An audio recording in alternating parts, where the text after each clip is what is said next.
And good Friday to everyone. Welcome. We are back on the Lego Orient Express build, and I did not remember to change the title again. Let me get to that. Cancel. Okay, let's see. What do we want to call it today? We'll just make it basic and bland. Orient Express. Can't spell. That's okay.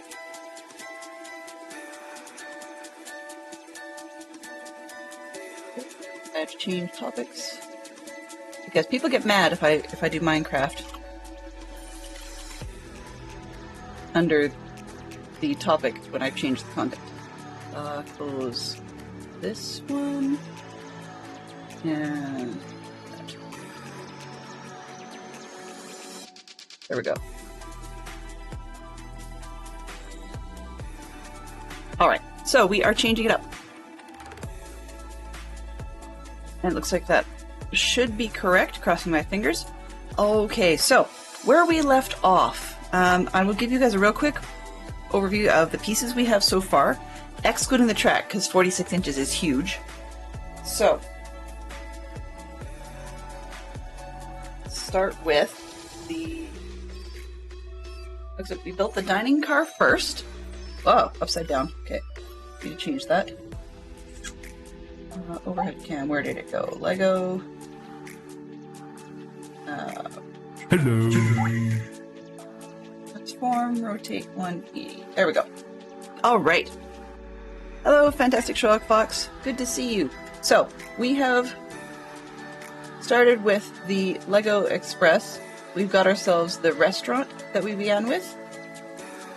And, of course, I'll show you quickly the inside, assuming I can take this lid off without destroying it. Because I'm not so good at that. Nope, apparently not today. Alright. Difficult to show the inside without everything coming apart. But I shall endeavor to do so, because now I just figured out what I did wrong. But you guys can see inside we've got a couple of dining tables, and there's a bar section down at this end. Lovely art and pictures and stuff. It's pretty cool. So, I'm just going to pop this door back on. She broke it! Again! There we go. It's the again bit that's the frustrating part. This piece is supposed to stay on... Oh, I see. I broke different things on different sides. How convenient. Okay. There we go. One of the things I have not learned is how to take it back apart so I can show everybody. So we've got the lighting on the roof and so on, and it goes in there. So that's our restaurant car. And then a very similar design, like, there we go, on the sleeping car, which is that one. So it's the same on both sides, right? So that one, now I know how to take the roof off. There we go. Inside, you can see we've got a bunk room down at one end. But there's like details like a newspaper on the bed and so forth, and a little washstand with a drying towel. Then the other side we've got main bed, we've a lovely little workstation here. I'm particularly fond of the typewriter you can see in there. And then there's a little washroom down at this end, complete with a toilet and toilet roll, and you can hand wash and dry your hands and all that. So it's really actually kind of a well set up build. So now we're headed towards the front of the train. I believe, yeah, this was the back. Okay, now we're headed towards the front section of the train. And, oops, they try to knock things off the desk. And so, you can see in the top corner there, we are working on the coal tender. The little quote in the top says, "Steam continues to billow from the engine. The coal tender needs to be large to fuel such a locomotive." So that's what we're working on, is the coal tender today. We've got as far as this section complete. We don't have the bottom wheels on yet, but it's kind of a neat build because without these little blue straps, the whole set of ends comes off. It's a multi-part one that I didn't expect to slide as well as it did. Okay, so now we've opened the bag 18 and we've got that all sorted. You're only seeing one tray on screen. There's actually quite a bunch here, and I am looking for the piece that I just set down. I saw it and then I moved it. great. Okay, well, there we go. I need this bit and 3 1x2s. There's 2 of them. I put the third one somewhere, and I'm not sure where I put it. I think this is the third one in the center. Yeah, 2 1x2s, and then I need a 1x3. Where did I put that? This one? There we go. And then a flat tile. Flat tile, where did you go? There we go. Alrighty. So the music we've got today is quite literally the live streaming playlist from Epidemic Sound. Currently playing that through Spotify. It's okay. It's not great. I mean, I can talk over it. I enjoyed the fantasy stuff that we were using earlier in the week for Lord of the Rings. But you can't have them all, right? Can't win everything. Okay. That snaps in. There. Yay! So you'll see on this next page as I roll forward, the little guy or figurine on the bottom, it's quite literally there. Oh, almost. Can't quite point correctly. There. And so that little figurine is saying we are over halfway through. We are almost 3/4 of the way through. And so let's get to it. Yeah, Lego on Friday. So there will be a stream weekend this weekend for the Diecraft 73 patron streaming group. And they're not all members of Streamcraft 73, but a good number of them are. And then, and my slot will be on Sunday. And I will be doing more Lego this time, just for something a little bit different. But I will be, what's the word? I'm trying to get parts while I think about this. But I will be doing a build from Disney's Up. So I'll just show that one real quick. I've got the box. Oh, too big to show. Give me a second.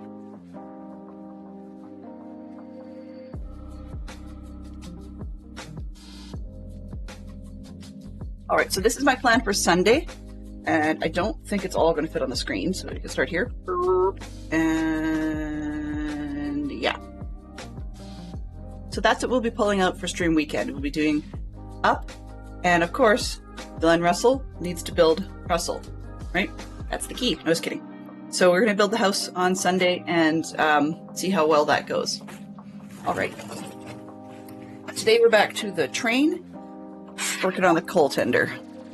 Russell! Yep, that's where the Russell comes from.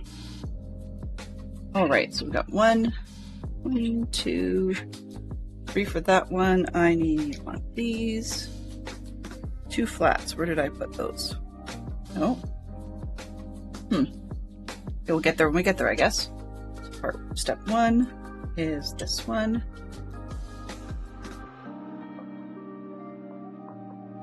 2, 3.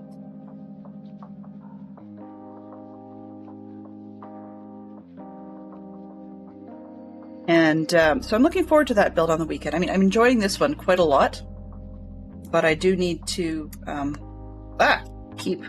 keep rolling. Do something a little bit different. Rather than picking up where we left off, I just wanted to move on through. We only have 1? Huh, okay, because I have spare. Now this one will be going in here. And I got this bit on the wrong side. But I need to figure out what I did with the next 2. I think I just spotted them. Okay, there we go. There are a lot of trays. All right. There we go. And then that one sits above the little flat piece we had put in.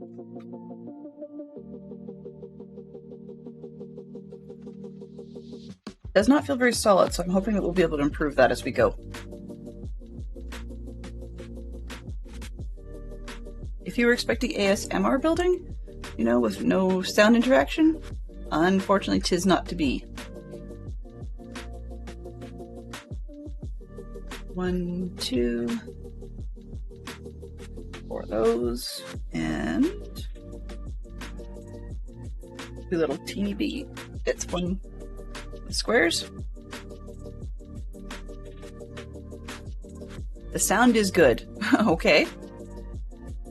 That's good for a change. Sometimes it is, sometimes it is not. Oops, that's not what I want. That. In. Yeah, we're in. Okay.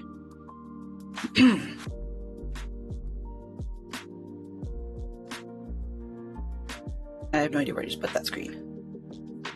That one. All right. So we've got 4 pieces of its squares, and I need 2 these kind, followed by thicker 1x2s. There we go. 1 and 2. Okay. Hello. Hi, Tom. Hi, crew. Welcome on in. Welcome, welcome. I appreciate everybody that's dropping on in. Hi. Hello. Great to see you, Mama Bear and Creep. Hello. Welcome on in. It is Friday Lego Day. Indeed, indeed. Okay, so 1. We are working on the Orient Express train, and at the moment, we appear to be working on the A. Welcome. Oh, I see. No, I don't see. We appear to be working on a coal tender of sorts. And did I? Yeah, I got that right. Hey, JF Bird Blue, good to see you. Been a while since I've actually said hello. So thank you very much, Tom and friends, for dropping on in. Howdy, howdy, Lego Master. Never a Lego Master, but a Lego Fool. How's that? Let's turn some lights just a little. I'm gonna get glare off my hands, but that's okay. Ding dong! Welcome back. Thank you for being first here. I appreciate it, Creef. 4 times since we started counting. No problem, lurk as one needs. That's totally cool. All right. Excuse me. Pardon me. Okie dokie. I am very happy to be back drinking my coffee. It feels great. 1, 2, 3, 4. Just because I missed the flavor. I'm not a coffee fool, but okay. So this weird looking thing seems to sit right on top of this blue thing.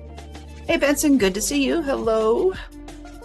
And I do apologize to Benson because she had asked in Discord, in DC's Discord, if anybody streams in this slot, and got the polite notification that I do, and I just apologize for that, because when I went to look at the stream schedule, it actually looks like I'm bogarting an awful lot of the time.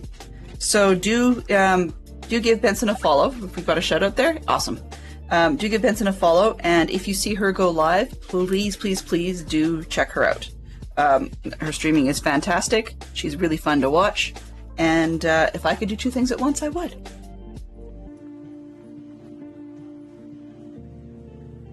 All right. That's this one, and roll on next. Doorways. I had a door. There we go. So the realism of this is not so much, because it's also like a window, which of course clearly the door doesn't open that way. But we'll go with it. They wanted the hinges on the other side though, I guess. So I'll just flip this around. It's good to see so many people streaming. Actually, while I'm here, I'm just going to pause for 1 split second and give you guys the stream weekend schedule. Maybe. Oh, that's one scene I don't have on here. Okay. Give me a split second. That's easy enough to do. Add scene. Stream weekend. Where is it? This one. Alrighty. So, there's your lineup for the weekend. As I said, I'm on Sunday. We have a great bunch of people starting early tomorrow Eastern. So 1 in the afternoon GMT if you're across the pond, which is, it's not really GMT, but we'll go with it. It's supposed to be BST, British Summer Time. But yeah, 9 a.m. Eastern. And if you're part of the Dadcraft community on his Discord, You will also see that there are a bunch of calendar entry things that you can subscribe to so that you get pop-up reminders. It's fantastic. All right. If you guys need to see that again, just ask somebody to remind me in chat, and we'll get to it. Oh, I do stream Fridays. But if you want to collide, go for it. There's no rules that say you can't stream over top of somebody. I mean, people choose not to for courtesy, but I'm not doing Minecraft, which is the bread and butter of where the Dadcraft community started. So if you happen to be doing that and want to conflict with me, go for it. I will not get my nose out of joint. And that doesn't say, hey, people go away. That's totally not what I mean. I'm really pleased that everybody is here who's here and willing to be here. But if me Lego building is not as much to your taste as watching Minecraft, definitely check Benson's workout. Alrighty. Oops, and I missed a step, did I? Nope, I didn't. Okay, so we've got 2 there. 1, 2, and a couple of those. There we go. So these go on the side. Keep pushing it off screen because last week I had my camera pushed back differently, and so I keep shoving everything off screen, which is not the intent. Delayed Tom raid. Welcome on in, Zeroed. Hello, hello. I don't know. I would say the raid seemed to be right on time. You, my friend. Or the delayed one there. But that's okay, because I'm really pleased that you could join us nonetheless. We're working on the coal tender of the Orient Express. It's a very large thing, like as in, we're talking the whole train is, or the whole track for display is about 46 inches long. So the train itself isn't quite that long, but there's really not a lot of clearance on either end. All right. Over here. Yep. If I know evenings were not your bag, Benson, but if you want them, the slots I used to do in the evenings, Tuesdays and Thursdays, or no, Tuesdays and Wednesdays, are no longer a thing. So if you're into that sort of slot, go for it. Okay, I'm doing 2 more of those little curved sections. What do I put under them? Different. One of the things I love about this train is that so much of it has a ton, just a literal ton of detail. And the detail is really what makes it. So much has changed since the days of, buying a very generic kit that you just could make a house out of. The yellow boxes that people get for kids are great. They're great for AFOLs as well, adult fans of Lego. However, those boxes, here's my reach. However, those boxes really don't give you a whole lot of variety of parts. So people like Dadcraft, for example, and a bunch of others will often buy big bins of Lego, or like we do at our bulk bins of our local store. It actually calls itself Brick Bin for a good reason, but a lot of it is kits that have been taken apart and they're in various drawers, and in ours you buy by the cup, so probably about I don't have a cup around here the right size, maybe a little bit taller. Here, let's make sure this is closed before I pour coffee all over the table. So probably about a little bit taller than my Yeti's, but it holds about 10 ounces of liquid inside, and 10 to 12-ish. And then you can buy a cup a little bit taller than that and just a smidge wider, full of Lego. And in Canadian dollars, that's about $15 for the average Joe pieces. And then if you want something fancier, more custom-specific pieces, then you're going to pay more for them. But something like these little sliders for the wheels would actually possibly be even a little bit more, like 50 cents a piece or something, which is not bad. If you're building a Lego or have a design that you want to do, makes it quite easy. I have yet to build up a collection of random Lego bits beyond extras from my sets. And the reason for that is purely because My kids have enough Lego. You know, as much as I would love to get into other stuff, my kids have enough Lego, and that I'm sure that building Lego from your imagination would be absolutely fantastic fun for me. I don't yet put that on my radar for things that I would actually be likely to successfully complete. Oh, hello there! Spaceship! Spaceship! Yes, I totally need to get a... Actually, I need to turn that into a sound clip for Fridays. So, note to self. Where's the pen? Sorry. I'm writing this down. Spaceship. Clip.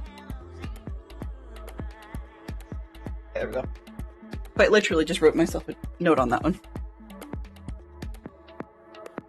But actually, it should be triggered every time somebody types that in chat. I think it'd be awesome. I wish we had the Legos we get today when I was a kid. Well, funny enough, depending on what age group you fell into, you might have. Like, there's quite a lot that my brother's set had from some of the, I wouldn't say space kits, but similar types of things. And they had curves and they had all kinds of bends and things that we can do. Part of the problem with them, though, is a lot of them, should say a lot of them, but some of them were tubing related in a type of plastic that doesn't survive very well. So, you know, here we are 30 to 40 years later, and some of those pieces just did not make it because they've been bent around and stretched around enough that the Lego just did not survive. Whereas the actual plastic pieces, the stiff plastic molded stuff, survived really, really well, and they'll be here till, well, if you want to listen to the environmentalists, they'll be here forever. But, I mean, nostalgic people would just say, it'll be around forever, which is fantastic, and which is why some of that stuff in the original Lego movie was so incredibly iconic. I'm building a train. That means I'm not on the Dad Rock server experiencing train burnout. Yes, on the other hand, building a train out of Lego is very different than just getting a pre-built Minecraft minecart, sticking it on a track, and then decorating the track. I mean, if I was building train stations, I might be really burnt out because that takes a lot of creativity. At the moment, it helps to be in Kitland. You set your brain on autopilot and off you go. And good day to you. Your kids will never have enough Lego, seeing how they end up in Yellow's big bucket of Legos when they start to lose interest. Very true. One of the things actually I itch to do, which is not mine, and every once in a while I cave a little bit, but is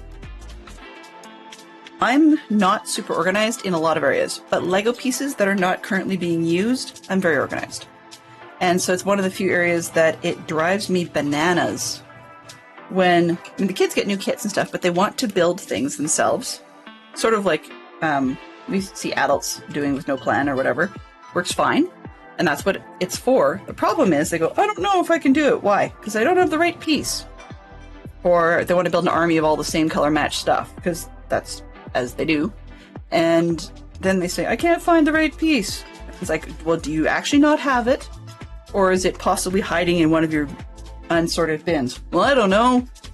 Are you going to go look? No. Okay. So I itch to sit and spend hours just playing music, hyper-focus, and sort their Legos. They would probably let me.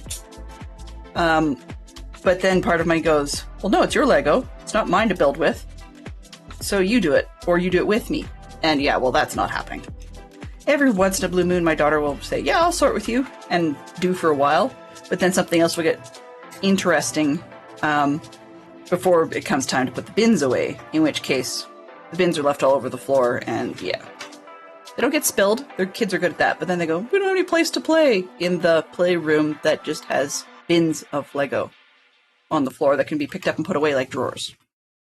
I don't get it.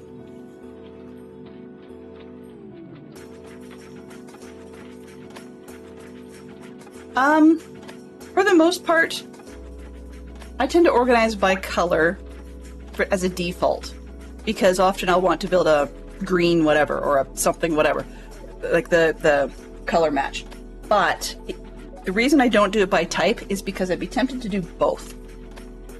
There are enough various different pieces that Lego has made now that to organize by by type would actually end up with an awful lot of bins that are not very full, because I really would be that picky about it. So for example, actually I'll just take these apart. So for example, this brick would have its own bin, and this brick would have its own bin, right? But, okay, but we'll go with tiles. Oh, actually, where's the other one? Yeah. So these would have their own bin, which is a 2x4. But then if I was sorting by type, quite literally, the 2x3s, actually, yeah, so this would have its own bin. But then so would this one, right? And that's really inefficient in the storage in a home user.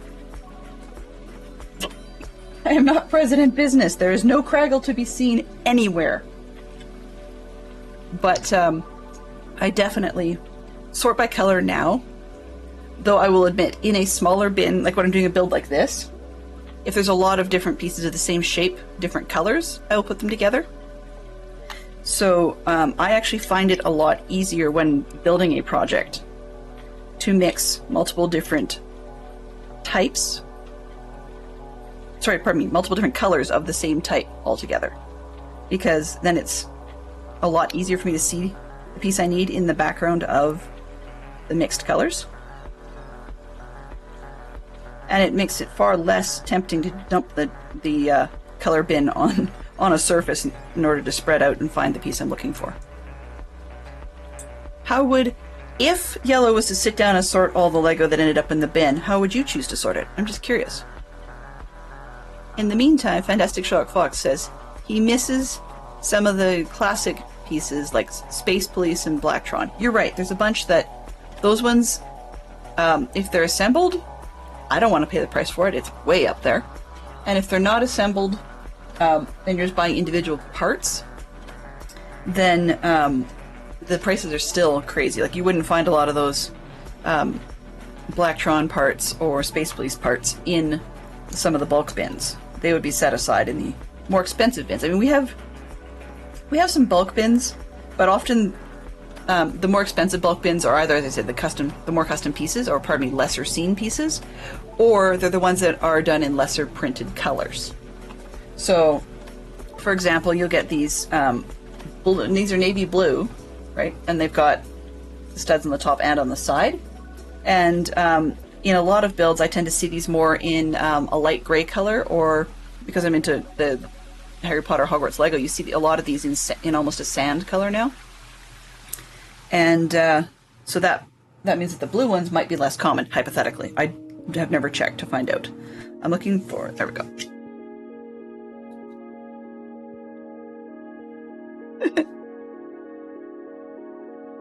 I do have lots of glue secretly tucked away waiting, but it is a crime in my house to put glue on most things.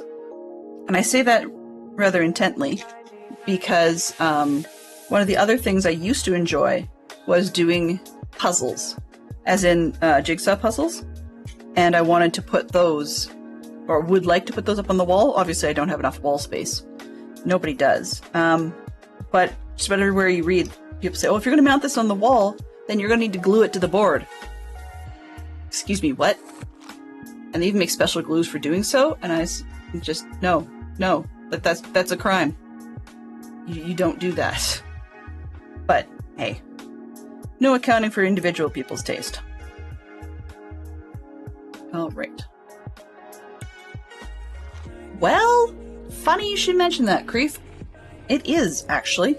So the Medieval series is indeed making a comeback. They have released a new, in quotes, and once again, another set of air quotes, Knight's Castle. Not as good as the original, by any stretch of the imagination, but they have the Knight's Castle, and they have a medieval marketplace. Of the two, I like the marketplace better, although both are quite janky, but still, they're slowly making a comeback. And the targeted group is actually adults. They're marketing that towards adults, which is kind of weird because apparently some content creators who report on Lego are saying that supposedly Lego has done research that implies kids don't want to play with knights and castles and horses like that anymore. And that's not a thing, and I don't understand why. Because I can't think of a kid that wouldn't want to. Yeah, it's not what they see out the window every day, and it wasn't when the first sets came out. So I don't quite understand why these, you know, supposedly researching marketing brains can't figure that out. Because if they were to play test it, I'm sure the kids would have a blast. But the resulting effect is, because they're marketing it at parents, many of whom remember the other sets from when they were kids, then unfortunately the price point is rather ridiculous. I can't recall quite what I was seeing in some streams. I know local brick shop likes to break it down in a ballpark price per piece average. He's not super picky on it, but just saying, you know, whether or not he feels it's a good value for dollar kind of thing. And some of these more recent sets are not getting at least his particular interested level. But Fantastic Sherlock Fox says, yeah, the medieval market square is the one I was referring to, as well as the castle. And then there's an epic D&D set, which is quasi-medieval themed, although they made some oddball color decisions. Like, I think there's a roof of a building that's almost like a teal or aqua. It's really quite bizarre. I want the D&D minifigs, and D&D minifigs are sweet, and strangely enough, I would also be quite happy with the D&D dragon they've got going. That said, where did I put it again? Yeah, there we go. Parts. That said, I've seen better dragons out of Lego. Can't win them all. So we've got ourselves a little lantern. Goes on the side of the coal cart, I suppose. Oh, I put that on wrong. Didn't I? Nope. There we are. Guess it's not a lantern, we'll see. Okay, and then this section goes on the front. Hey, it's not Delenn proof yet. It's starting to take shape. That's not bad. But I do like the dragon, and I do like the minifigs for the D&D set. Particularly some of the ones that have been highlighted in DC's community. They've got a really nice dwarf. And they've kind of amused by the owlbear, for those of you that are into D&D. I have 4 panels of light blue. There we go. Dark blue, I can't count.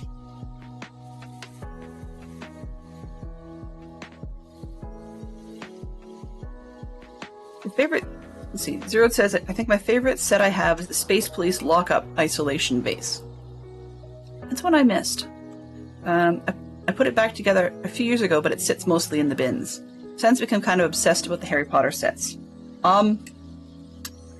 Yeah. Well, I mean, those of you who've seen my VOD archive on YouTube, excluding today, there are 11 videos in that list. I think one is not Harry Potter. I think I only did one that wasn't Harry Potter. That was the Mini Steamboat Willie was not, but all the others are. And I did not include any of the Brickhead stuff in there, which I've been doing quite a lot. But just giving you guys a quick boo. Let me just see if I can get this chat. Face cam. Filters.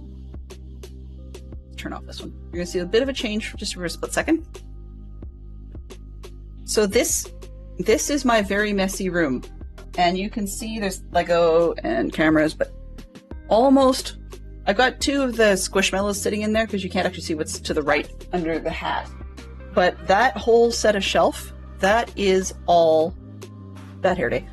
That is all Lego. Down past my shoulders and the heater. There's Lego back there too. So it's everywhere. I'll post a picture and stream at some point of what my shelf looks like. But yeah, let's turn this filter back on. Boop, there.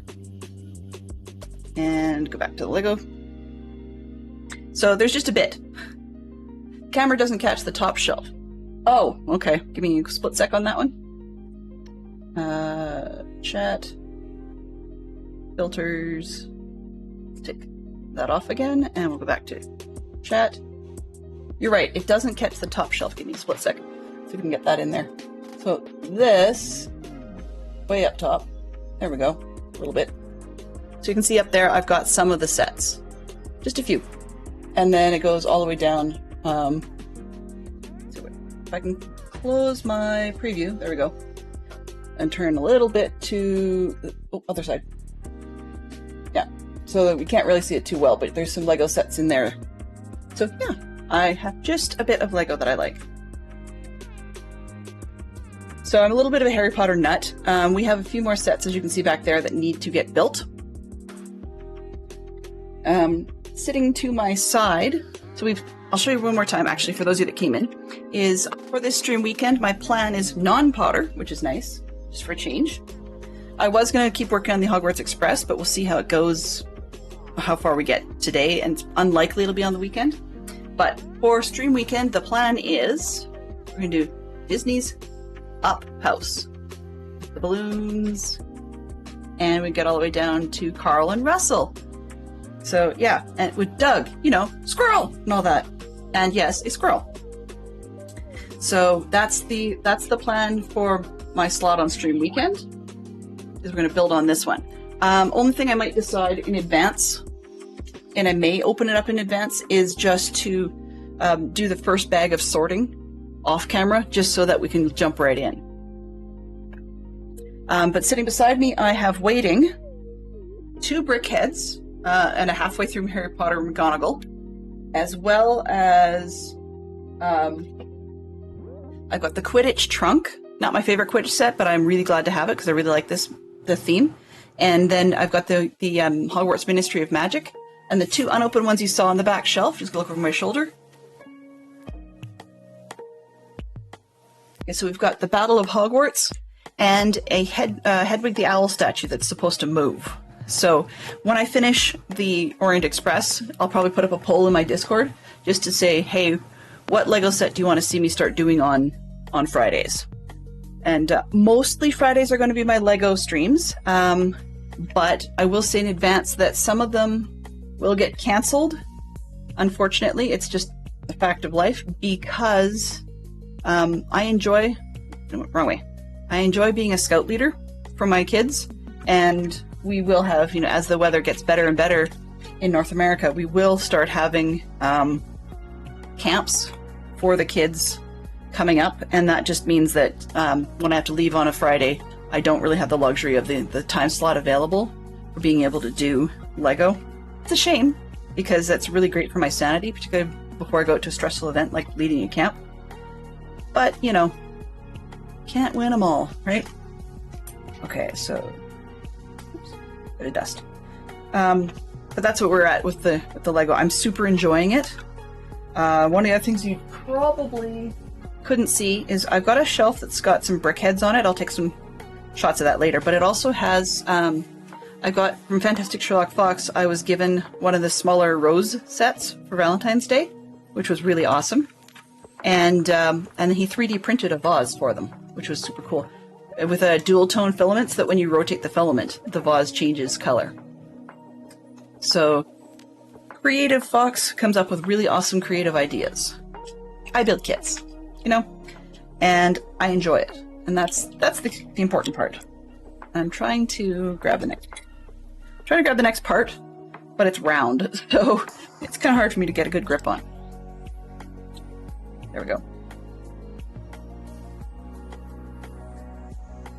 Fantastic Shop Fox says, depending on how old the kids are, more space for Lego may encourage moving out. Ha ha ha ha. Yeah. I saw had recommended to me in, I don't remember what feed it was.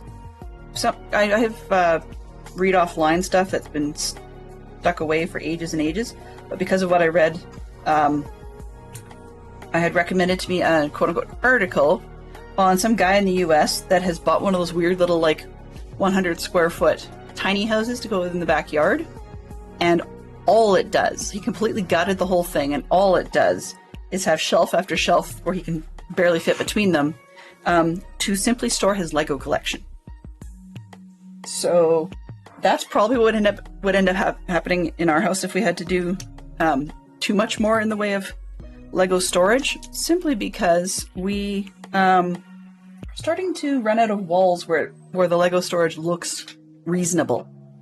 I know my son keeps getting razzed by me to clean his room, but not necessarily heavily clean it, but I keep saying, yeah, I want it cleaned to the ability to vacuum.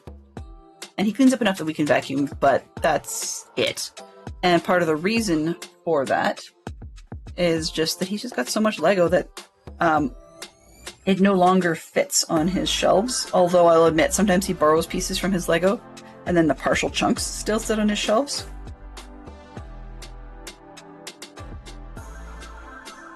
It looks like we are... This is just kind of a hard part to show because it's all black, and we've got some really bad lighting going on here. But what have we got today? Okay, so we've got 2, 3, 4, 5, 6, and 2 tiles. And I may have mentioned this before, but while I'm here, major shout out to Fantastic Sherlock Fox for 3D printing all of my sorting trays. The majority of them are from a series that aren't designed for Lego, but just generic sorting trays from a line called Gridfinity, which is really handy because you can create a little base frame from Gridfinity product. Like it's actually quite literally a bunch of squares. There's my spare one. There it is.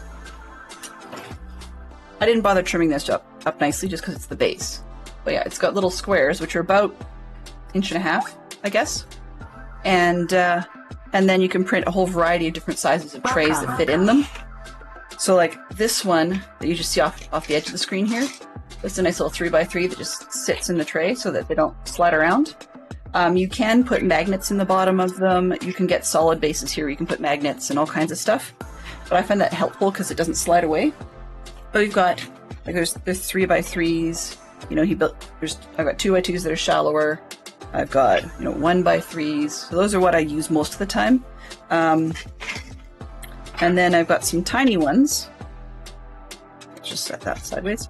I've got some tiny ones where I just showed you the 3x3 that fits the squares. So that camera, come on, do something useful. There we go. Whereas some of the smaller ones, they're actually 2x2 on the bottom. And you can see the holes where you would be able to put magnets.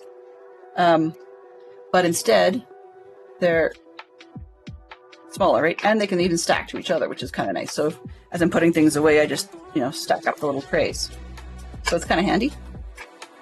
And they're great. And that's what the majority of mine are. The only disadvantage with using the Gridfinity design is they all have a little lip on the side of them, which can make getting some of the Lego pieces out a little bit more difficult. So I asked for some trays that don't have that, and Fantastic Sherlock Fox's answer was to bring back these ones. The red's sort of hard to see, apologies for the saturation and stuff. But it actually is red, not orangey red.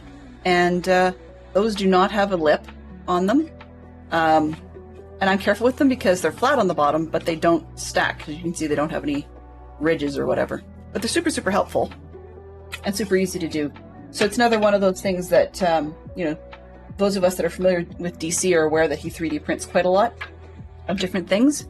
And so when we printed our trays, I thought that was worth just mentioning the existence. Okay, so we've got these, and same on the other side. Yeah, those trays are super handy.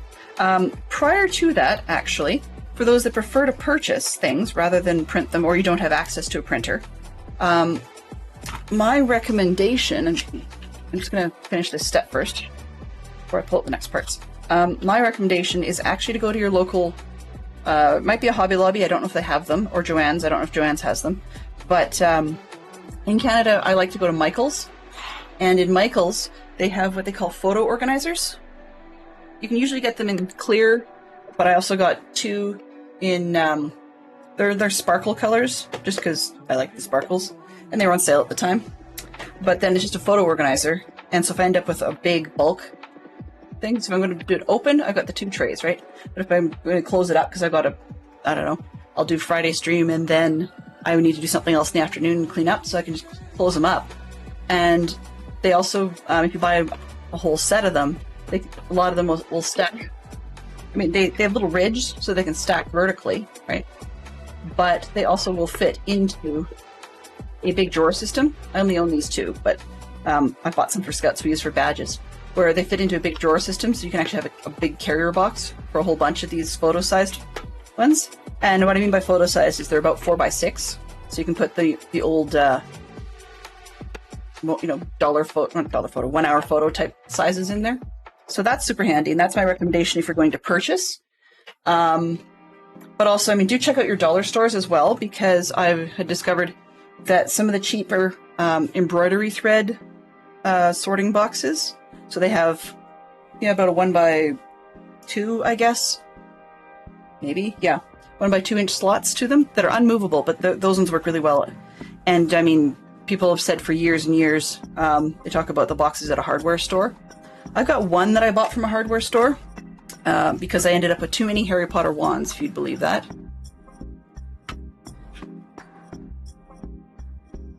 I put this piece in too early. Oh well, whatever. It's not going to hurt anybody. Pop it back out again. There.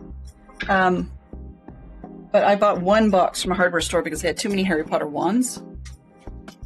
So yeah, I've got a little Duramax box here, and that's just the wands. I don't think I'm going to need to fill it all. Like, there's no way. But I just like it because, I can flip them, and mostly things don't get stuck. And this one has adjustable size pieces, which is why there's some stuck spots.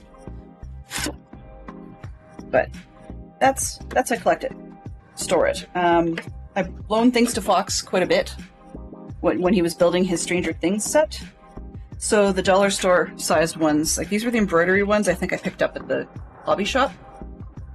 So they're designed for if you've got the little thread floss used for cross stitch or whatever, then those are designed to fit vertically in here to sort them. But I just use the boxes. And then the dollar store had some smaller ones, like the box is the same. I'll be right back with this one. There it is.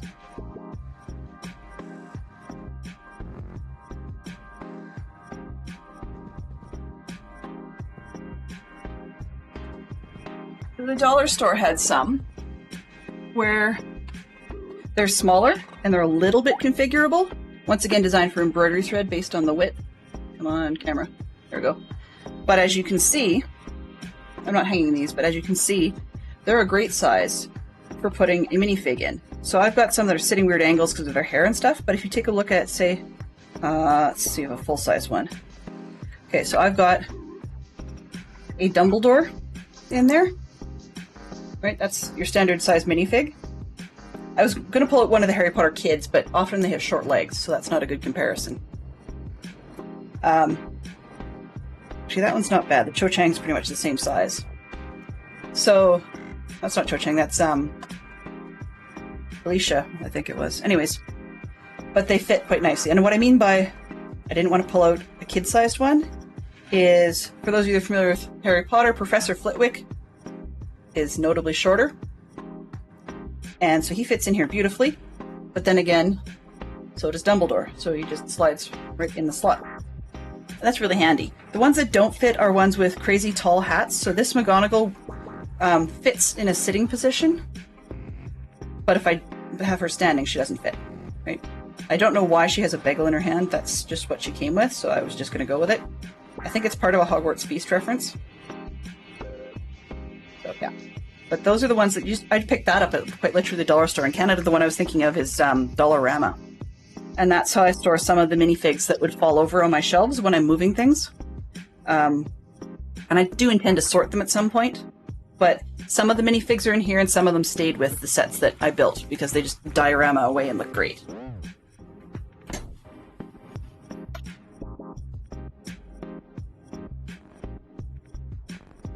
But yeah, conversationally, one thing I don't have a sample of with me that Fantastic Sherlock Box has done for me, 3D print-wise, is, it wasn't for me actually, but he has done some prints of base plates. So you can find those on, I can't remember what website it is, but there is a website that gives away free designs that are basically Lego or Mega Box scale. And those plates, the ones that Fantastic Sherlock Fox printed were in white because Lego no longer makes them in white. And my son was wanting to do a bit of a Hoth diorama for the Rebel base, and unfortunately didn't have the correct pieces to go with that. Okay, those two. We just visited the Harry Potter store in New York City near the Flatiron Building. Ooh. Yeah, I've never actually been to a Harry Potter store. Unfortunately, I'm not in a major enough city in Canada to get that kind of cool stuff, nor live close enough that it isn't super expensive to fly or drive, but it would be nice to do. The amount of wands available is staggering. Weirdly enough, I actually don't own my own prop wand, that like not an official one. At some point, I probably will, but it was not something that I have. Weirdly enough, I'm enamored with one that my father made for me years and years ago, which I was quite pleased with at the time. And it's just basically a dowel rod with with a coat hook, I think, on the end of it. So when you go to a Home Depot or something, you can buy pre-milled pieces. But I'm doing this on the wrong end. Pre-milled pieces that are, you put into a board or whatever, and you hang on the wall, and those are your little wooden coat hooks. So that's the handle. And then he just rounded off the end of quite literally a piece of doweling to fit into that handle because it was a little bit narrower. But the thing that makes it special for me is not just that he made it and put the effort into it, because he stained it lightly and whatever without actually sealing it, so occasionally it marks my hands. But anyway, because my father was a magician by secondary trade, meaning as in that was his paying hobby that eventually he decided he would make his main job. Yeah, I wasn't pleased with that, but neither here or there. The point to that part of the story is that when he did this wand for me, he actually drilled out the handle section enough that there actually is a dove feather inside that, like real one. So one of the doves in our house had one of his employees had shed a feather, and so he put said feather inside the handle. So although it's a very mundane looking prop, and I'm trying to look for a couple of pieces, the stuff in step 6 is the one that's throwing me because I'm not finding them. That's odd.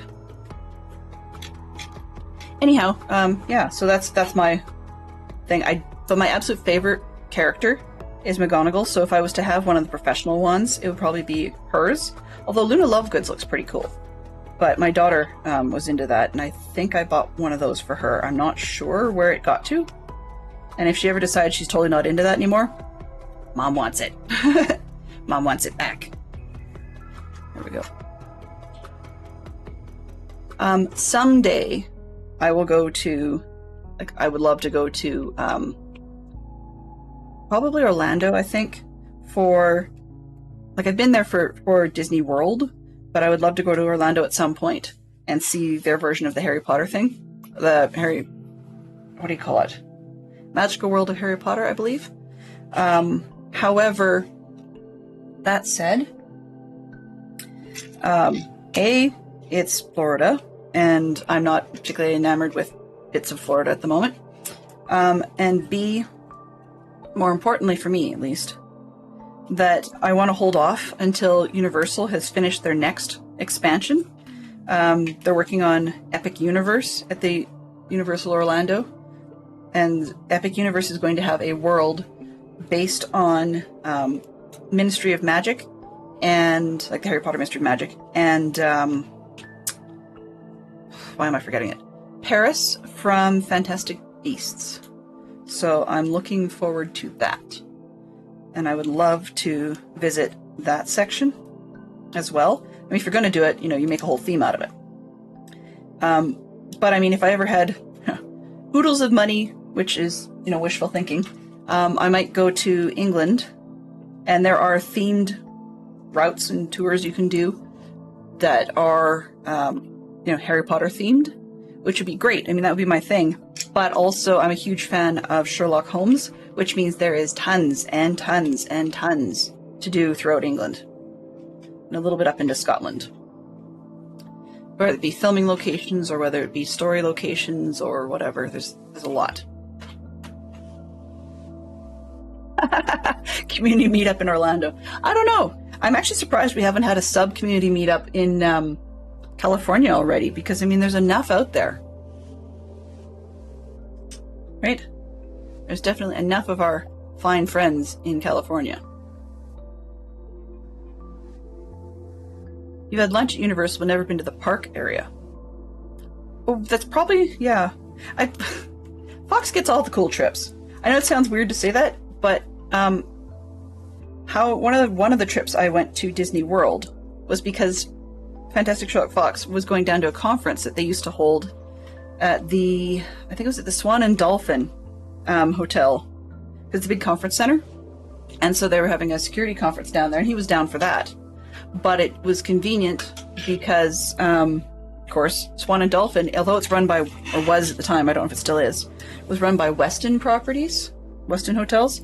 It was actually on Disney property enough that it had a deal with Disney, and so therefore they got all the same sorts of perks that Disney had. Like, for example, there was this, it's built on a lake near Epcot Park, and sorry, I'm losing my bits here. And so the water taxi did have a stop near the Swan and Dolphin Hotel, which was dedicated to just that hotel. And then there was also, I'm looking for 2 straights, 2 of these, 2 of those. Got the other 2. Okay. So it had a water taxi stop, and then also it had a lot of features, like you could actually have a character breakfast in there, and they'd have the fancy Disney taxis could pick you up outside if you'd rather go on ground. What I mean by that is the Minnie Mouse taxis. Quite literally, it's taxis that are dressed up in pink and white polka dots, pink with white polka dots, on a taxi that you could use as land transportation to any of the Disney World parks. I don't know if that service still exists, but it did back then. There we go. You had a great room, yeah. Well, that's the other thing about it, is because it's a conference hotel that has opportunities for hospitality suites for conferences. We had some bumps, not related to the hotel, but we had some other bumps at the hotel initially. And so Fantastic Sherlock Fox is good at sorting those things out. So as part of the negotiations, it ended up that we got a room that was designed as a hospitality suite with one actual hotel room off one end, suite in the middle, and then another hotel room off the other side, which was really kind of cool. And it worked out well because, let me talk them into that. The room in the center actually has pull-out couches. We didn't end up using them, but that was an option, so it can be sold that way. If you need just the hospitality suite, you could actually have a company person just quite literally staying in that room. But it has a big board conference table and a lovely large TV and so on. I think it's 1 TV, or is it 2? I can't quite remember. Anyway, so we stayed in the bedroom off the side of that, and then his mom stayed in the other bedroom off the other side, because they gave us the ability to unlock the center in the middle, basically. I mean, we probably could have anyways. But, so that worked out well. Further to that, that was a trip where we were taking my brother, his fiance, I think, but I'm trying to remember which one. Because there was one where my brother broke it off. I think it's the one that we're with now. I can't recall. Yeah, I think it's the one that is my sister-in-law now. But in any case, so they came, and as did my parents. So the 7 of us were there, which by having this hospitality suite in the center, it was really, really useful. And if you are doing a multi-party trip, if you can sweet talk or get a deal enough to be able to book one of those conference center rooms, I highly recommend it, because it makes a really great meeting place in the morning. I mean, people would a lot of times would go through our family would go through the central part of the hotel that had little snack stations, like you could buy your Starbucks or with your yogurt and whatever, and they'd bring those pieces back up to the hotel room, and we'd all sit in the conference room around the board table eating our breakfast while we decided as a group what we were going to do for the day. So that made planning super, super easy. Yeah. Well, exactly. We did do one. We did one character breakfast, which was supposed to be sort of the bang start to our big adventure week. Oh, thank you very much for the cheer. I appreciate it. Thank you very much, Giovanni. Spoiled me. Welcome on in, by the way, and happy Friday to you too. Oh, so looks like they've got the arch work in the center. Camera, hello. Okay, better? Okay. So we've got some archwork in the center here. You can sort of see it glinting. There we go. A little bit more. And that appears to be designed to represent the coal pile sitting in the coal car. But yet it's quite nice that the whole thing is hollow inside. So we could actually store things in there, which down the road I think will be useful because we don't actually have a luggage carriage. Though I'm actually tempted with this one. I mean, I could really flesh this one out and maybe use that as one of my first creative, I shouldn't say a mock per se. So you can start to see, let's blow this picture up for a second. Where is the instructions? Lego instructions. There we go. We're going to make it big and then we'll close her down again. So fit. You can see on there that the whole car is going to fit on the train track. Now, the reason I'm not pulling the whole train track out in front of you, as I mentioned earlier on, is that whole black train track you see there is 46 inches long. Okay? So you guys have seen the size of the coal car, right? And then I'll bring out one of the coaches. This one. I got it hung up on the Gridfinity plate. So then it connects in to one of these coaches. Let's see if I can get the zoom out a little bit more. Overhead, properties, configure, camera. My zoom is not great, so we'll just go with it. Apply. Okay. So we've got that's the coal car with one car. So you can see why I'm not going to pull out the whole kit and caboodle because it's just way too long. But there's a lot of, I'm getting the two together, there's actually a lot of flexibility. You can start to see the wheels turning as I move things. That's really a nice piece of work they've got there. And I'm just going to blow that up again. But based on the design of the cars, I think I'll be very happy to potentially consider either putting in a luggage car, because I mean that's pretty easy when it's fairly empty, and I wouldn't need the windows, so there's a lot less pieces there, different pieces. But also I've got a nice parts list, so I could actually purchase parts of this and make more of it. Now we're going to head into another bag. We can see at the bottom we've got to about the 3/4 point, which technically I guess it is 3/4 point now. We are headed into the start of the locomotive. So we're going to start by building the train driver and sorting the bag for our first bag for the locomotive. Geek Out has switched. Geek Out, oddly enough, Disney, surprise. Miscellaneous, 2 titles in which a character is seen eating an apple. Eating an apple. They want 2. So I can think of one dead simple, but I'm looking for a second.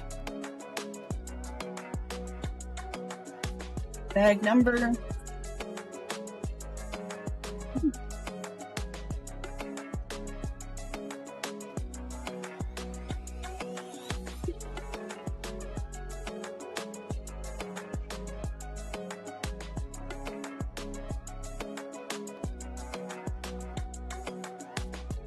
All right, so we are starting to open up bag 19 of 23.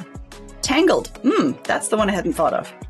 Snow White, clearly, yes, apple for sure, but Tangled was one that I hadn't thought of.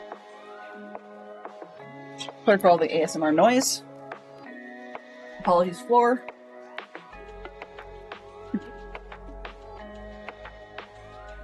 One of the disadvantages, if you're living in Europe, apparently these baggies, particularly the larger ones, are recyclable. Unfortunately, in North America, in most places, it doesn't matter what the code is on the bag. Because they're so flexible, apparently they're made out of a plastic that in North America you cannot recycle. So simply bringing my big recycle bin over to catch these Lego bags would not be feasible, which is too bad. Okay, I will show the little Lego guy as soon as I get him constructed. And there's not much to this bag, so maybe we'll just jump right in and not bother sorting. We'll see, give an experiment, see how that goes. But little guy needs a shovel. Oh, come on, Lego, you know better. I'll show you in a second what I mean by that. So, our little Lego dude, camera, are you going to cooperate? There we go, more or less. You can see his face. He's not double-sided, but he's got some lovely printing on his upper torso and on the back, like that. A cool little hat.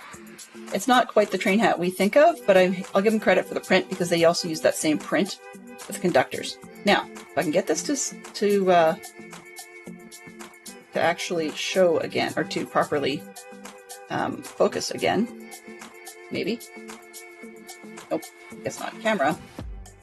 Okay, what Lego has done, there always is going to be, on a lot of these things, a part number, and the word Lego, and some numbers and whatever, just to make sure that people don't copyright stuff, or not copyright, sorry, steal it. However, Lego, instead of putting it on along the handle, or on the back of the shovel, because that's the back, no, they put it right in the center, the inside of the bucket. There you can barely see that on the reflection, or as the light bounces off. But yeah, they put it on the inside. Personal taste, that doesn't work for me. I would have rather had it on the back. I know it would show in some cases, but if you're having a position for your character where they would be potentially, I'm going to go this way, potentially actively shoveling the Lego, then that part shows. And I'm not a huge fan of those elements showing.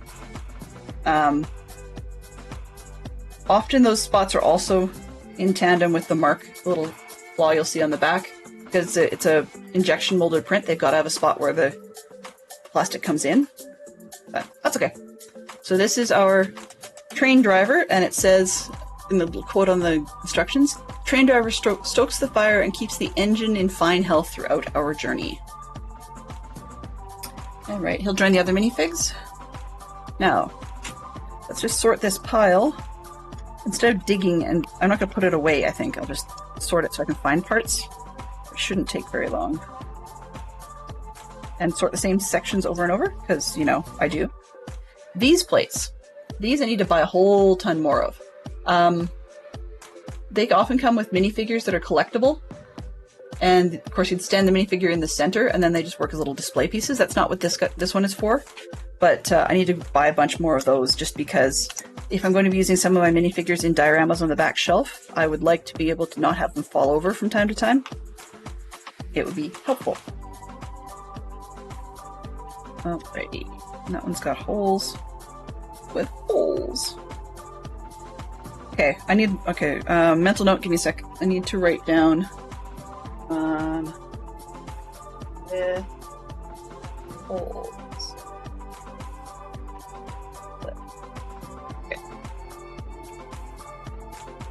Sorry, took a second to write down that I need another sound clip just because I use that quote a lot, and it is, I shouldn't just need a list of clips that I should be doing. I need to be making notes on this. Anyway, there is an episode from the Disney Kids TV show, which I'm pretty sure is no longer a thing, but I'm old, where it was Doc McStuffins, and she was diagnosing an issue with a lawn sprinkler that was like one of those weird ones that we used to see in the 80s and 90s, where it had like tentacles, sort of like the air things that you see for advertising, but the lawn sprinkler had tentacles, and because one of them had a big rip in the tentacle, she was all depressed that she couldn't do her job, and if she couldn't spray, she would just be a lawn ornament with holes. But the way she says it sounds so incredibly dejected, and I tend to quote that fairly frequently. My kids are tired of it, I can tell. A Fantastic Sherlock Fox does it better than I do, which is kind of interesting considering it's a female character. It works. Okay, I think I can find stuff, so we should be good. So first off, we're starting with one of those and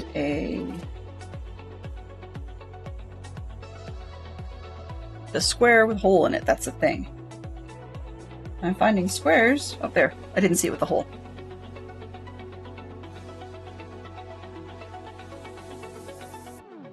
Yep. So Doc McStuffins was diagnosed. I wish I could remember the name of the lawn ornament. I'll have to look that up at some point. But yeah, she's all upset, and she goes on and on about, that she wants to be able to do her job, and she's all depressed.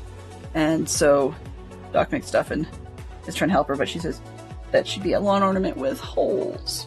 And so just about anything in our house that has with holes, you can just about guarantee that's going to come up out of me. Because I get a little hyper-focused on things at times. So we got Tangled and Snow White were used for 2 titles in which a character is seen eating an apple. Sorry, I ducked because I don't see that on my preview at the moment. Oh, there we go. It's on the other preview. Ha! Look at the right window, Dylan. Okay, which means I can roll, geek out. New one, The Aughts. Name one song by Gwen Stefani. I did not listen to Gwen Stefani. If you did, feel free to chime in. Okay, and I got 1, 2, 3. 352 says I want another one of these. Oh, I put it on the wrong one. I didn't realize there was a shorter piece. Okay.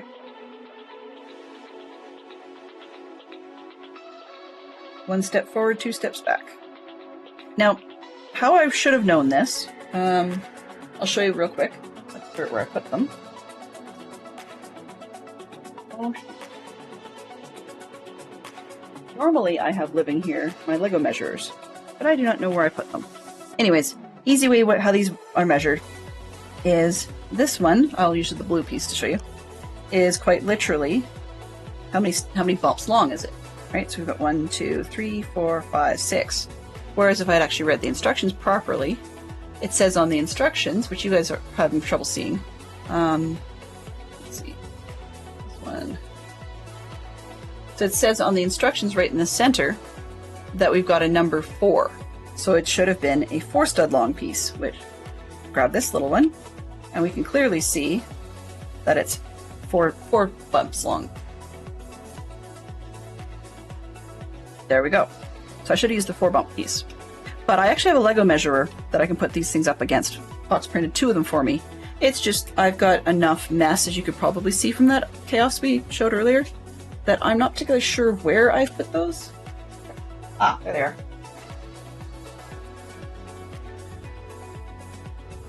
So he's printed one of these, which means I could take this little guy, 4 stud long, and he should fit right in the tray there, right next to the 4. Which would be helpful. 3D print for the win again. Geek Out song is Don't Speak, since she sang for No Doubt. Interesting, I didn't realize that she did. I only remembered her solo career. So, let's try it again. This one. Oh. Forward. This is reminding me of what I said last week, with regards to, they put the pieces on as though we're all left-handed, and I am not, so I'm kind of, I don't know why they do that to you, but yeah, they do. It's like we're all left-handed, so everything comes on, your main build's in the right, and the piece they're adding is coming on from the left, and for the most part, I actually prefer to do it the other way around, just because, you know, hand strength and all that jazz. Okay, now here's the ejection spot dip on the top. You can just see that little circle, which is not showing in the picture, so I'm going to flip it over to see the other lesser injection spot and mark that instead. 3D printers currently Magic the Gathering card dividers to insert in Polymaker filament boxes. Several layers of geek meta. Yep! Thank you, by the way. Yeah, I'm going to use those for actually, weirdly enough, a Harry Potter collector card set, collector card game, which I bought even though I knew I had nobody to play it with. So yeah, that was kind of dumb, but I need to sort it into a different box than what it's in right now. And I think the other game that's in there I bought a bunch of, was Babylon 5 collector card game. Once again, had no players to play it with. The last person who had agreed to try playing the game with me, unfortunately, I mean, that was decades ago, and they've moved to Korea, South Korea, and had a family. And actually, I don't know if they're in South Korea anymore. I'll have to figure it out. But they used to be in South Korea and had a family, and they were an English teacher there. And they were writing film noir faux manga. I call it faux manga because it was like live action photography done in sort of film noir styles and then put together as a manga style comic book. It was really an odd concept, but apparently it was going to sell well, and I don't know if that's what they're doing now as a career or what. They've got some very interesting health history in terms of like bipolar and ADHD all rolled in one, which means that it's just hard for them to hold interest in something super long term, so I have no clue what they're into these days. When I was in college with this person, we'll just call him Matt, why not? But when I was in college with Matt, not only did we end up, when we couldn't focus on classes, and I didn't know at the time I was ADHD, but when we couldn't focus on classes, we would skip and play Magic the Gathering in the hallway, but we would talk about stuff like he wanted to be a movie extra. So sometimes he would skip classes to go do a movie extra role because he thought he wanted to get into acting. But I didn't want to actually take acting classes. No, that would be beyond him. He just liked the movie extra part. Okay, that goes. Geek Out, we've rolled it. It is now 2 films directed by Steven Spielberg. 2 of them? It says aughts, but frankly, I'm going to expand that one because it's from the 2000s series of the game. Or 2000s version of the game, but it doesn't have to be 2000s. If you can get movies in 2000s from Spielberg, fantastic. However, I don't think that's the case. I'm thinking Close Encounters of a Third Kind and E.T. and I guess you could say Indiana Jones, which has been all through that period.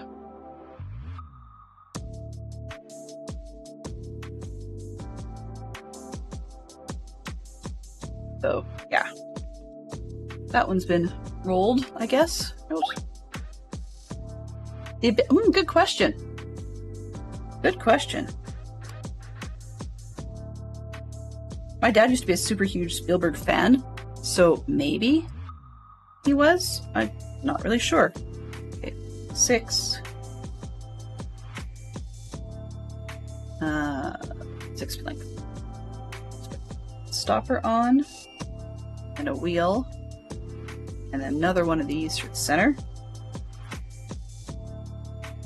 We can start to see the train part shaping up, which is nice. And it goes... Oh, I see what they're doing. Here. And I'm going to have to press this bit more.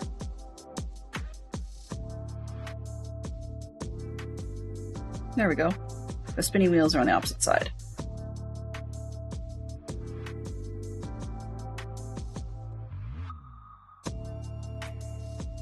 The Abyss, I loved part of the concept with the Abyss was that as a way of dealing with the fact that they're going way, way, way farther down than you would normally go with diving equipment because of the requirement for oxygen. But oxygen can't be kept gaseous, I guess, when you get too far down. It just doesn't work. So what the Abyss story did was it took oxygen and they dissolved it, or well, had it in tiny bubbles, I guess, inside a fluid. And that fluid was then, you basically breathed fluid. So it wasn't, so they were breathing like a fish, really. And they filled the entire helmet with fluid and everything. Because it also helped the characters deal with the pressure, the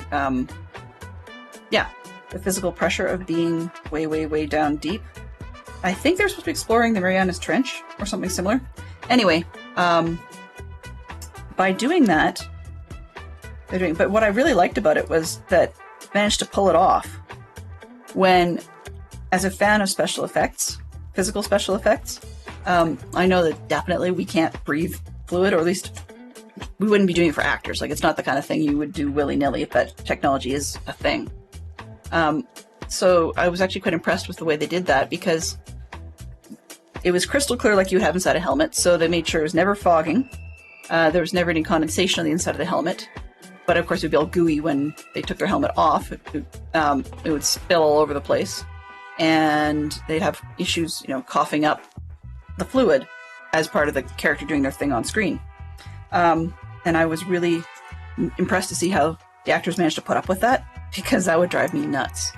One of the reasons I've been interested in special effects for many, many years is partly that it's just neat. To me, it's movie magic, and we've talked about growing up on illusionist magic. Movie magic, to me, is just sort of another category of the same thing, in a way, because it's trying to get you to believe something that isn't really there. So it's just illusions in another way. But with the movie magic, one of the other reasons I'm very much into movie magic, and have been, is because I don't deal well with scary movies. I really, really, really don't. So one of my coping mechanisms in that respect, Cameron, why am I not surprised? Anyways, Titanic Man doing an abyss, yeah, that kind of fits. But the movie magic part, one of my ways of coping with films that I was finding uncomfortable, frankly, I got afraid of a lot of stuff really, really easily, because my brain takes the storyline and expands it in my head, and I start extrapolating. And then, of course, you add extra pieces to it from your own experience, and it becomes scarier because of that. Anyhow, so my coping mechanism in a movie that was starting to scare me is sometimes to intentionally hyper-focus about the movie magic in the practical effects of how it was done. I'm not a huge fan of some CGI because I can't take that apart. But it's sort of, it was done in a computer. Great. Well, you just say that and it's done. I mean, there's an artist sitting somewhere who looked at this sort of stuff. Used to be frame by frame, but no longer is that the case. But in any case, there's an artist sitting somewhere and they're doing it all, and it takes some of the buzz out of it, because it doesn't feel like it's something that one could put their own time into if you really felt like you wanted to do a fan movie or something like that. So practical effects really impress me, and that's how I cope with a lot of these scary movies, is just try to talk my brain through the practical effect that could have created that. I'm trying to remember what the word is for it. There's a word for... Something is wrong. Sorry, I will... I'll explain the something's wrong comment in just a second. There's a word for... I think it's folio, I think is the word, for the practical effects made by the sound department. And that is something that I find really neat as well. Sort of, okay, that sound that just scared the snot out of me, because that's not a realistic thing that they would do would or could do in the studio. So how did they make that sound? And the same thing I find really interesting when it comes to video games. So those of you that have watched me play Minecraft are very aware that I love to insult the zombies for basically sounding like they're gargling their mouthwash. The drowned are worse for that. Oops, and I picked the wrong piece. I need the curved one. Yeah, the drowned characters or mobs in Minecraft are really bad for that. They really do sound like just some guy standing in the back. And I'm trying to remember what other one it is. There's another one that sounded like cats. Oh, it's the ghasts to me sound like cats. So somebody just probably recorded their cat doing different things, and then manipulated those sounds. But there's some really neat old-fashioned ones that I get a kick out of. So just part of why I like old movies as well, is, like, for example, when they used to do things that involved, let's say, medieval or French Revolution stuff or whatever, and they would try and have the sound of a decapitation. Yes, that sounds dark on a family-friendly stream, but the point I'm making here is that often they would just quite literally use a kitchen cleaver and a cabbage. And they would just keep chopping cabbages in half until they got the sound they wanted. So to me, that is kind of mystical, magical, and neat that it's doable.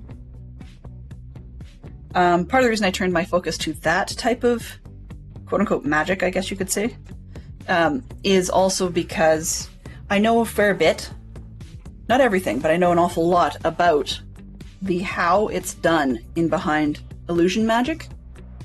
Like, magic shows and magic specials and America's Got Talent or Whoever's Got Talent. These sorts of things, they're good. I mean, I've met some of the people that have done those shows and made a career out of it. But by having known a lot of that, it's magical. And I still get a wow out of the I can't believe they did that. I can't believe they pulled that off kind of thing. But quite literally, how did they do that? Doesn't happen for me anymore. I mean, there's some how do they do that comes out of not knowing how an effect that used to be done one way is now done differently.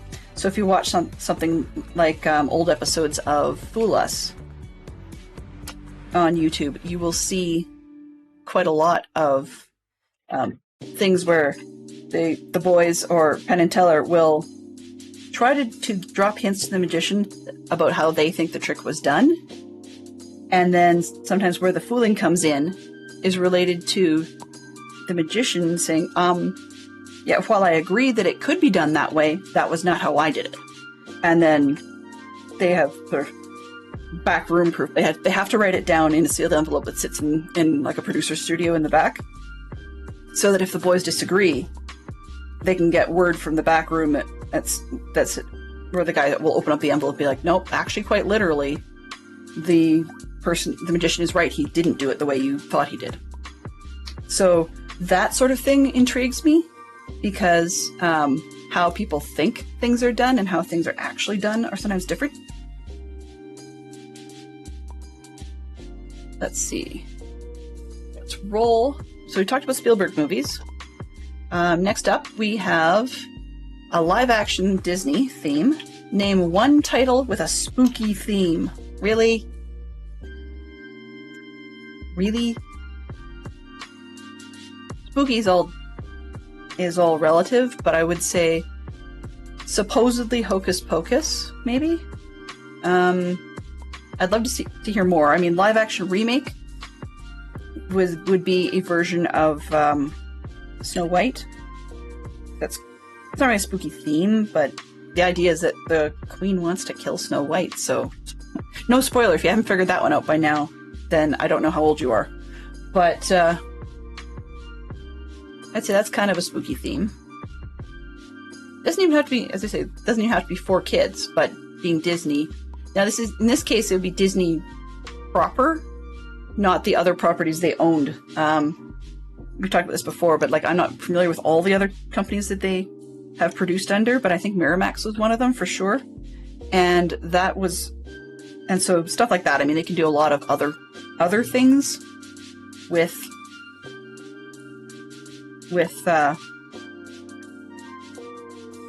spooky and so forth when they're not aiming for family content. This one. Come on. Uh-oh. There we go. Snappity snap. And I didn't count the parts or look at the correct parts before I started putting things on this particular step, so I should probably pay attention to that and see if I've got them all. The "ooh, there is something wrong" thing that I mentioned earlier, I'll show you in just a split second as soon as I get this one last piece on. Oh, here. Okay, we're dealing with the engine. Now, leftover, I usually, when I'm done with a bag, I will very frequently set aside the bits that were spares left over. But the concern I have in this particular case, and I know I haven't done another step yet, is from the previous round. Okay, I've got all the previous round extra parts in one tray. Now I understand why there could be some extras, but I'm a little disturbed. There's one there, one there. They're both big enough. Okay, spare there. Hello there. Why there's 3 of the little wedge shapes? is a bit bothersome because that seems like it might be a detail that I missed on the previous item. So I know we have 10 minutes left, and I am just going to finish up this bottom step on this page and derail quickly back to see if I can figure out where those other wedges belonged, because it would just be on the coal car. And then we can open up the bag afterwards, which, by not sorting, made things go a lot faster. Actually, we don't have 10 minutes left. What am I thinking? That's a 2-hour stream. Legos are 3-hour streams. Yay! Sorry, we have an hour and 10 minutes. Apologies to those who had just disappointed. That better not be what I thought. Okay.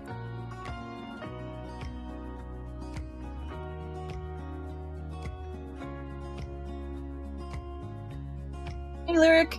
Ooh, Lego. Well, Lyric, if you're looking for Lego, we are on the engine of the Orient Express, which will be part of the VOD for part 5. We did the coal car and starting the engine. So the VOD will be on Twitch, as well as I'm going to copy it up to YouTube when we're done. So it'll appear tomorrow, I guess. Other piece of that for you, Lyric, is Sunday when I'm doing Stream Weekend. I will be doing the house from Up. So yeah, the Up house complete with balloons.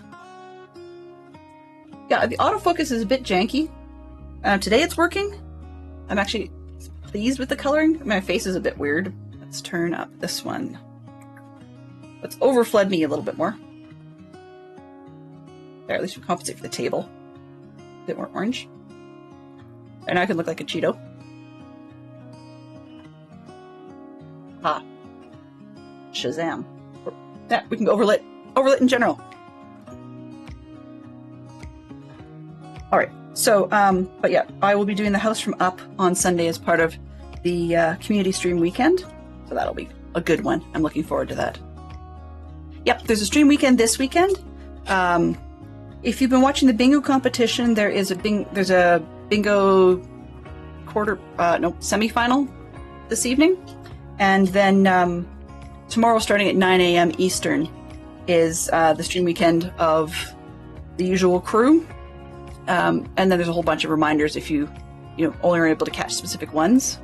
Then feel free to jump into to DC's Discord and see about finding the correct ones that you want to get reminded about. But yeah, so Sunday I will be doing the house from Up. Okay, so though we're starting, it says new bag, I'm just going to jump back because that's really bothering me that those other pieces are not showing. And I'm trying to figure out, where did I miss them? Quick skim. Not there. Not there.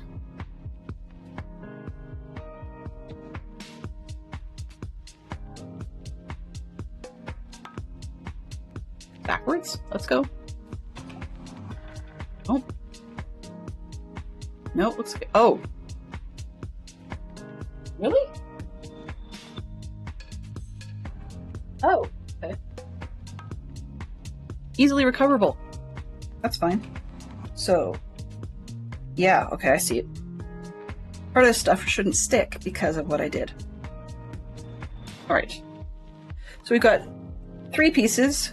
But the spot is only asking for 2, which is perfectly fine because I will have 1 spare. 1 spare, I can wrap my brain around. 3, not so much. All right.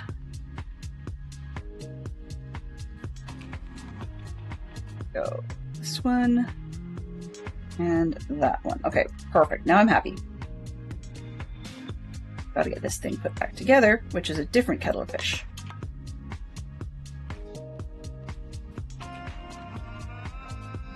And 1, 2, 1 and 2. Oops, there we go.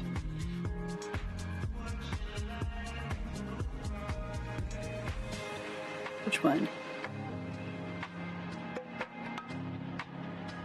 Oh, yeah, you were, last I had heard you were having a challenge getting a loan for the vehicle, at the time. But I didn't hear what kind of vehicle you were trying to look for. Use 2019 Buick Encore. Sweet! That's nice and comfy. Definitely cozy. Congratulations on that one. Oh. I'm not putting the cars back on the rail right now because it takes a minute to do, and I keep catching them on the Goodfinity stuff. Okay, there we go. Alright, so we're on to new bag number... Where are we here? Number... Nope, not 19, we're on 20. 20. So the question is, depending on how fast bag 20 goes, if we're not sorting, there's only 22 bags, and I'm kind of wondering whether or not today would be one of those days I just push it through and do the works, or whether I and finish it off today, or whether I delay, because this won't be much for next week, right? Let's see. So the vehicle... Oh, thank you very much for the follow. I appreciate that. So the vehicle that Lyric bought, it's charcoal and gray exterior with a black interior. New floor mats. Ooh. Ooh, are they fitted for that particular vehicle then? I'm curious. Let's see what else we got. Nice. The big question, does it heat your toes? What? Okay, what did I miss about that? Why do we care if our vehicle heats our toes? I am very, very confused.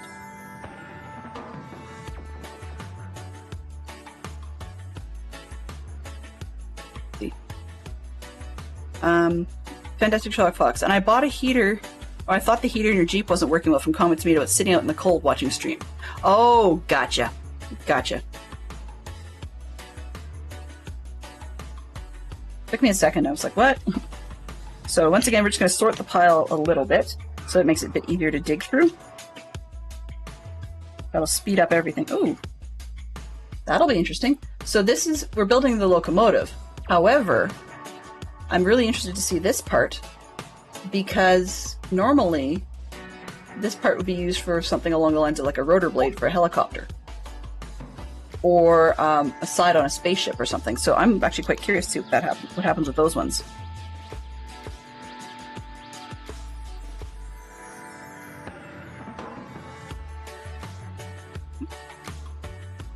Fantastic Sherlock Fox's brain is Kawanki Loo. I'm not surprised, though, when Fantastic Sherlock Fox was stuck with a rather toxic job you're getting out of, and having to carry the elephant shovel for me some days. So I totally get it. If your brain's Kawanki Loo, then I guess I have license with mine being even more Kawanki Loo. So yeah, we all forget things. I mean, if it doesn't affect our day-to-day lives, we forget. Although it does end up being, can be perceived as impolite on occasion. But that's fine. If you have to go, you need to go. I mean, you've got things to do. And whether or not it's your weekend from work, or whether or not you just have a very, very busy set of things to do this weekend, you know, not everybody can stay. Sometimes we just need to charge our devices. Sometimes we need a sanity break. I mean, when I haven't been accused of it yet, but well, not by my mother or extended family. My father has asked me, so, if you're doing this streaming thing, when do you go outside? I don't know how he's figured out that I'm on my 8th year as a scout leader.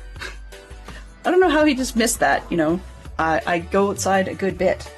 Not enough for, like, you know, hikes and bicycle trips and stuff every day, but I'm at that point where I'm kind of like, why would I?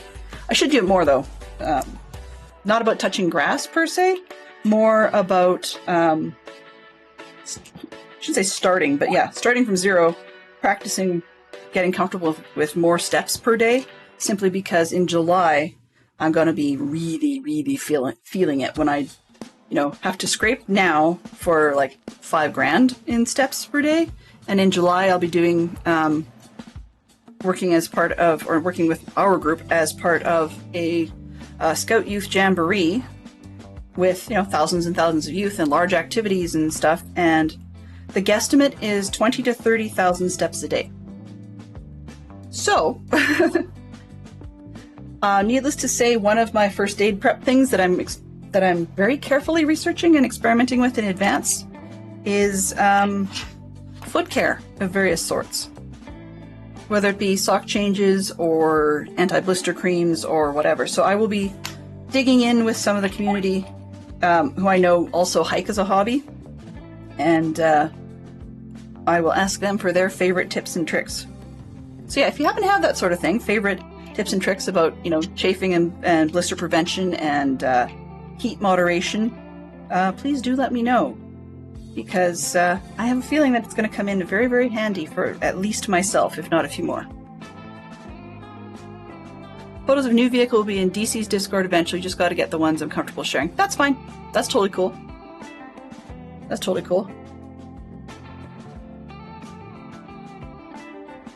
I was watching a clip with Fantastic Sherlock Fox last night from Linus. What's his last name? Just about everybody knows him as Linus, but he goes by LTT often, from Linus Tech Tips. And this was not a Tech Tips clip. However, Linus was going on about somebody had pranked him about getting his very expensive car broken into. And it just seemed semi-relevant because he made a big deal out of the fact that he makes a huge effort to not leave anything whatsoever in his car that could remotely think or make thieves think that there'd be anything worth going after to break into his car. And I think that's a great method. Sometimes I practice that, sometimes I don't. We don't leave a ton in our car, but sometimes we'll leave a water bottle, which isn't a big deal, but in concept. But if it's a $50 water bottle, somebody might want that. Linus Sebastian, you're right. And he's out of Vancouver, I believe, in Canada. Anyways, point to that story was just, so for those that, don't drive the newest, hottest edge cars, the other side of that story, to not leave anything in your car if you can possibly help it, aside from keeping the car clean and tidy and saving yourself the hassle of having to clean it later, the perk to not leaving things in your car is that then nobody wants to bother breaking in because they don't have any indication that you might be driving a more affordable car because you tend to prefer to spend your disposable funds on other things. Hello? If that makes sense. So like, for example, people who would have, multiple charging cables in their vehicle because they have, cell phones or whatever. If you leave those exposed when you go out and you get out of your car, some people will break in thinking that you may have just tossed your phone or your tablet or whatever other expensive device in your glove box or under a seat. And so they'll look, which is a lot of damage nobody wants to pay for. Hey Tiz, long time no see. How are you doing? Well, long time no talk. For all I know, you could be lurking most of the time. Good to see you. Good to see you. Yep, this is the train build. We have about an hour left of official time. And I say official time because if we're really close to the end, I may push it through. That's the heads up for Fantastic Sherlock Fox. Because the kids only have a half day of school today. Although, for those in the know, our son's home today recovering from a migraine. I saw him just before stream and he says he's feeling a lot better, but it still sounds like he's got a residual edge of his headache. Which means he was good by about, 2 hours ago, whatever 2 hours ago was for you guys. Okay, so now we've got enough parts sorted for this one. I'm actually quite curious. I'm going to show you, we probably only need one, but they give us 2 printed tiles that I'm really quite pleased with. So these are the kind that you would not find them in the bulk bin of gold flat dots because they're printed. And printed tiles being less common would cost more at your local store in the bulk bins if you needed to get replacements or something. And these ones do not seem to actually have a time on them. Just looks like a bunch of tick marks. Though you probably can't see this on... Oh, come on, camera. See, sometimes it focuses, sometimes it doesn't. Oh, it was there and then lost it again. I moved, I suppose. Anyway, I guess I'll just have to skip it. What I was trying to get at is the one on the top, if it will ever focus, maybe. Okay, well, we'll just deal with it. The one on the top, what I'm trying to get at is it looks perfect printed. So if I only use one, I'm going to use this one. This one the gold rings printed around the little hands, which, yeah, once again, I'll try later. Oh, there we go. So gold rings printed around the hands on the one I'm pointing at now. That one, those gold rings are offset, so it's a slight misprint, which means that, I mean, for collectors, financially, it'd be more expensive because people seem to like to collect misprints. Go figure. I don't like it in terms of the way it looks on the vehicle. So if I'm only using one, then the one I'm pointing at now will be my spare because it's just not as pristine looking as the other one. Okay, so we're back in. So step 20. We've got this one. We need 2 of these. Put them down there. And then we've got 2 of these clip sections. And I know it's shadowed. We'll get there. 2 L brackets. The L brackets in their picture are done in dark gray. I don't see any dark... Oh, there they are. I didn't see any dark gray ones, but we have them. So once again, Yellow had asked me a long time ago in the stream, would I sort the parts by type or would I sort the parts by color, right? And we can see that I have the 2 different sets, which they're not quite the same because the gray ones have the bump is on the top of, like on this side, whereas on the inside, I guess, and then the black ones have it on the outside. But I've seen black ones printed like this before, and so I could put them in a bin, but I'd be tempted to put them in a bin of all of these, like quite literally. They would not share the bin with those. So, so in that sense, it just makes more sense for me to do it all in black and then have to empty it later. Do I have my sort bin? Yeah. So the one I was mentioning earlier, you know, you can see I just sorted by color, more or less. I mean, the dark grays and the light grays are separate. Oops, and I... Hey, yellow! I've got to make that bigger and louder. I'm an expert drawer.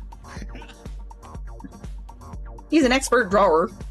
Okay, where is that one? That's...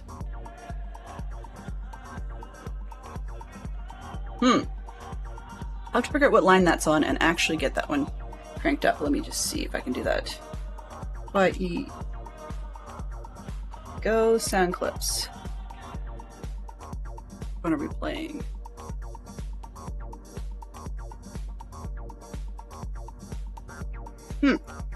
Media source file. Okay, there we go. Edit. File name. Oh, I see. Okay, I'm gonna have to, because it's got the video, I'm gonna need to pump the volume on that manually, I think. Darn it. Here, let's just mute Spotify for a moment. Oh, come on, monitor. Shush. There we go. And we'll play that one. Oh, it doesn't test for me at all. That would explain a lot. Okay. We shall have to play that again at some point. All right, back with the sound. My usage of it.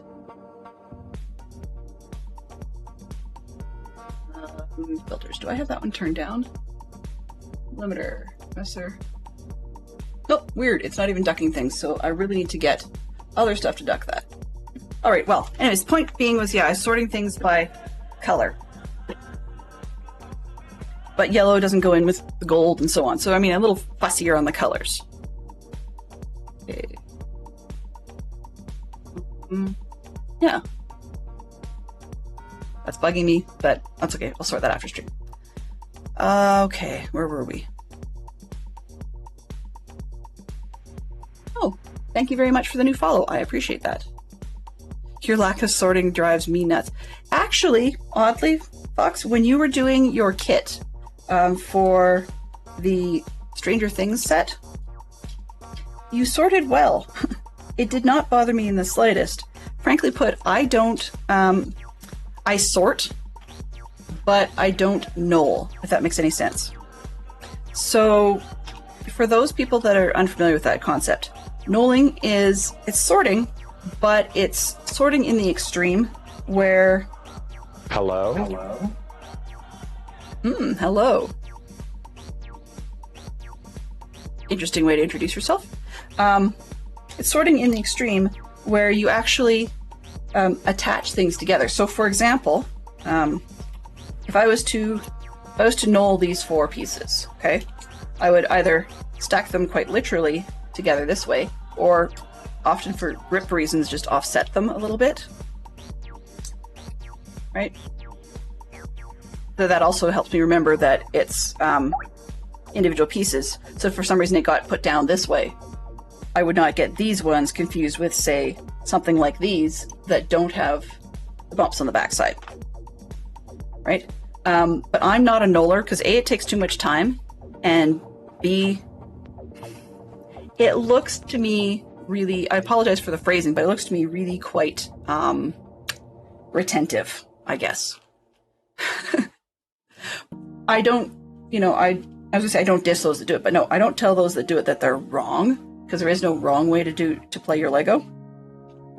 But that said, for me, it does fall into the why bother category.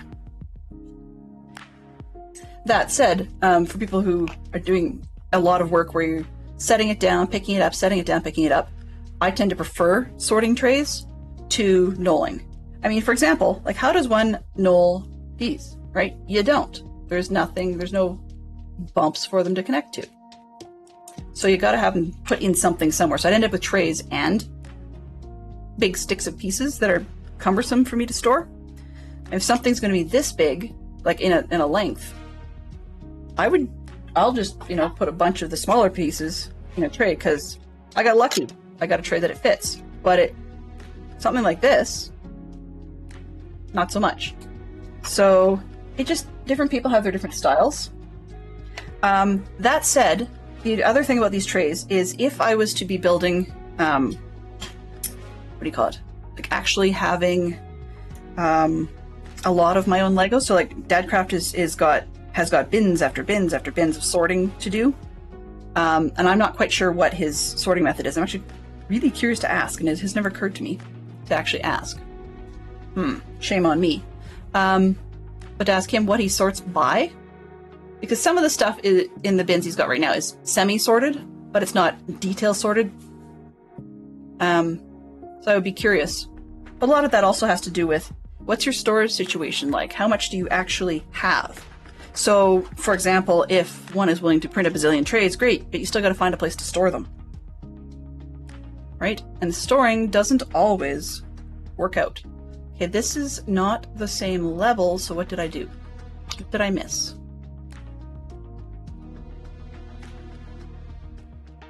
That came up. Now it's level with the black piece. Okay, that's fine. Oh, I see. Okay, there's more being put on here. Duh. So I won't worry about those just yet. Let's get the vertical stuff going, and then I've got an edge I can work with. There we go. I wasn't seeing where this section goes on, because in the shadow, in the way that the drawings are done, it's hard for me to see that slope section we just put on. And as you guys can see, without the reflections, my black isn't showing up on camera very well. So I recognize that you guys are getting a subpar experience. But yeah, I would love to see what Dadcraft sorts by. That would be intriguing to me. Very intriguing. Because I would love to see what he does. I mean, at some point, I may get to see that, or I might get a summary of it, or aftershots, or he might just say, I don't really feel like telling this person, and I get no response, which is less like DC, but it is possible depending on how busy his world is. Alright, because if you ask nicely, then he's usually really responsive. Unless your name's Troy, in which case we don't know what's going to happen there. I mean, you could be new and not understand the system. Alright, so now we're finding out what they do with those rotor blades. Sweet! So these get one of the 6 bump pieces on an edge, it looks like. I'm starting with the one on the left-hand side of the screen. Trying to, anyways. And that Oh, goes hello on there. the near section. Box, heads up. We could have incoming. Okay, so this one looks like it mounts on the side in line with this section, but at the moment it's a little on the flimsy side.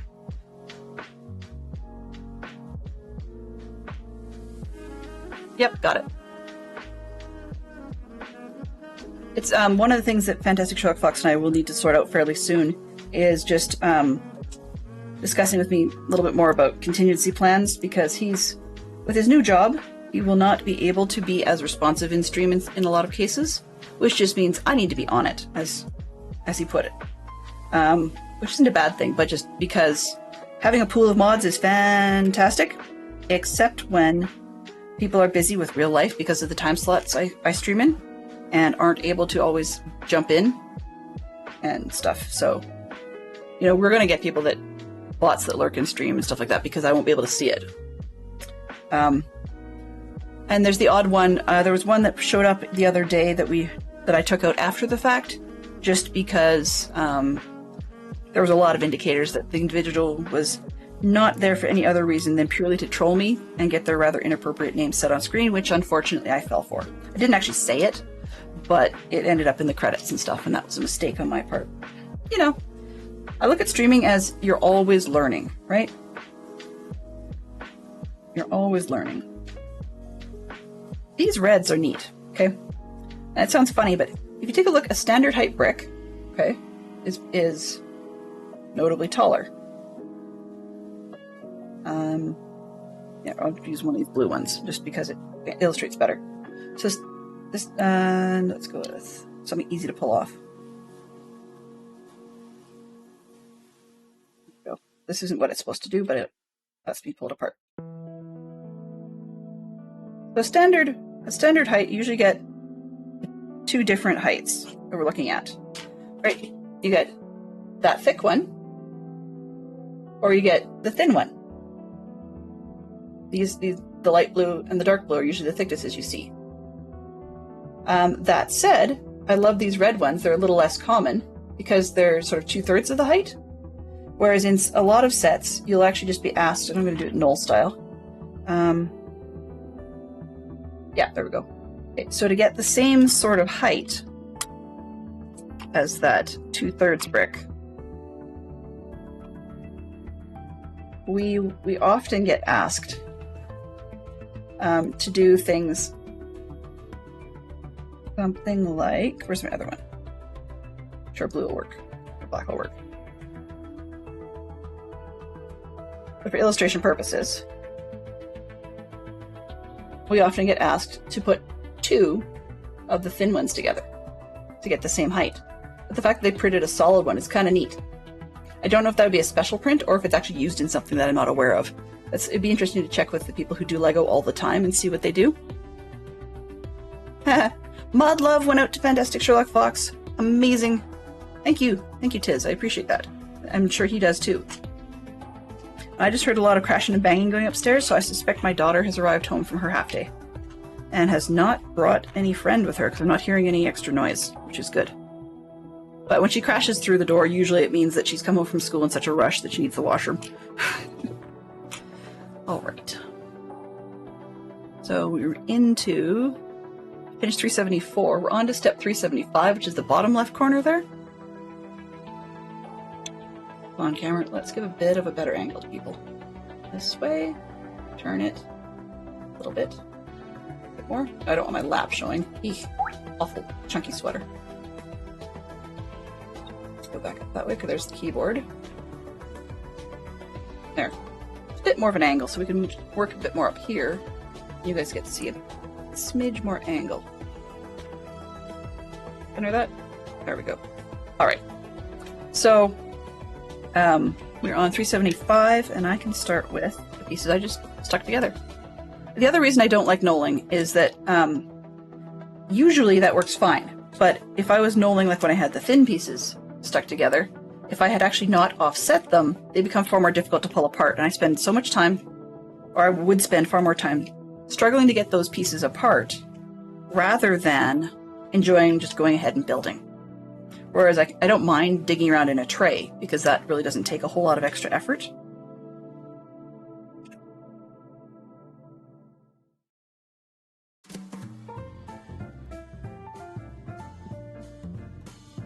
Woo! Okay, yeah, that would explain it.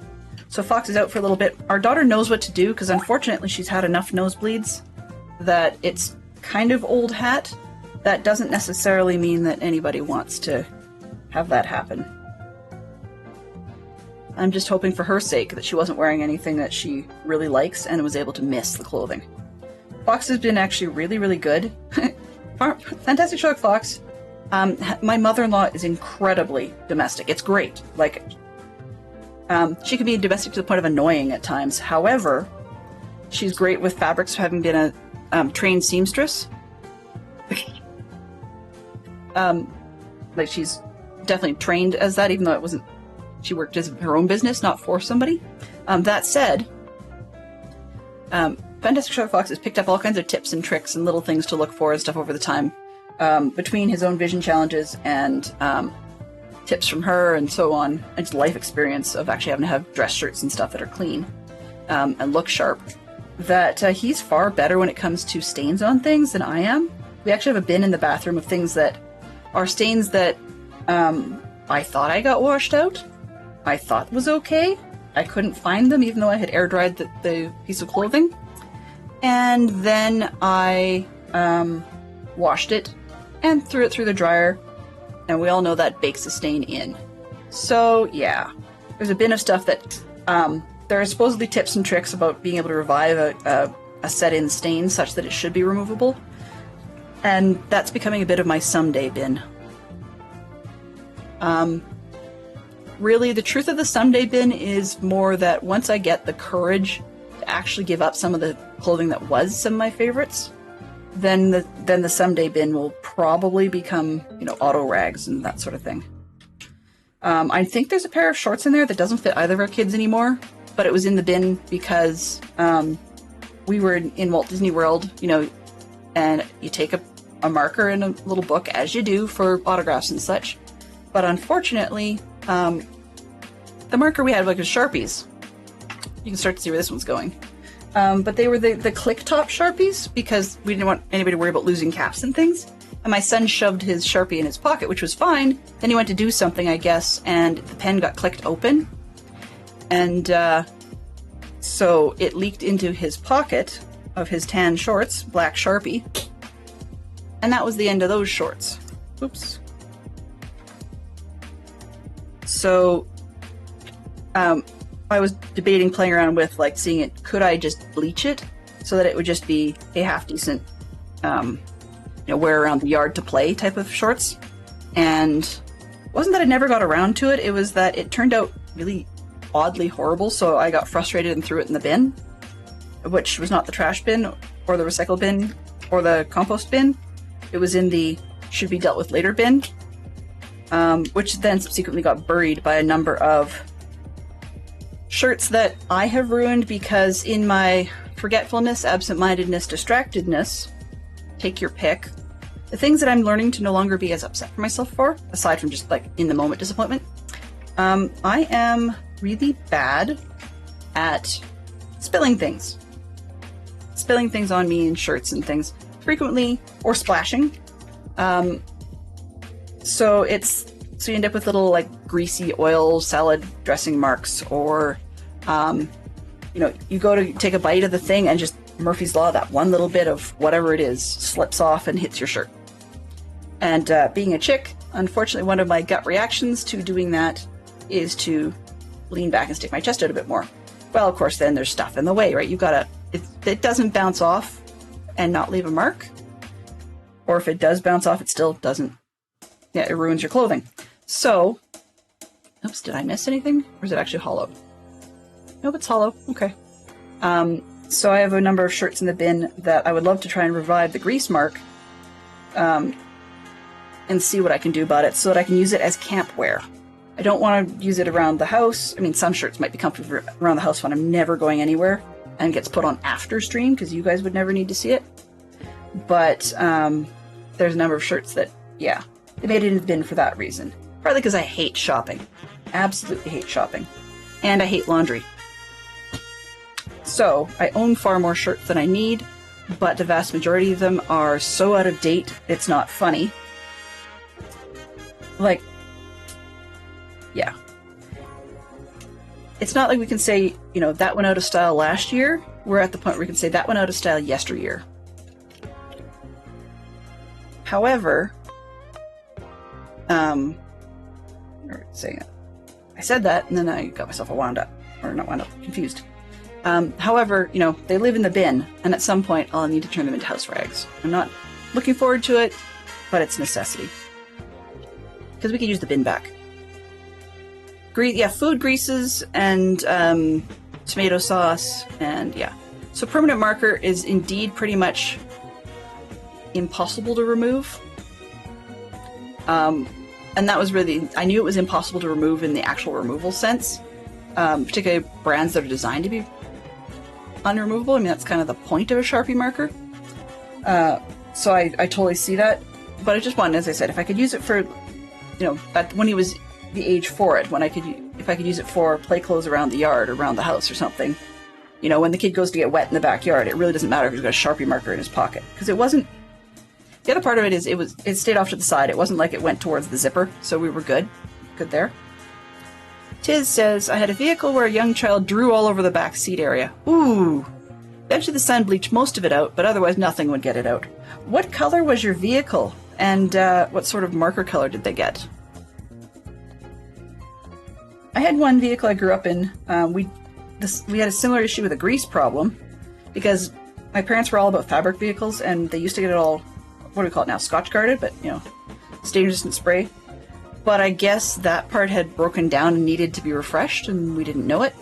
And so there was an accident on a road trip at one point where as a teen, I guess, my brother had a burger come apart on him and end up like all over the seat, you know, patty side down and that kind of jazz. And it was a real mess, but we just had to deal with it for years because we just couldn't get those stains out of light gray upholstery. Black permanent marker into, oh, pale gray. Yep. Well, I mean, I guess two things. One is I'm hoping they were young enough that you know, they could legitimately be claimed to not know better. Two, I hope that they weren't actually writing words.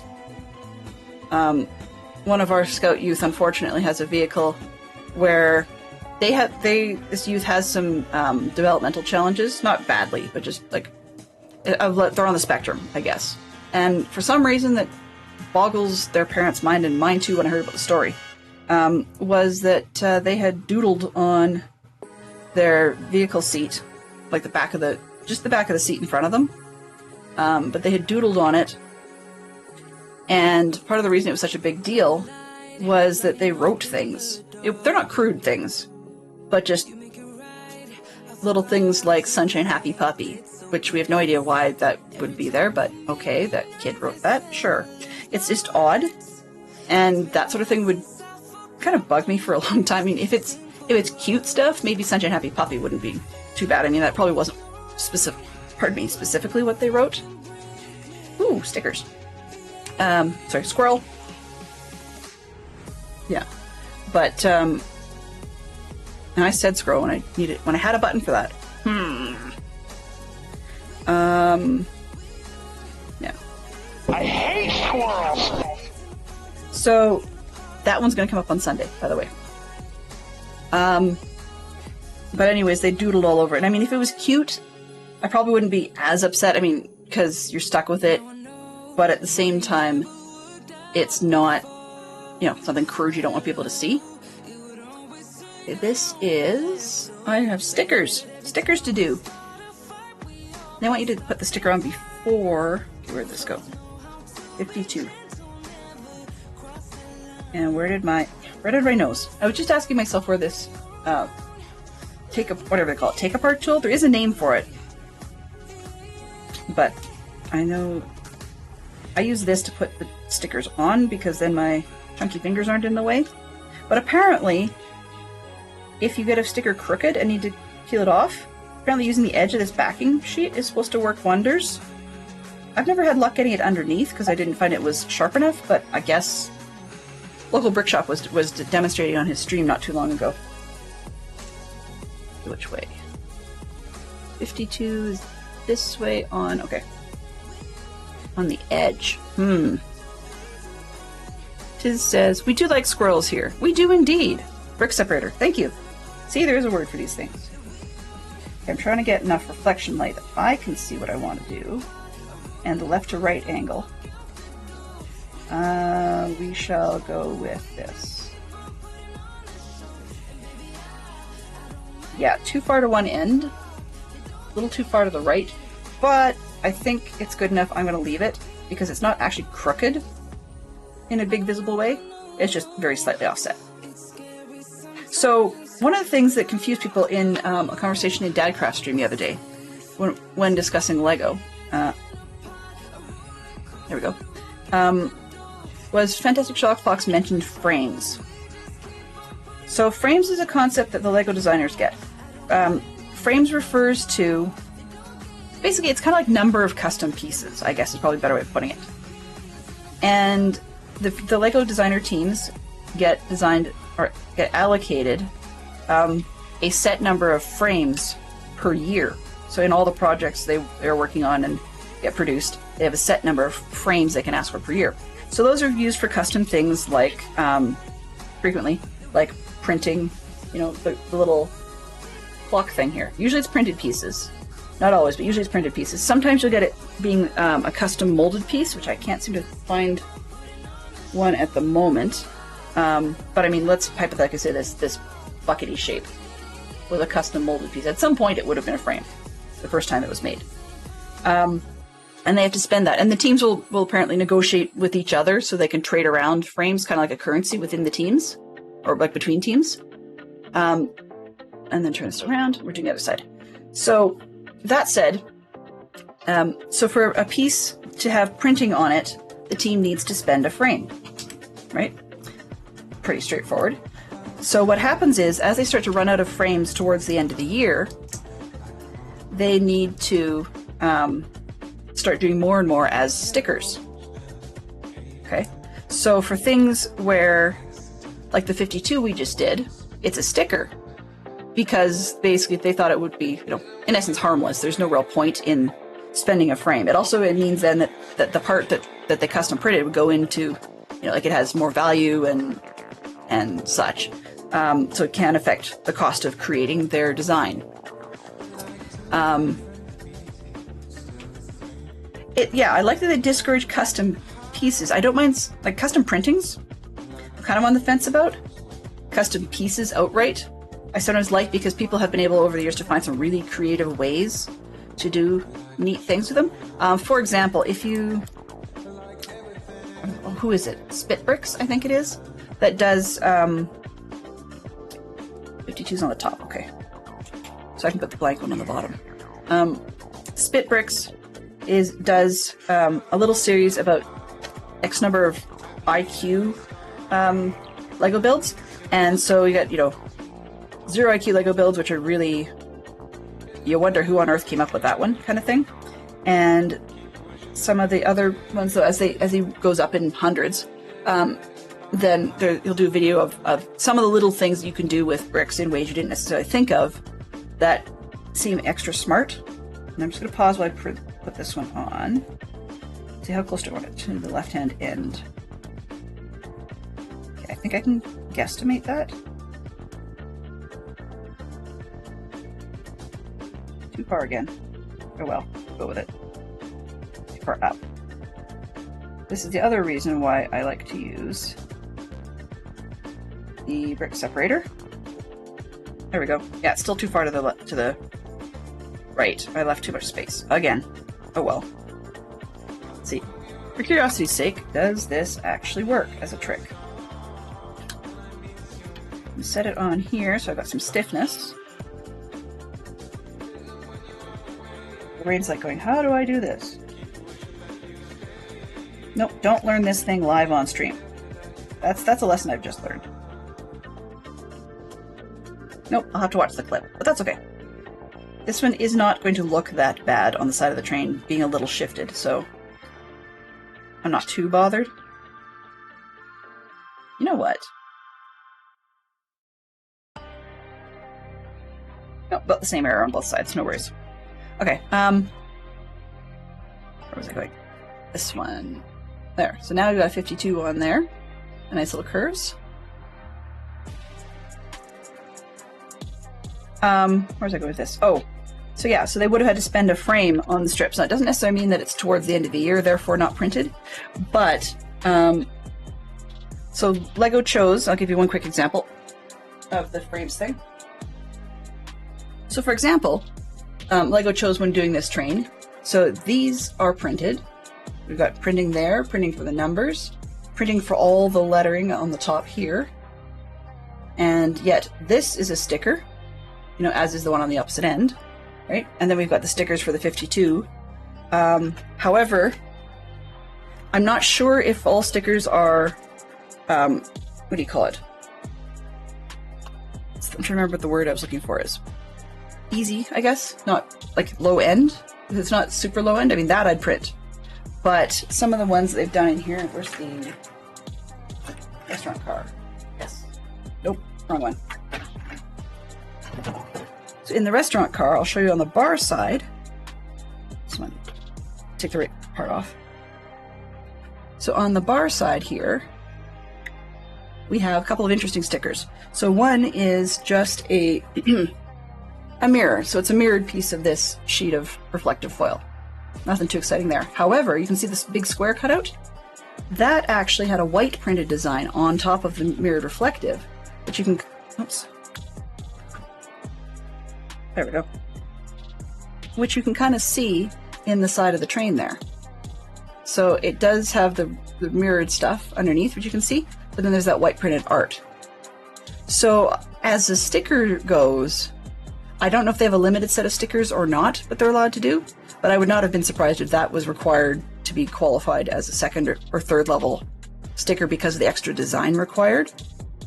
But there is both some light gray printing on there, and basically the reflective is just left as the little lines between the art pieces. So there's gray sections and white printed on there. But I mean, had they printed that as a separate tile, it probably would have cost them a pretty penny. And not just in frames, but as in actual cost. So the printed tiles thing is not a trivial situation. And as I mentioned earlier, different kits and different teams will trade frames back and forth so that they can get some neat pieces. And as I understand it, some of those custom ones can be used in all kinds of weird places. So if you ever get the chance, check out YouTube's Spitbricks, I believe it is, who was doing these multi-IQ suggestions on, or showing people what's. It's not just what they've done; they even just can show in other kits what has been done with various parts in ways they never would think. Like there's been all kinds of things done with these guys. I've seen ones where they use the Technic pin as a centerpiece for attachment, or even just the two studs, and then you do it inverted, right? And if you had a whole bunch of those inverted, even in 4 different directions or whatever, alternating, I've seen them used as the branches on a pine tree, for example. You know, downwards or upwards. Downwards usually works better, but, you know, to each their own. There are things that have been used as the same part, used in both the porthole and the ring around the outside of a washing machine. Okay, so we're on 383, which is some curved parts with a 1x2 flat in them.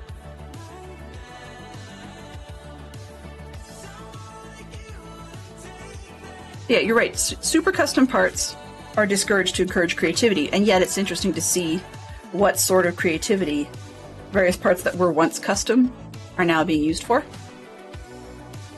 Like these things, they're black, but they're very frequently referred to as cheese slopes. Especially the ones that are, instead of being 1x2, the ones that are kind of 1x1, those are often referred to as cheese slopes. And I guess it has to do with whatever color they were originally printed in. Maybe? I don't know. I'll have to look that up at some point. But there's lots of people do with them. I'm still a little disconcerted that these pieces on the side, I mean, they feel fairly strong, but it's towards the backs, it feels a little flimsy, because I just disconnected it. So yeah, one side feels a little less flimsy than the other, but they're definitely flimsy. So I'm looking forward to seeing what goes above it to help, or below it to help stiffen it. Let's see, we've got... Oh, 2 mysteries on Monk. I never got into watching Monk. That's Geek Out, by the way. I never got into watching Monk because it was a modern remake or redo based on some, I believe, Anne Perry novels. And the Anne Perry novels are set more in the 19th century, I would guess. Victorian-esque era.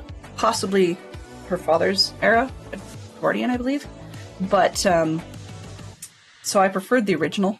If that sounds like sense. And so I didn't really like the modernization version. It just didn't click for me. I saw a little bit of the first episode and couldn't follow through. I have a backlog of stuff I should watch at some point. I tend to watch a lot of YouTube videos and still have a backlog of my own YouTube videos, not just the ones I watch with Fantastic Sherlock Fox. So I don't get around to it, but part of my backlog involves catching up on Murdoch Mysteries. I'm multi-seasons behind on that one. And what's the other one I'm looking forward to? I just had it on the tip of my tongue. Stupid brain. Enola Holmes, that's what I'm looking for. Enola Holmes. Although as far as modern stuff, because I do like a lot of the older things, I've got one clock, so I will use the good one. But as far as modern ones go, I'm looking forward to seeing Only Murders in the Building. Because, yeah. Because actually I like 2 out of the 3 actors on there, and it's got a murders theme to it, so it's good. I like Martin Short, and I quite like Steve Martin, so that's 2 out of the 3 right there, and they do a great job, from what I'm being told by my parents. Okay, this one needs that stuck underneath, followed by this one. Yep, sorting speeds things up so much more. We have 15 minutes, and I have 3 bags left, I think. So I'm not sure if it's worth pushing through. I tend to do 2 to 3 bags a session. On the other hand, we're so close on this train, it's kind of not funny. I really, really, really want to do Up on the weekend, so I'm debating, do I save this for next week to finish off? Or do I push through and finish this and start the poll for next week? I don't know. I'll have to decide. It's what in English, what I impulsively want to do and what I should do may be 2 different things. See how far we get in 15 minutes. And I'll keep on thinking, but my thinking is not working so well today, as you guys have seen. New meds, they've kicked in, I think. I don't know. I'm hyper-focusing. I could probably switch it if I needed to. But I don't really notice anything different. Alright. That's starting to look like a locomotive. Well, more than starting. Okay. Ooh, colors! Colors, must do. And yes, the little thing appears to be a pressure sensor of sorts, or something, inside the, what's going to be the driver's cab, which means the one that's a little bit misprinted is my spare. Excellent. Now, because I don't have printed separated from non-printed, that will go in my gold bin. Only Murders in the Building wasn't on my radar, as I was worried it would be more cheesy than mystery. Maybe I should look into it. I will throw a flag on there. I don't know if it has a comedy element to it that may not work with you. It's possible. The reason I throw that flag out there, and just let me grab the bag so I can sort while I talk.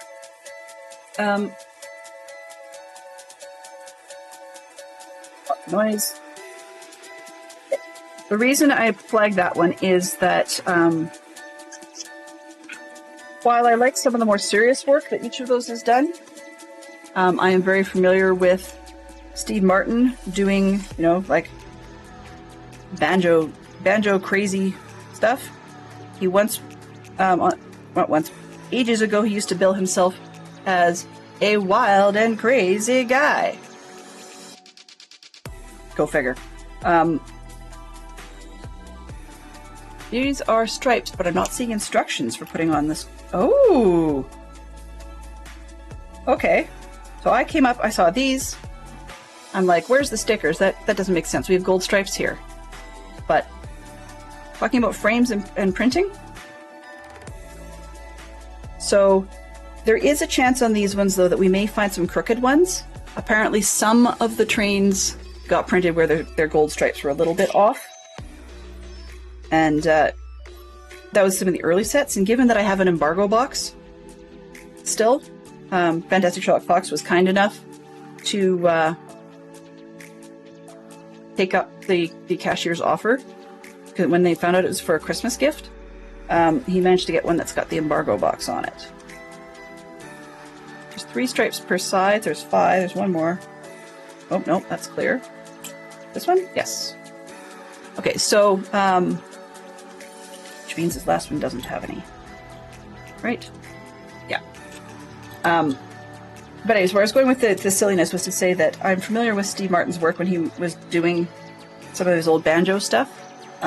He's done some goofy things with the Muppets. He's, that sort of thing. And he's done some very serious work, too. I mean, I loved Roxanne. Totally loved Roxanne. I was not a huge fan of Father of the Bride, but that was just because that level of slapstick style humor is not my bag. I do like slapstick humor, don't get me wrong. As far as that goes, I love a lot of the really classic stuff. So some of Steve Martin's work has worked, it's just not in those films. I didn't like those films. And Martin Short, once again, he's had some serious work I like, and some silly stuff. I mean, one of the latest ones that Short did that I quite liked, I shouldn't say latest, more recent-ish, was he appeared in one of the versions that I got to see of Hairspray, the musical, when it was done for TV. Thank you, Tiz. I appreciate that.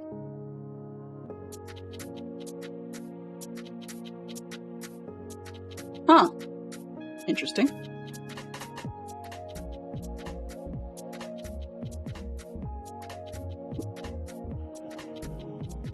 So, here's a did you know for those of you that only speak one language. Apparently, Twitch is able to pick up on terms that it wants banned in other languages, even if it's not English. Score for us.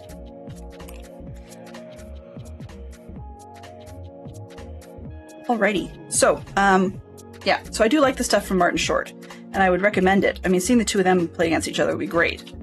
That said, I grew up on it, and so while I may not necessarily like the way that they do the character, and I don't know if it's comedic or not, because I haven't seen it yet, I could see scope for having some of that level of humor in there in a way that I might not necessarily notice, or if I did notice, I wouldn't be bothered by it. But as I understand, it's got those two actors in it, because they play off each other fairly well. This is Only Murders in the Building, but they don't, from what I understand, they don't intentionally take it to a silly, slapsticky kind of place, other than my parents were clear that it is a little bit silly in that they realize, like, just the neighbors and that everybody else in the building seems to be kind of, at least in the first episodes, kind of oblivious to what's going on. And they don't necessarily realize everything. So, yeah, there's a bit of goofiness there. But, I mean, to some extent, I'm relieved to see actors that I have seen elsewhere, be it Hollywood or television or whatever, that are getting up there, still getting interesting and good roles without necessarily always making fun of the older age set. Oops. That's straight. That one. This one. Oh, this is going to be Yeah, okay, this is already a fingerprint magnet. And just the way, you probably can't see it on camera here, guys. This isn't all my fingerprints. Some of these warpy type shapes are just the way that the tiles have to be made in order to get the curve. Because you can see, in essence, it's a plastic stressing mark. Like, I can smear all over it and the plastic stressing mark doesn't go away. But that's okay, it's not a flaw. It's just the way the tiles are made. So, yes, one of the things, we've been over the 6 ways to Tuesday, and I know I've talked about it in other streams, and I won't belabor the point on this one, but just over a month ago, I officially got the medical side of the diagnosis for ADHD. Now, what that means to you guys is very little, other than to note that's probably a lot of the why I lose my train, no bad puns intended, or maybe pun intended, but my train of thought, sometimes mid-sentence, or it contributes to the randomness of selections on what I'm going to do.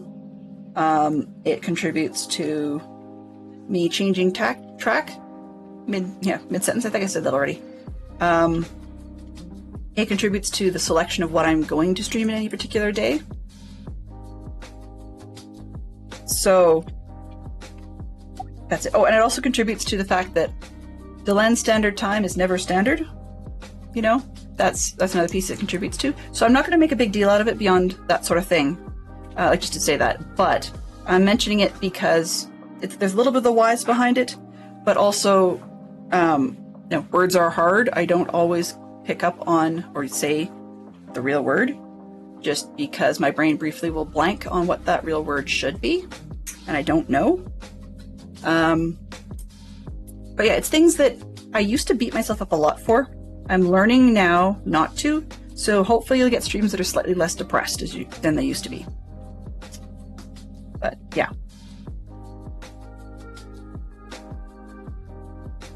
As one of my friends at dance, who apparently also has the same situation, she hasn't streamed, but she's yeah. Was I supposed to do that twice? Oh, 2 times. Yay! I did one side, then the other. Oh well. But as she said the other day, she said, sometimes I don't word. I'm like, yeah, I understand that. It's not just words are hard. Some days we just don't word. And it comes out relatively incoherent and possibly worse depending on how stressed we are. So yeah. And that's why I've put, I am not it. It is part of who I am. Correct. But the point to bring it up was just simply to say, sometimes when things go sideways, I now have a reason that hopefully the streams will be more positive because I have a reason I can say, okay, something went sideways. I can't change the thing that caused it. I can be more aware. I can try and make hacks to go around it, etc., etc. But hopefully I will not be as negative on stream as I used to be. Now, that does mean that sometimes creativity is a problem because I'll think something's absolutely fantastic when I initially have the plan come out of my mouth. But when I go and execute, I realize that it was a really janky, dumb idea, and I shouldn't have done that. So there's still some negativity working through there. But that said, that's why I'm bringing that up, was that hopefully streams will be getting better as I work things through and learn things. So it's not all about that. Life isn't all going to be conversations about that. But that's part of why you guys will probably at some point trip over the fact that or a tag to that effect is now to be found on my stream. There you go. End of story.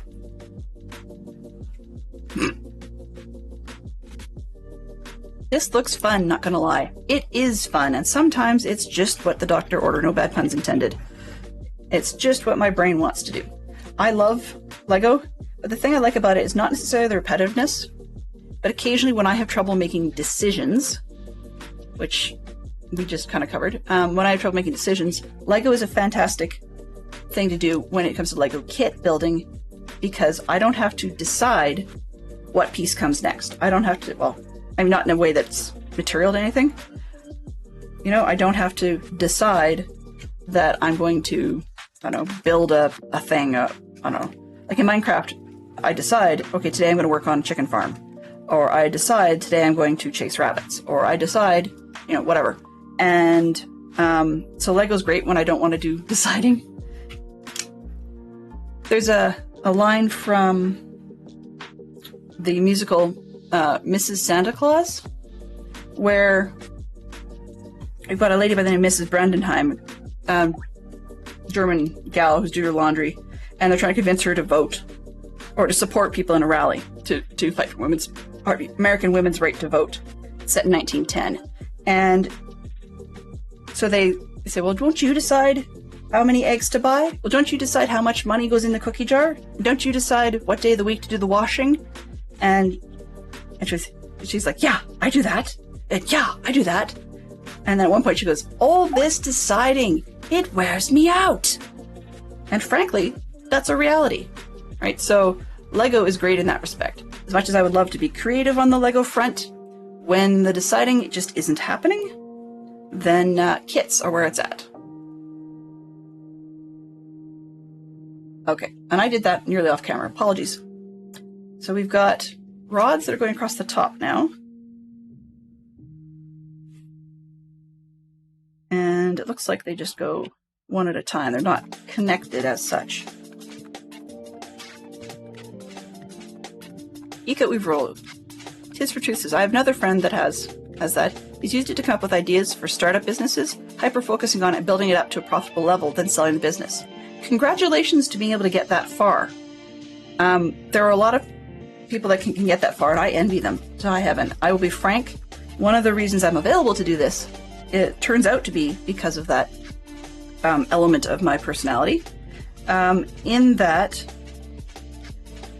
when something is interesting, I can go for hours. It's kind of annoying but amazing. No, I can just go for hours. When something loses interest or is challenging my ability to focus on getting something completed all the way through, then I lose interest and I lose focus and stuff. Resulting effect being that over time that contributed to, it's more than a decade ago now, so I don't mind saying it, but contributed to the fact that I have lost about 4 jobs in the past.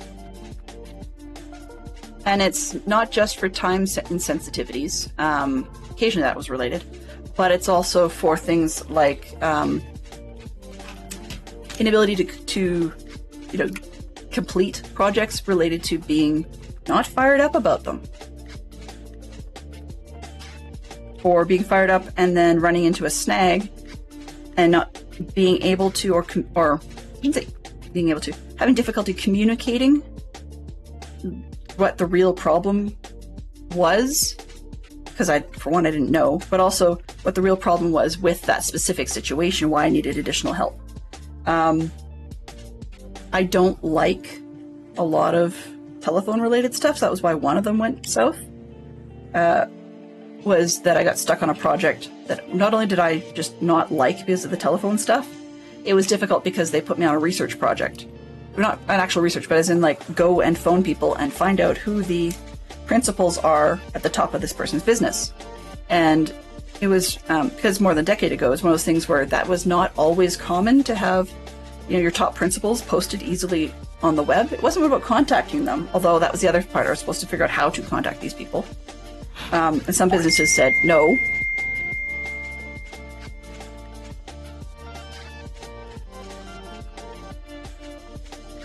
We can finish this bag. Let me just see.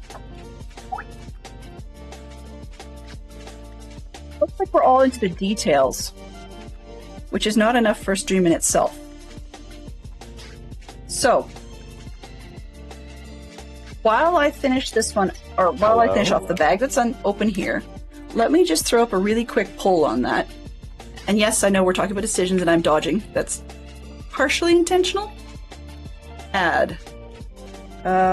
Shall we push through to finish the... Oh, no, sorry. Let's not go long-winded like that. Finish build today? Question mark. Can't spell.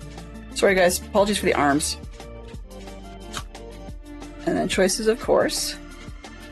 Yes. Yes.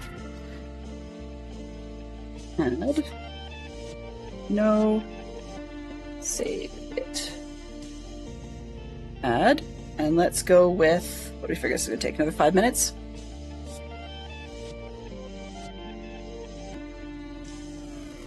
Alrighty.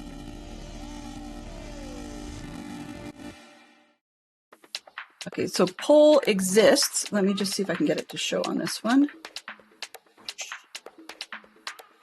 Do I have polls up? There we go. Okay, let's see. Where is frame on this one? Huh. All right. I'm not particularly sure how to get all the bits. This one, this one, this one, and that one. I think I can get all of the parts to go up a little higher. I think, maybe.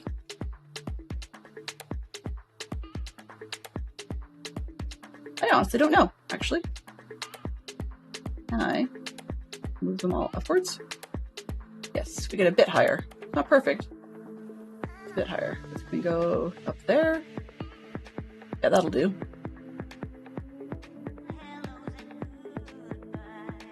Lock that in for now. So we've got one each way. That's fine. I'll just keep working on this one. So you can see on the side here, we've got bags 22 and 23. And yes, it's right in behind the text. I know. I get that here on the studio outside. Right behind the, sorry, geek out people. There we go.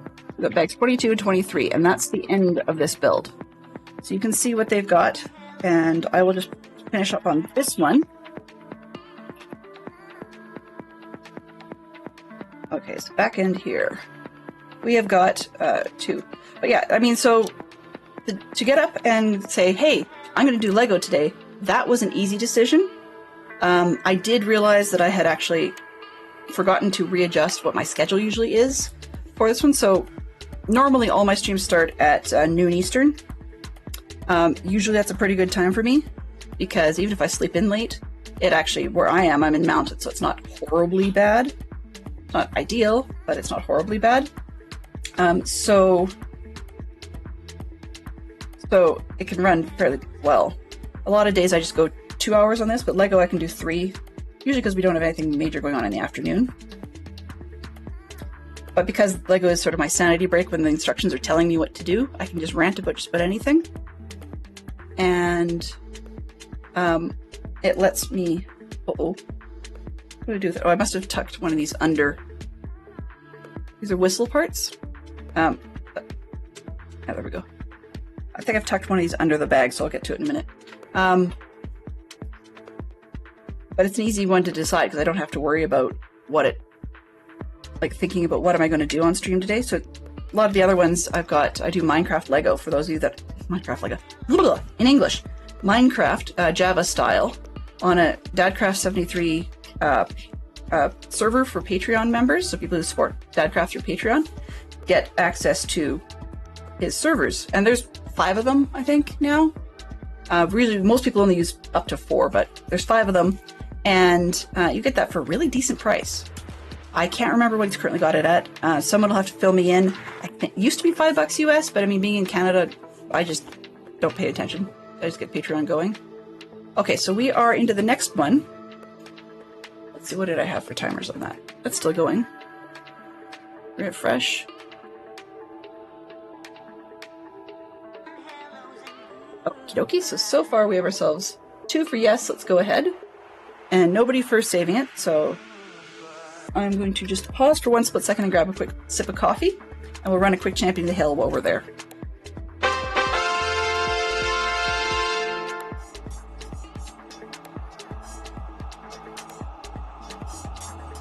So if you want to get in on Champion of the Hill, just type !join.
I can see you, but I can't hear you. I can see you, but I can't hear you. See you. Wow, that went way south. Here, tell you. See you. All right, that would be a TTS monster fail. So what had actually happened there was I didn't think you guys need to be hearing all the clickety-clackety of the mug during that Champion of the Hill. So I muted, and I forgot to unmute. My bad. It's already on my to-do list, as we mentioned lists. It's already on my to-do list to put up some sort of command that makes fun of how often I'm muted, because I think I'm muted more than people derp. Although, I don't know. I've seen a few neat ones that reference derp-style mistakes. I'm just looking for a good sound or video clip to go with that. Yeah, that was really weird. So I'm using a service called TTS Monster for the text-to-speech. It's the version I've got is free. There isn't an upgraded version that we pay for, but I wanted to run it free for a while to see what sort of uptake we had. Frankly put, it has some really neat uses if you're doing things like playing competitive Lego. Why do I keep saying Lego? That's not the word. Brain, please work.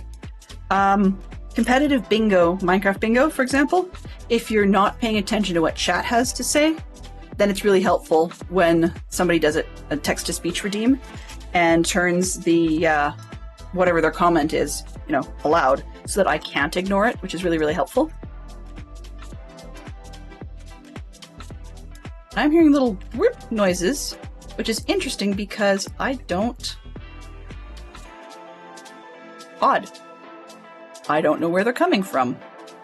It's notable because normally I run a text or a Google words, a Twitch chat overlay. It's quite literally called that. It's from GitHub, where it's transparent, so you see the text and you can click through and play through. Even though I've got a triple monitor set up, no spoiling. Even though I've got a triple monitor set up there, it's really helpful because, oops, because I hit the camera. No, because with the hyperfocus that goes on, I can very easily mentally block out the side monitors so that I don't see what's going on. Part of it's intentional because that way I don't see the OBS sample feed of what my preview screen is, even though I look at it enough, but I can mentally block it. The other reason I block stuff like that, like it's the movement, is that occasionally on my left-hand monitor, there's not much going on, right? So I just blocked out. The side effect, of course, is then I miss what people have to say for chat. Like something just went blip as I got a direct message from Discord. And as tempting as that is for me to go and check right this moment, I probably won't.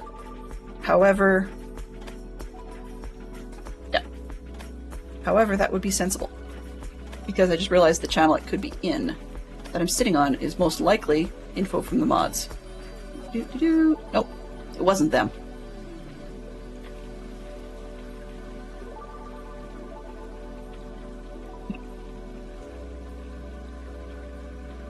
It was actually, I'll fill you in, it was actually yellow. Thank you. It was you. Normally I'm in streamer mode. Let me hit this one. There we go. Now I won't hear it. It's one of those 6 of one, half dozen of the other type of things. On my Discord, I've got a channel for mods to give me messages, and it's not always Fantastic Sherlock Fox, because Fantastic Sherlock Fox also has other ways of getting hold of me. I mean, not just because he's in the house, but that he's got my text messages, and on text, he can direct message me, and it does come up as a pop-up on my PC. Yeah, I've talked about that before. For those of you that are interested, it's called Windows Link, and you can connect your iPhone to your Windows. And I think Android has had that feature for a while. But, so, yeah, he can message me that way if need be. Although sometimes he just says it in stream because I tend to block that mentally as well. Point to all of that was saying that the transparent Twitch chat is really, really helpful as an overlay, even though I have multi-monitors, simply because I can put it right on top of the center. Today I'm using something else for chat because, not because I'm being different, but because I have that option from my bot to have its chat thing up, it can't be transparent. So I don't need the full screen when I just have Lego instructions. Okay, perfect example. Actually, very perfect example. So, we talked about the colors. These ones are the same. We've got black, and we've got blue. Now, I don't know about you, but lighting, but one of the other vagaries of putting the same type together, rather than sorting by color, is, as you can see in the various different types of lights, occasionally, particularly if the room's not super well lit, those two will actually look the same. And so I'll go ahead and I'll grab the piece and I'll build with it, and then out of the bin, and then when I go to actually build or like turn on the lights or work at something else, and I get better lighting, I look back at my build and go, oh. Or I get myself slightly wound up and flustered because wound up and flustered because I cannot find the piece I'm looking for. And the reason will come down to I can't find the piece I'm looking for because I mistakenly used it earlier. Okay, that's a weird one. So they have 4 with the bumps on the inside and 1 with the bumps on the outside. That's odd. Okay, fine. Alright, so I think that's enough sorting. We should be able to find all the bits and bobs. Let's just push. This one's a weird shape here, so I'm going to bet that's probably got to have a sticker somewhere. Okay, where are we here? There we go.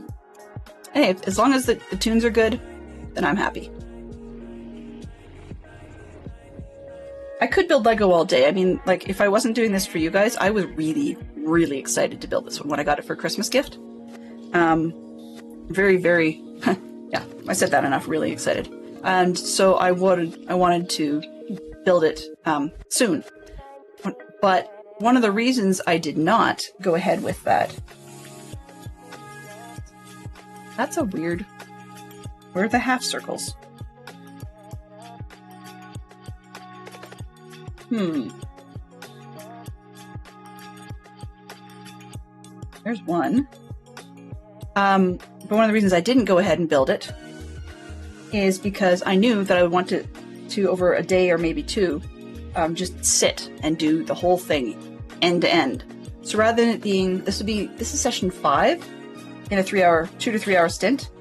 And so I wanted to spend time enjoying the build, slow it down, take my time, rather than pushing it all through. And then, yeah, I get a lot of enjoyment out of the looking at it later, but it's not the same as if I can slow it down and build it. I mean, side effect is I get to talk to you guys all day, but that's, I mean, it has its pros and cons. And you guys can decide whether it's a pro or a con. Wrong end. Nope, that's the right end. So we've got the boiler door, and it's actually kind of neat though, detail-wise. I'll show down the inside here. Those that were late arrivals. Kind of hard to see. Do I have a flashlight? Usually I have a flashlight around here.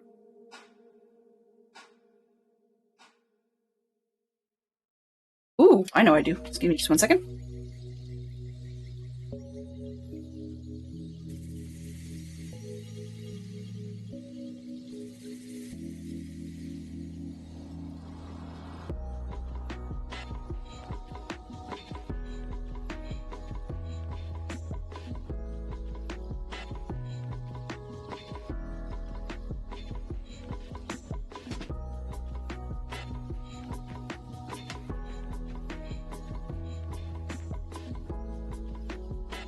I may regret this. I don't know if it's actually going to work or not. You can see down here. Yeah, okay, it's purple. Sorry, that's the light I had. Because yes, it's a UV light. But anyways, you can see down the inside a little bit that it's nice and hollow.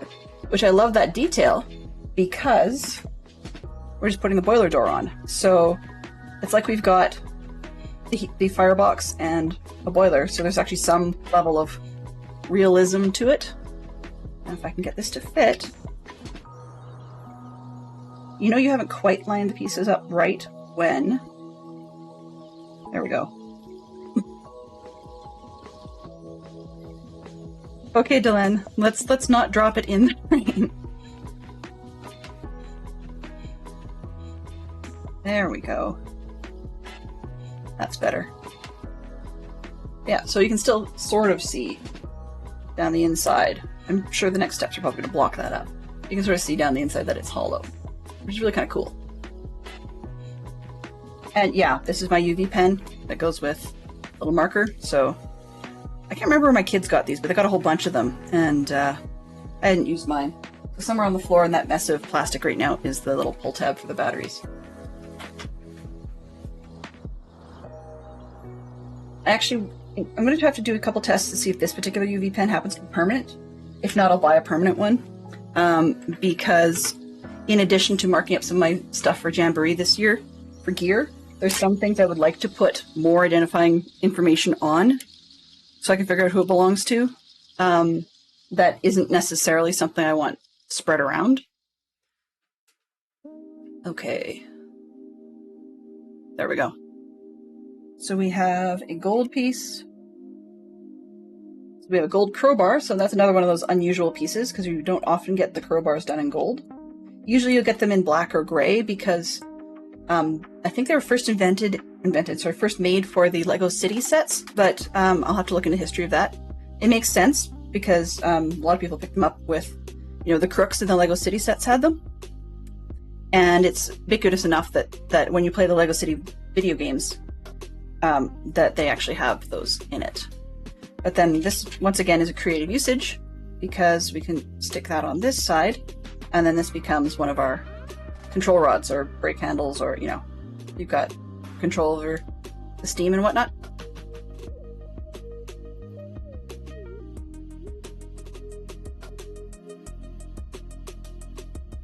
Ooh, what did I miss? Did 8-ball fail on you? Oh, without a doubt. There we go. The one chat that I was looking at, and the reason I was confused is it's because of so much of the stuff that Botter Oswin says being irrelevant to me as a streamer as I'm in the middle of the stream. On the one chat screen, I had it blocked out, but on the one in OBS, I can still see it. So I was trying to figure out what on earth.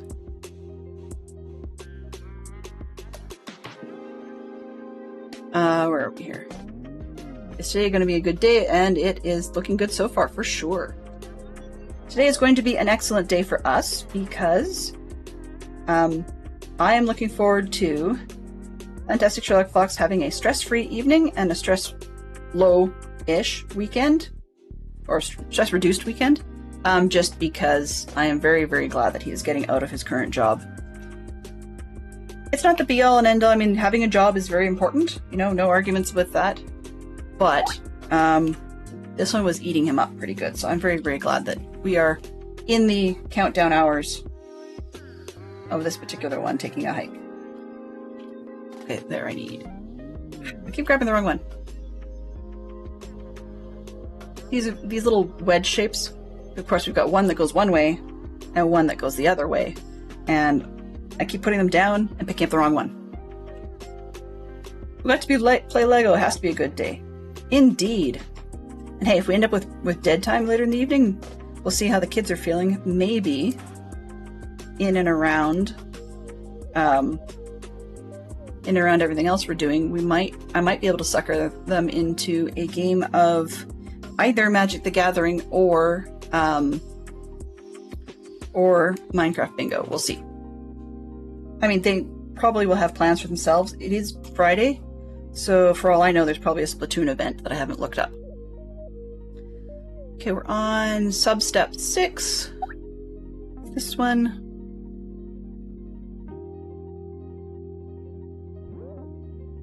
Oh, they disabled your accounts at noon. You're done. Done. Sweet. Your Mac's already hooked to your 43-inch display. Have you heard any word back from your new company about what you'll be getting for the next round? And whether or not a 43-inch display would be useful? Yes. By the way, yes. While I have a triple monitor, he's got a 43-inch display.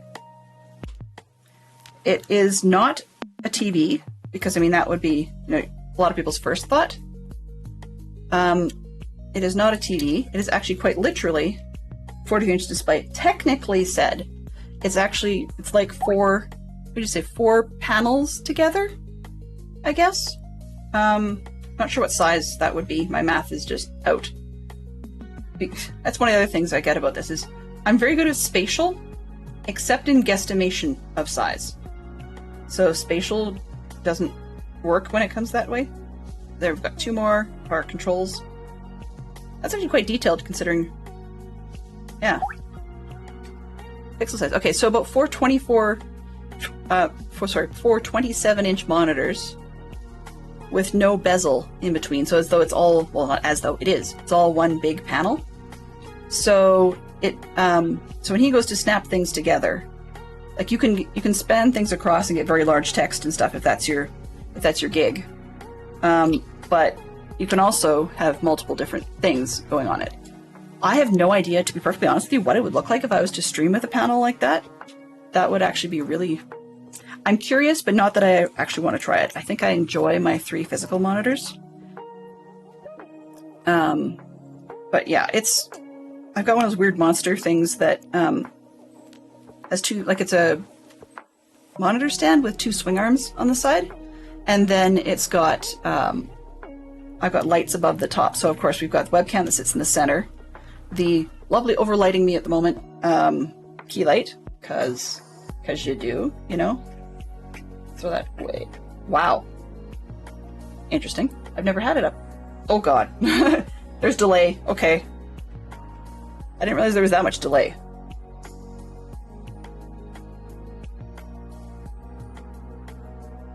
I mean, it doesn't help much.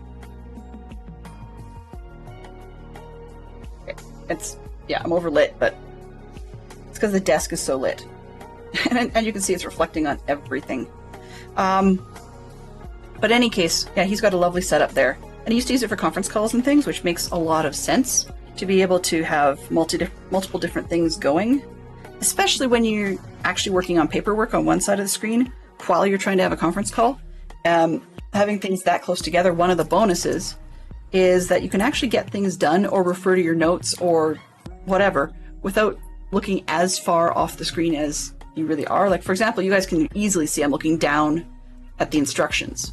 I had thought about putting my webcam underneath because I look down so much. The problem is it really has a nice angle on the webcam. And the resulting effect, I know I've moved things because I wanted to show the top of the Lego. Let's drop this back down a little bit. Oh. Nope, I'll have to play with that separately. But anyways, it really did quite seriously become the up the nose cam.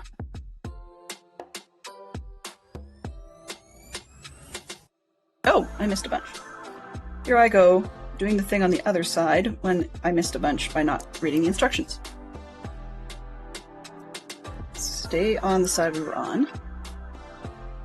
So, I thought about doing that, and if I had everything quite on the same screen, it's a lot easier not to have people notice that you're not actually looking at them, which I actually have difficulty with that. I mean, I look at people in the face a lot, but because I find that I really don't like looking at the exact same part of a person's face for long periods of time, it's just, I don't know if it's an everybody thing or if it's a ADHD thing, or it's not the point. I have that tendency. And the result is that when I'm holding things up here off camera, that's not helping anybody. Sorry. When I look at something different off camera or off that person's face, I like them not to know about it, just because it can make some people think that you've stopped listening. However, I did it the other way around, and that actually disconcerted people too. I was talking to someone last week, no, 2 weeks ago, where I actually stopped looking at their face and to look at something else because I was distracted. I looked straight at the camera because I was distracted and said, okay, well, while I'm talking to them or listening to them, I will, read the teeny tiny print around the outside of my camera or look at the, features, shadows, whatever. Little things like that were catching my attention. And yeah, that really rocked them because they were so used to, you know, the up the nose cam thing where people aren't looking at you, that when I looked straight into the camera, it freaked them out a little bit. Which is odd because this person is, yeah, their job made me think that they would be more used to that, but clearly they weren't. So we were talking about earlier on about custom pieces. Okay, I've got these aren't really custom, but I've got the Lego single stud with the hole in it, right? So you can put rods or whatever through it. This one I love though. This one isn't a custom piece, but it's been used for lots and lots and lots of things. And frankly put, clearly, we would call it basically a paint roller. I'm pretty sure that's what it was originally invented for, was a paint roller. So you put one of the little, do I have it here? Yeah, I'll take it off after. But, so you could put a piece like this, you know, a little tubular bit through, and quite literally, you've got yourself an artsy, oh come on lighting, an artsy paint roller. Right? But in this case, that's not what we're using it for. It's going to be yet another control piece on our train, if I can get it to go through top to bottom. Come on. Go.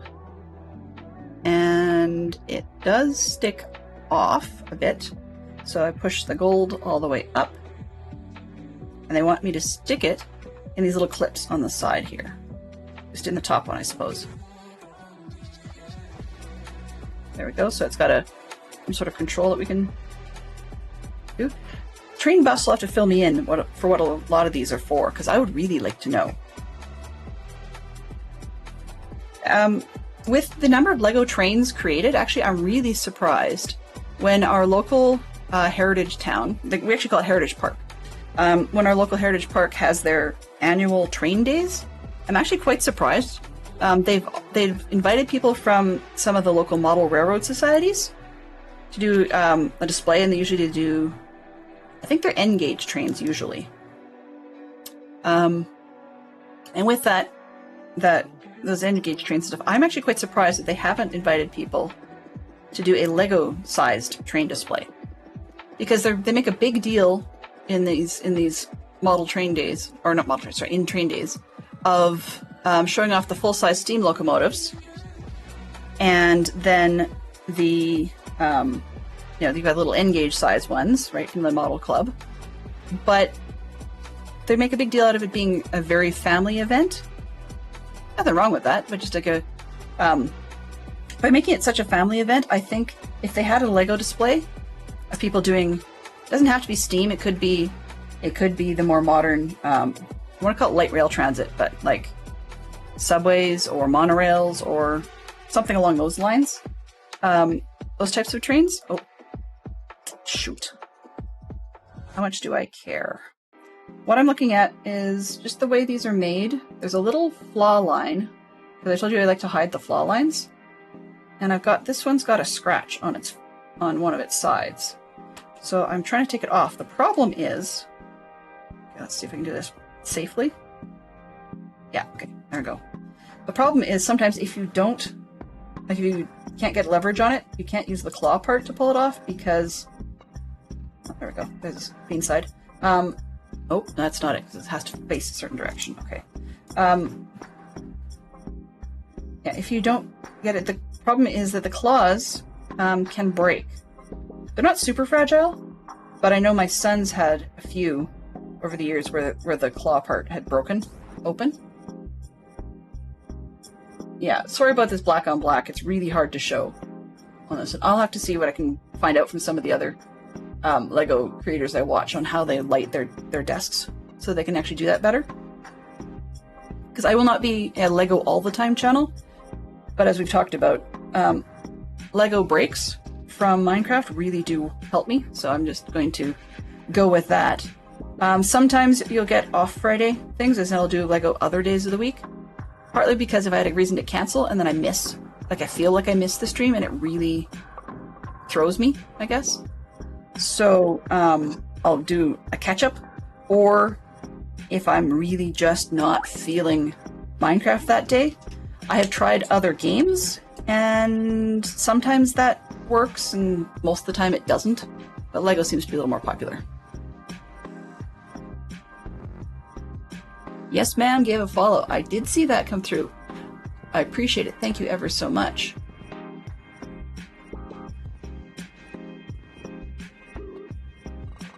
Oops, there we go.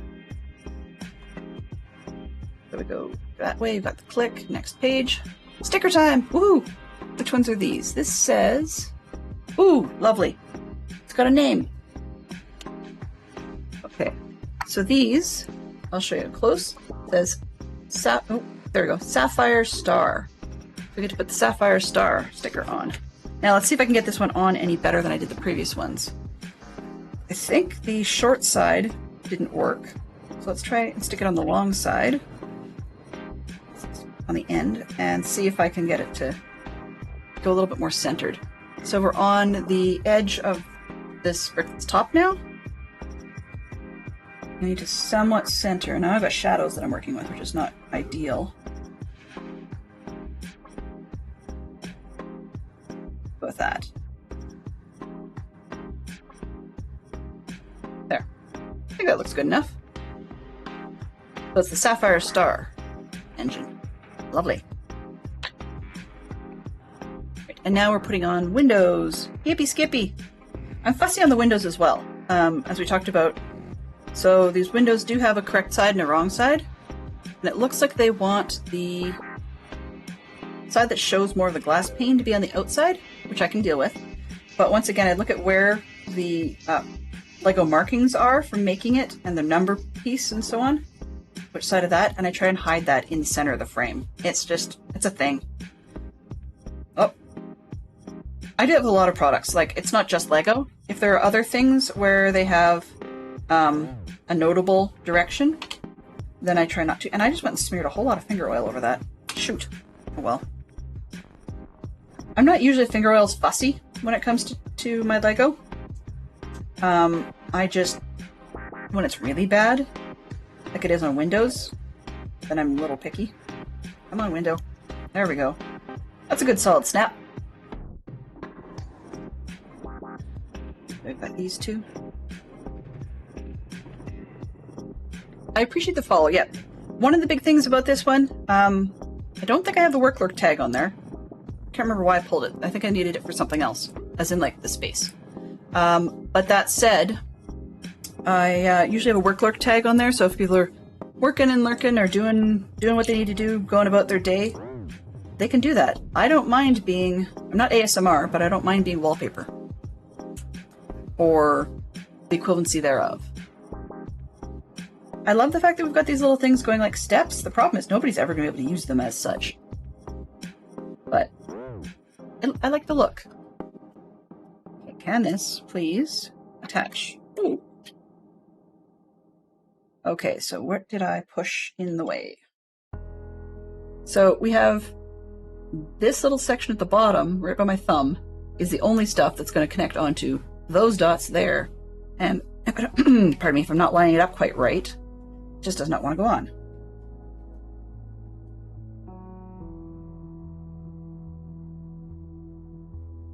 Okay, I think I've got that solid. As solid as it's going to get. Excuse me. Okay, I think we're going to go for a hydrate. 2, 4, 6, 8, everybody hydrate! That's quite literal. Everybody hydrate. If you're storing near you a beverage of excuse me, a beverage of some sort, hydrate is for you too.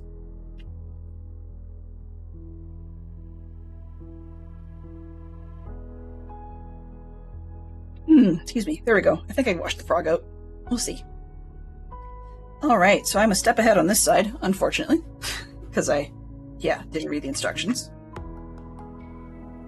Let's roll her one more. Excuse me. Okay. Me going horse, that's interesting. To me, at least. I haven't done that in a while.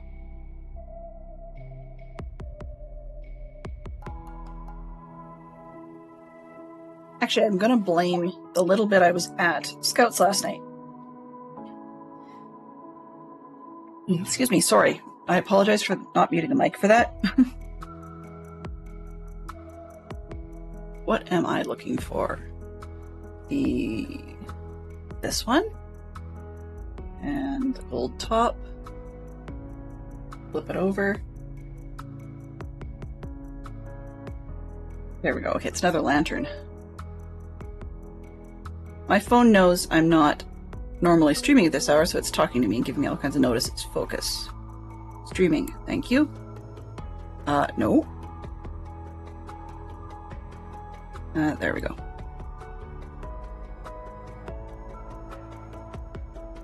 Alright, so then this one will sit in the top of the clips on the opposite side of the train. Oh, man. I did not get the top square, and it's going to bother me if I don't fix it. There we go. It's not perfect, but it's better. Okay. That's that one, that one.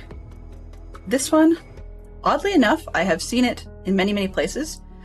Some stories say that it was originally printed to be used as a handle, like right from square one, as like a drawer pull or something. I have heard other stories that insist that it was actually done to be a part of a telephone. I have yet to see it actually used as such, but frankly, I could see that. Did I use that as a piece? Yeah, okay. There was a part in here that actually would look really good for that, except that it was like a 1x2, so it'd have to be smaller. But it's another one of those pieces that every time I see it, I like it because it's such a soothing sort of curved shape, and yet you can use it in so many different places. Hocus Pocus mostly ghosting? Oh yeah, Halloween theme, for sure. For sure. Frankenweenie! Yep. And I guess you could generally qualify, though it says Disney animation, that's the picky part. But if we were not sticking to just Disney animation and we were allowed to go a little wider, then you could also include the Addams Family stuff to that. Ooh!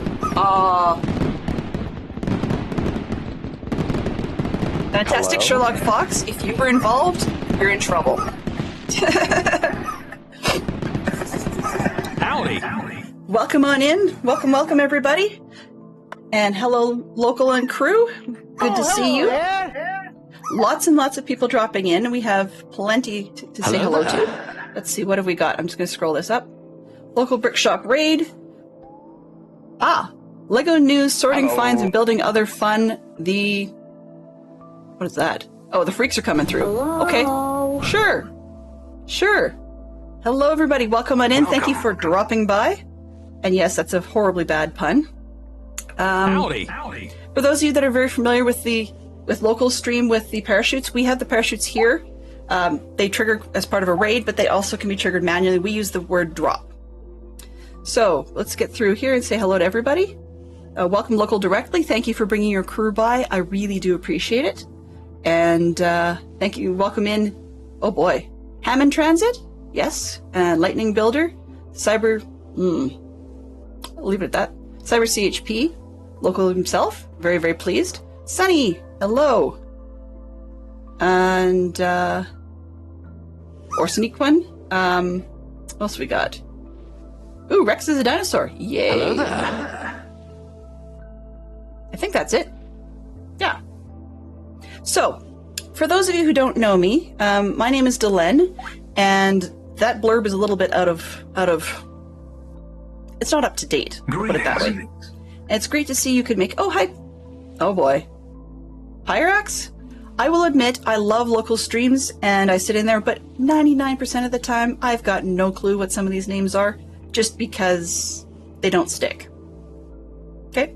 So, glad to see you guys all in. But most of the time I am a Minecraft streamer, but yet once a week, sometimes more, but once a week I'm working on Lego. It's Fridays and that's my break.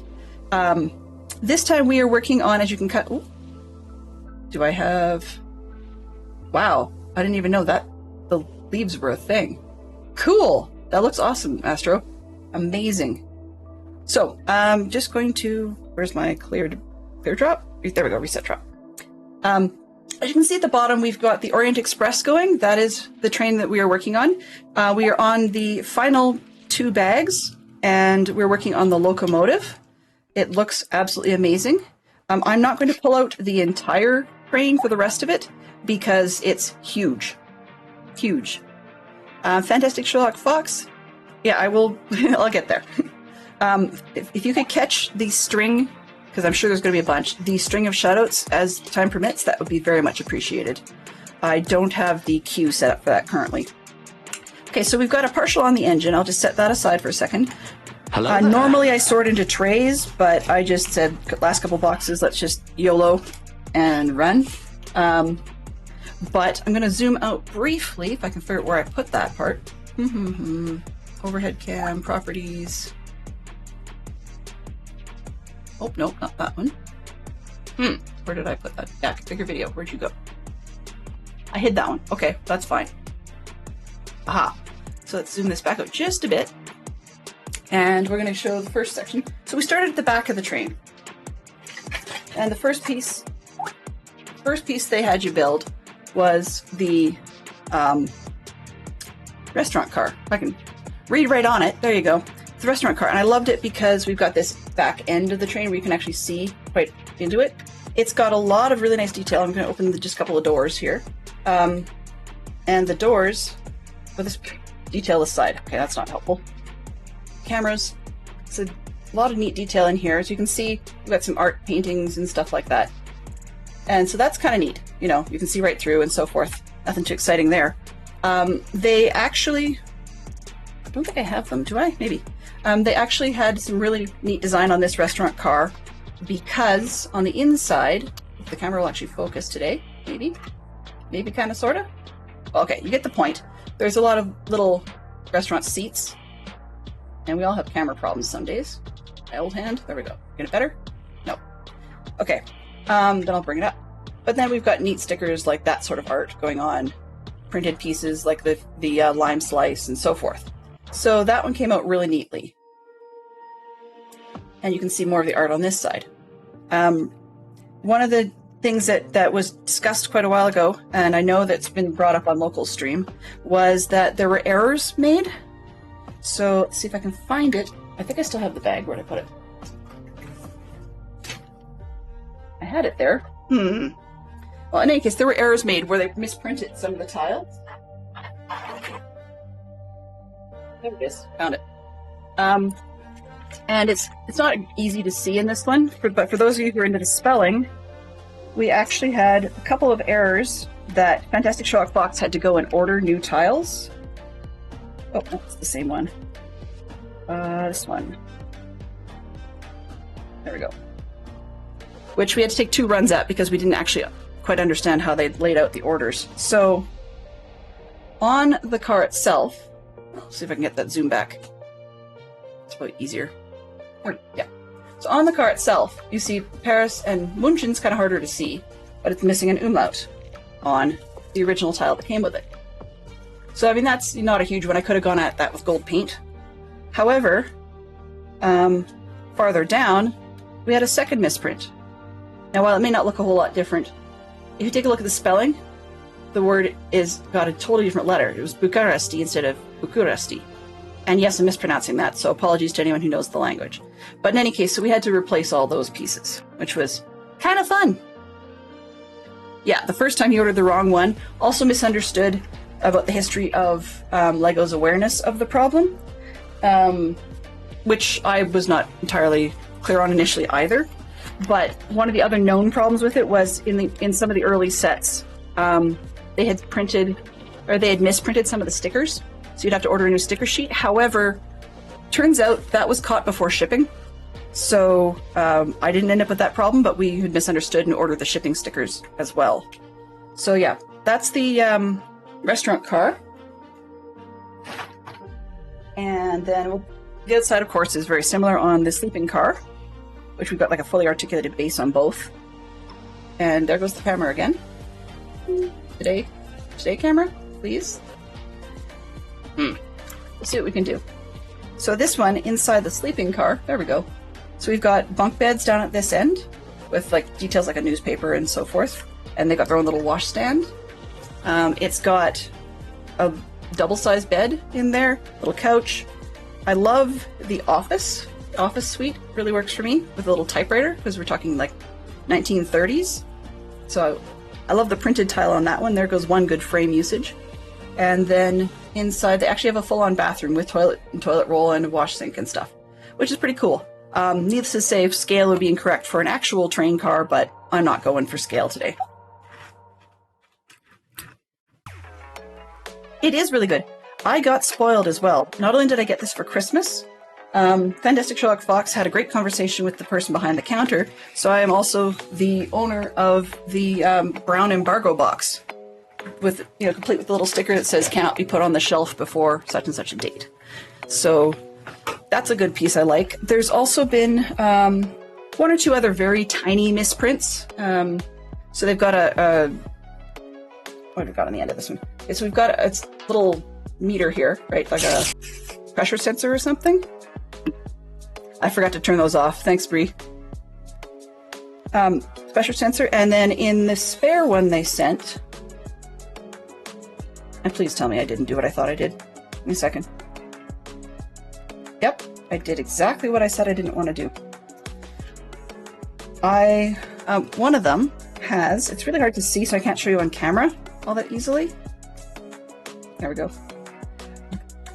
So I really don't think this is going to come out properly, but we'll give it a shot. Anyways, the point being, we can see this. The one on the left has very slightly offset gold rings, like it's printed on the face, and the one on the right is centered nicely. And so I'm going to use the nicely centered one, but the slight misprint one, some people would say that I should use that one because it's more valuable. I really don't care about that. So yeah, we're going with the nice looking one. There we go. But other than that, it's been great so far. There's a lot of stickers. I have to review the tutorial clip for local showing how to properly replace stickers if you've moved them. Usually my response has been an X-Acto knife. And most of the time I haven't damaged things, so I'm not too bothered about it for the most part. It's not like I ever want to sell these, so who cares? I mean, I feel sorry for the person who has to deal with my estate at some point. I'll just put it that way. Okay, so I think we're back up to date. The reason I didn't show the whole... Oh, actually missed one. This piece, this is the, as you can imagine, it's the coal car, right? You can see the lump on top, and it's hollow, which is great. And actually, oddly, the engine is hollow inside too, which is lovely, because that works for detail concepts and some realism. The reason I did not pull out the entire track to show you thus far is because it's 46 inches long, which is very difficult to get on camera.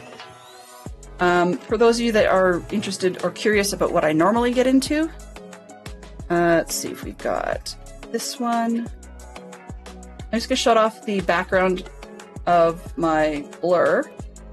Here, filters. That one, and go to this scene while I duck. But suffice to say, I normally do a lot of Harry Potter Lego.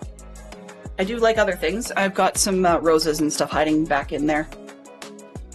But this weekend, there, full circle. This weekend, we are going to get back to the Streamcraft team and her, Dadcraft73's channel that normally does Minecraft. They're having a stream weekend this weekend. So starting at 9 tomorrow, they'll do a whole bunch. And mostly it will be Minecraft. However, there will be some people doing other things. We've got other games coming in.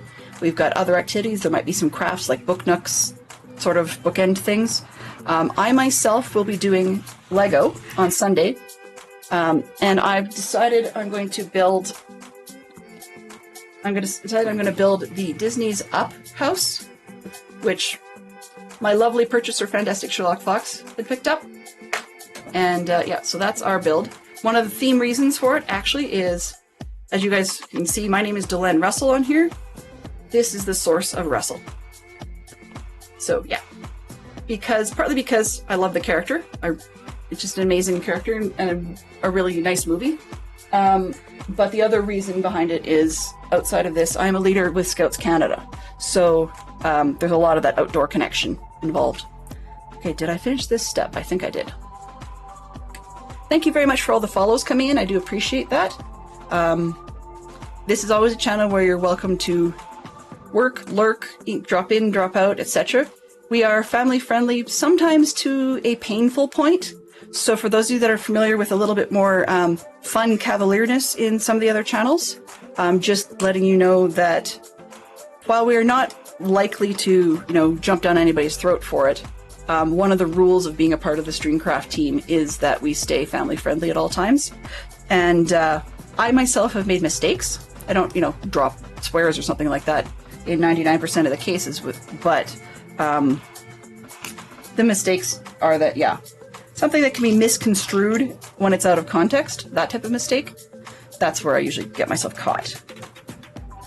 And I'm looking around for the one that's supposed to be the same length as this, with the 2 dots in the middle, and it's one of those things, I saw it. People are probably yelling at the camera now, and yeah, there it is. But I couldn't find it. Yes, Butter Oswin. The joke behind that, or well, not really a joke, but the reference behind that is I absolutely love a series of books by Ellis Peters called The Brother Cadfael Chronicles. Excuse my itch. And so as part of that, Brother Cadfael is a monk in medieval Shrewsbury, roughly 12th century. Well, 1130s-ish. And it's a 20 book series. Sorry, looking for which side is cleaner. It won't be clean for long, but that's less scratched. And so I decided that I would use that character's sidekick as a reference name for naming my streamer bot. So yeah, I'm one of those streamer bot crew that wants to be able to do a bunch of stuff with it, but doesn't do much that actually works. So, you live, you learn. Streaming's all about learning as you go. Alrighty. There's a lot of things I have yet to learn about LEGO. I do not spend enough time in the channels I want to with LEGO, so yeah. I can be corrected at any moment, let's put it that way. And not offended if one does. Pardon me. There we go. Turn it from this angle to that angle just to put a piece on. LEGO, sometimes your instructions boggle my mind as to why you bothered to write that. You could put a side on and just put both pieces in. It's not going to hurt anybody. Oh, stickers. Hello, Joy. I like stickers. These ones look cool. I'm glad they didn't print these. They're great, but...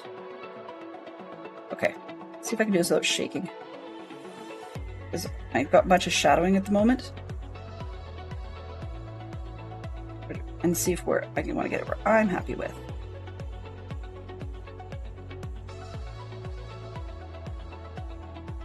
There we go. Nope. Fiddle. Oh well. Let's see, what do I want to do with that one? How long has this build taken? This is part 5. Normally the streams, I think I started it, okay, mental note, write down. Just give me a second, I'm just going to scratch. Sapphire 3 plates. Sticker. Okay. Just a to-do off the side so that I can remember to go change that, because I will do it, but I'm not going to fuss with it on camera, because doing that on camera, I'm liable to damage it further. And that was not the sticker sheet that we ordered extras of. It was the other one. Yeah, so if you do the math, usually these are 3-hour streams. Frequently, they are, or every once in a while there'll be 2-hour streams. And this one I'm pushing through longer than 3 hours because we're so close. Like, it's all decorative stuff now that I hope it won't take 3 hours to complete, but hey, you never know. It's a Friday. Don't usually have much to do on a Friday. My kids normally have half-day Fridays, so they're both home upstairs. But we'll see what we can do. Yeah, I'm not happy with that one. That's why I scratched myself a note. So look, the other side wasn't a great placement either, but it's not crooked. Whereas this one, it's crooked. And it's hard to show on camera that it is crooked, but it is. For most people, they probably wouldn't care. And most of the time, I wouldn't care. But this is sort of... This one's a special train for me. The reason I'm interested in the Orient Express, quite specifically, has to do with being a huge fan of Murder on the Orient Express by Agatha Christie, to the point where I went looking into the history of the train and discovered just how awesome the train itself is.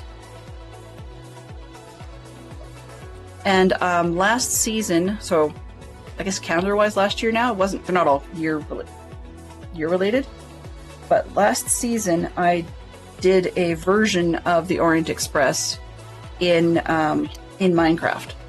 So it's lovely to be able to have a Lego version now that is actually even better than the one I built. How did I... Okay. Hang on a sec here. Hello. Hey DC, Lego building fool. Yep, emphasis on fool. And, of course, which piece did I get loose? That whole chunk in the center. Lovely. Okay. Pull this off, pull that off. Because I slipped. That's okay. Oh. It's been fun to have the streamer while working. Hey, work lurk. That's what it's all about. This one, that one. I gotta get this piece back in. So let's roll up by one just so I can see what I was looking at. Yes, something I have done has gone sideways because I clearly boo-booed the sides, and now I know why. Because I missed pieces. See, playing while not reading the instructions, or talking and not reading the instructions while building, can cause all kinds of hiccups. But hey, it's only been 2 corrections today? That's actually got to be a record. Usually it's more. And by the way, hi Dadcraft. Good to see you. Glad you've been enjoying it. So I hope you're okay with the fact that I'm going to be doing Lego on Sunday, but it won't be this one. Oh. I swear, it's only mounted on the bottom. I'm talking to my fingers. It's only mounted on the bottom here, and so I keep knocking it off sideways because I don't think that's very stable. But that's the advantage to what this part is for, is because now that everything's level, it'll help keep it locked in a bit better. Now, Dylan can't knock it off.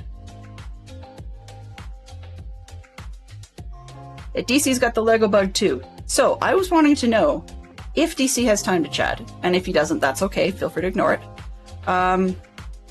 When you sort your Lego pieces for, I guess you'd say, usable storage or final storage, I guess, how do you intend to sort? Do you intend to sort by piece type, like shapes? Do you tend to sort by color? I'm not really sure what, everybody does things differently. There are some fairly standard ways that people seem to sort, but that there's no right or wrong. So I'm just idly curious how people tend to sort. Same question will go for everybody in stream, actually, because I would assume quite a few of you are Lego fans as well. People don't just hang out with, local and DC because they think they're super awesome people, although, hey, I could be wrong because they are super awesome people. And I know I skipped piece 1. Step 1 would have been nice for me to actually remember, because then I would actually do it right. See, Dylan does derps. Alrighty, Hello so there. You sort by type mostly? Okay. By the way, hello, Arpanda. And by the way, if any of these names that I've seen around and have horrible time pronouncing, if I do them wrong, please do correct me on that. Mostly you sort by part, and if I have a lot, then color as well. Ah, I see, okay. So how specific do you guys get when you're sorting your parts? I wish I had an example. Yeah, I don't have an example with me at the moment, but what we were getting at earlier, okay, I'll use these as an example. These Technic pins are not the same, but hypothetically, you could get, these gray style. I've seen them in sand, where they're actually like the full gray length in sand. Would you guys put those together, or would they be separate, different enough that you would make them separate? Right? I tend to go by color right now, just because my collection is small. Therefore, being able to find the right parts is actually not super difficult. Once or if it grows, and that's no longer the case, I may have to reassess. But right now it's just by color. However, I'm a little picky on the colors when I have the storage space for it, so that I'll end up with like the sand may or may not go in with the tan, depending on how much quantity I've got, that sort of thing.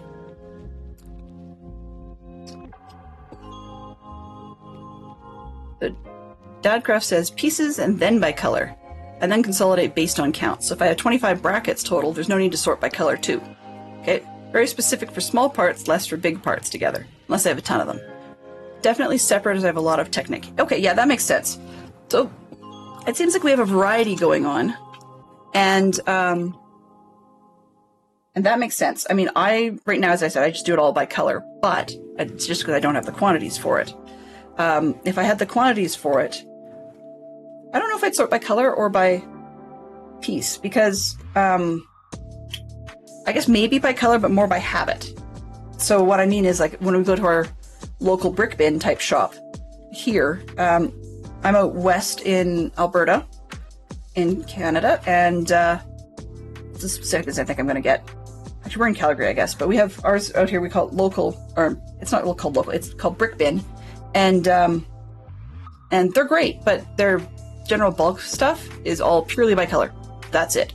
Aside from whether or not it goes in the cheapy 1 cup for 1 price type color, or whether it gets separated out into slightly more expensive bin, like that's really the only difference we get.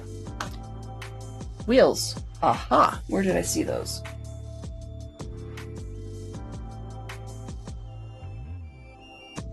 Okay.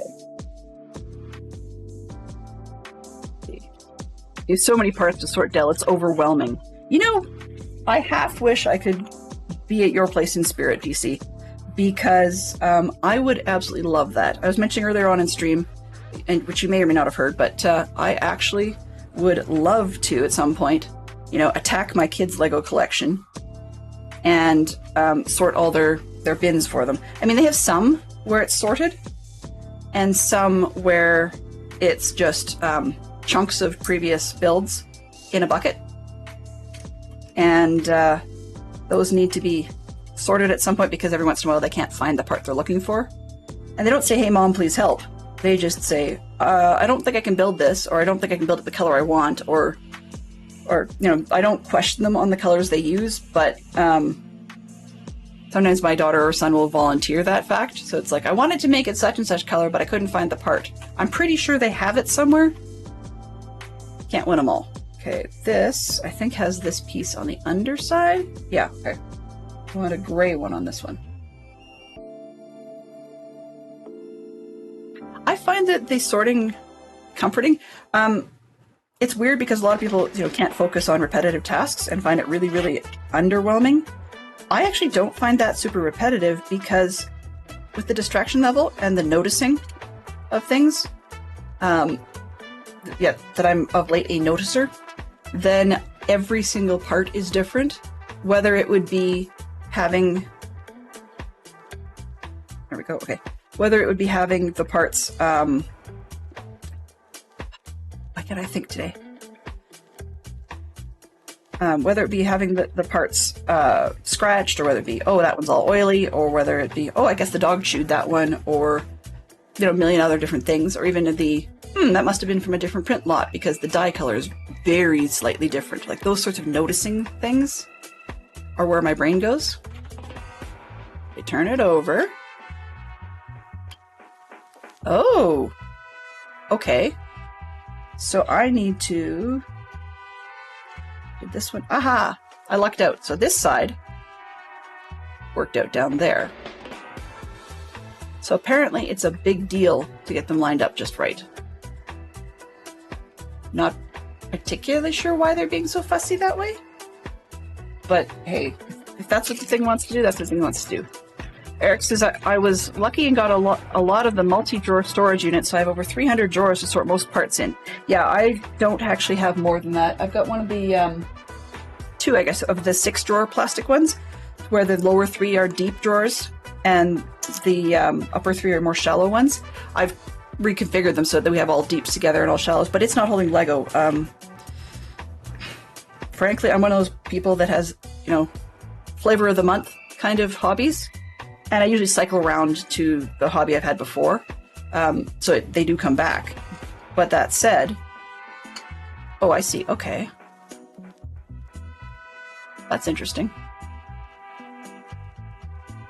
So while this one is, these ones in the back are down, so I can see all 3 pins, then the ones on the top have to be going towards the right, I think? Yeah, I think that's what you guys are seeing.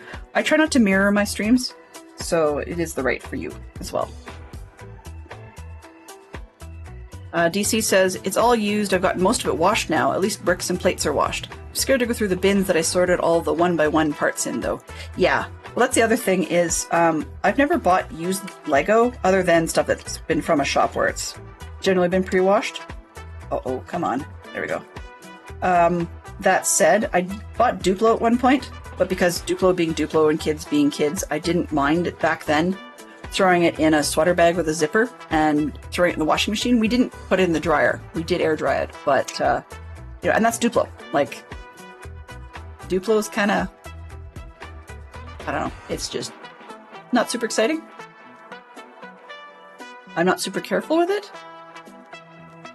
Okay, so while this one rail is down on one side, they had the other one going sideways. That's interesting. Lego, what's the reason for that? That doesn't make any sense. Maybe visual interest, I guess? My brain wants to think that on a real train, your wheels would actually align so that the tie rod would be the same on both sides. Instead of one tie rod we've got halfway up the wheels and one tie rod at the bottom. That's just not mentally working, but maybe there's a reason. I don't know. Lego does what Lego does. I'm bad. I haven't washed a whole lot of Lego. It's another reason I don't buy used Lego. It's not a bad thing. I just, because I haven't washed it. Okay, now how far? Yeah, it does go all the way in. Okay. I was trying to figure out how far that they wanted me to push this rod. Okay, I see the red arrow now. It does go all the way in. So we're starting here, and we're pushing the rod all the way into about there, which is hard to see on camera. You know, we'll have to see how to color that better. But I need to put a piece in between. Let's see. Ew. Okay. Me being fussy.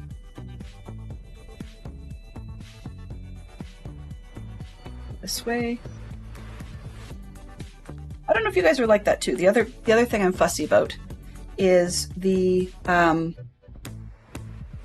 mentioned earlier. I'm picky about the direction that some of the injection molding connection points go. Most people I know aren't picky like that, but yeah, I am, and I don't know why. It's just something that I've always done. Okay, so that one goes in one end with a little silver pin, or not silver, sorry, gray. I don't even know what to call these because they can be used for so many different things. It's the microphone before they made an actual half-decent microphone. So this one goes in there. So we have a lot of interconnected action, which I love, right? Like this whole thing should not slide, but it will. Yeah, that's sliding well. I don't know why I was going to do that. Okay, if it's always going to catch the rod and shove it out front, it's not going to impress me, but I'm hoping when I get the buffer sections on the front, it's going to keep that locked in. So rinse and repeat, maybe. So this one is halfway up. That one's all the way down.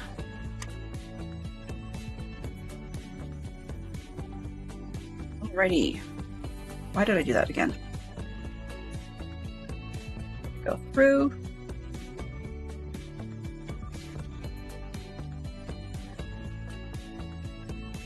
That got all the way through. Excellent. And then back here. Oh yeah, for those of you who haven't seen it, I didn't have to use it much this time, but that's my cool little Lego measuring tool. So it makes it super simple to measure various different things. We've got, you know, you can put it across for bumps. You can, and that's not what they're called, but we'll go with that, stud tops. I'm not quite sure why we care about the straight side, because I find it easier to measure otherwise. But then of course we've got more angles and counts on this side for lengths. And then these dips along the way is where you could put your various different Technic rods and stuff to see what length they are. It's easy peasy. I don't need it, but it's fun to have and it's fun to work with. Alrighty. Do I have sensible extras? No, I do not have sensible extras. So, the way I look at this, I look at my extras when I'm done, and I try to say, what did I forget to put on? Because I shouldn't have more than one of a thing, of a piece left. And I see what I forgot to put on. I vaguely remember where it came from. So it's these two. They're little, I don't know, they look kind of like shoulder pauldrons, except they're not. Okay. And let's see, how far back did I forget to put those in? I get to talking, right? And then, oh boy, this is going to be a ways back. This is not good news. And if I can't find it, I'll have to search for it later. Oh, there they are. Okay. So it's also accessible. That explains a lot. So it goes in the back of the train. I can see it now, where they are. Yeah. So I forgot to put them on way back. But that's okay. It's recoverable. Because I just took that part out again. We're not going to ask about why I just did that. But these are recoverable. It's awkward to get at. Here, pull off this. Now I can get it. You want a train set. You're on a Lego budget restriction after buying the D&D set. True. You never know though. With some creative thinking, you may or may not actually have a train set. Come on. Let's pull this out. What I mean by that is, with the amount of loose Lego that DC has purchased, for all I know, there could be enough parts in there to create a train. Far be it for me to actually have the brains to do so. But, I mean, you wouldn't necessarily have the track, per se. And you didn't hear this from me. Well, okay. Not officially. But if there's a part that has just ceased being made and you need a proxy piece, temporarily, print them. Seriously. There's enough pieces that have been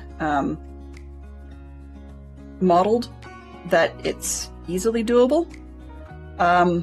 Provided you've got a 3D printer that's got enough detail to be able to do so. Now, while I say that, I want to make it very, very clear that I'm not saying pirating Lego is okay. But if you need a proxy for a single piece you cannot find, or something like, frankly put, the pricing of the official track has gone astronomically stupid, you know, that sort of thing, then I don't see a problem with a few more pieces here and there. Or maybe you want a bend that doesn't fit the standard angles that they have made. You know, do your own thing. However, as I say, whenever possible, please do support your local brick shops, because that's the kind of thing that keeps those economies going, and we really do need to keep giving them our business. I mean, if you want to buy the official stuff from Lego New, awesome, but if you're into used Lego, supporting your local brick shops is definitely, in my mind, the way to go.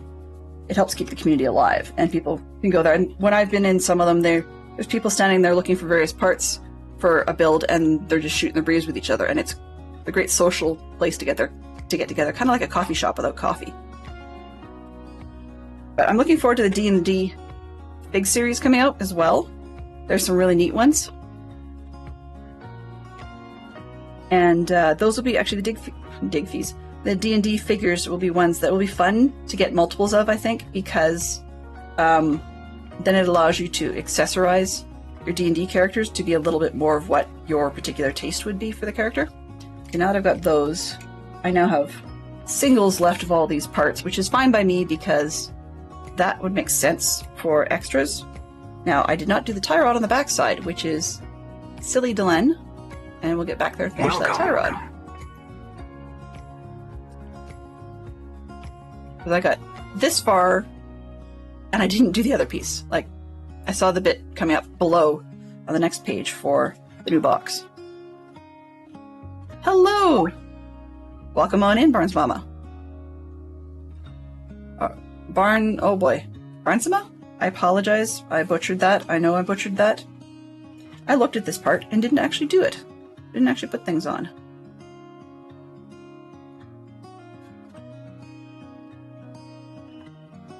But yeah, we're just finishing up the Orient Express train. And I'm still... Uh-oh. You know how I said I did things wrong and I just fixed one mistake? I have a matching pair of these. That's bad news. Bad news bears. Because I clearly missed another one. I was gonna say I shouldn't talk while I do these, but no. You'll never get me to stop talking while I do these. Sorry. It's not a thing that will ever happen. There we go. That one's on. So let's back up. That's concerning for me. I don't like having set pieces like that with spares over is a concern. Okay, there's the standard stock. Ah! Nope, that's not it. I thought I found them, but I did not. What did I do with those? I'm going to get to a spot later on where I try to put something on and it won't fit, and I'll wonder why.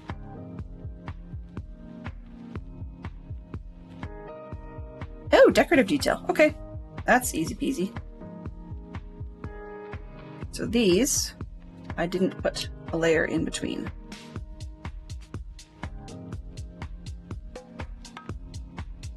That makes more sense. There. Would I have known it later on to find it? No, probably not. Trains can come in all sorts of weird shapes and sizes.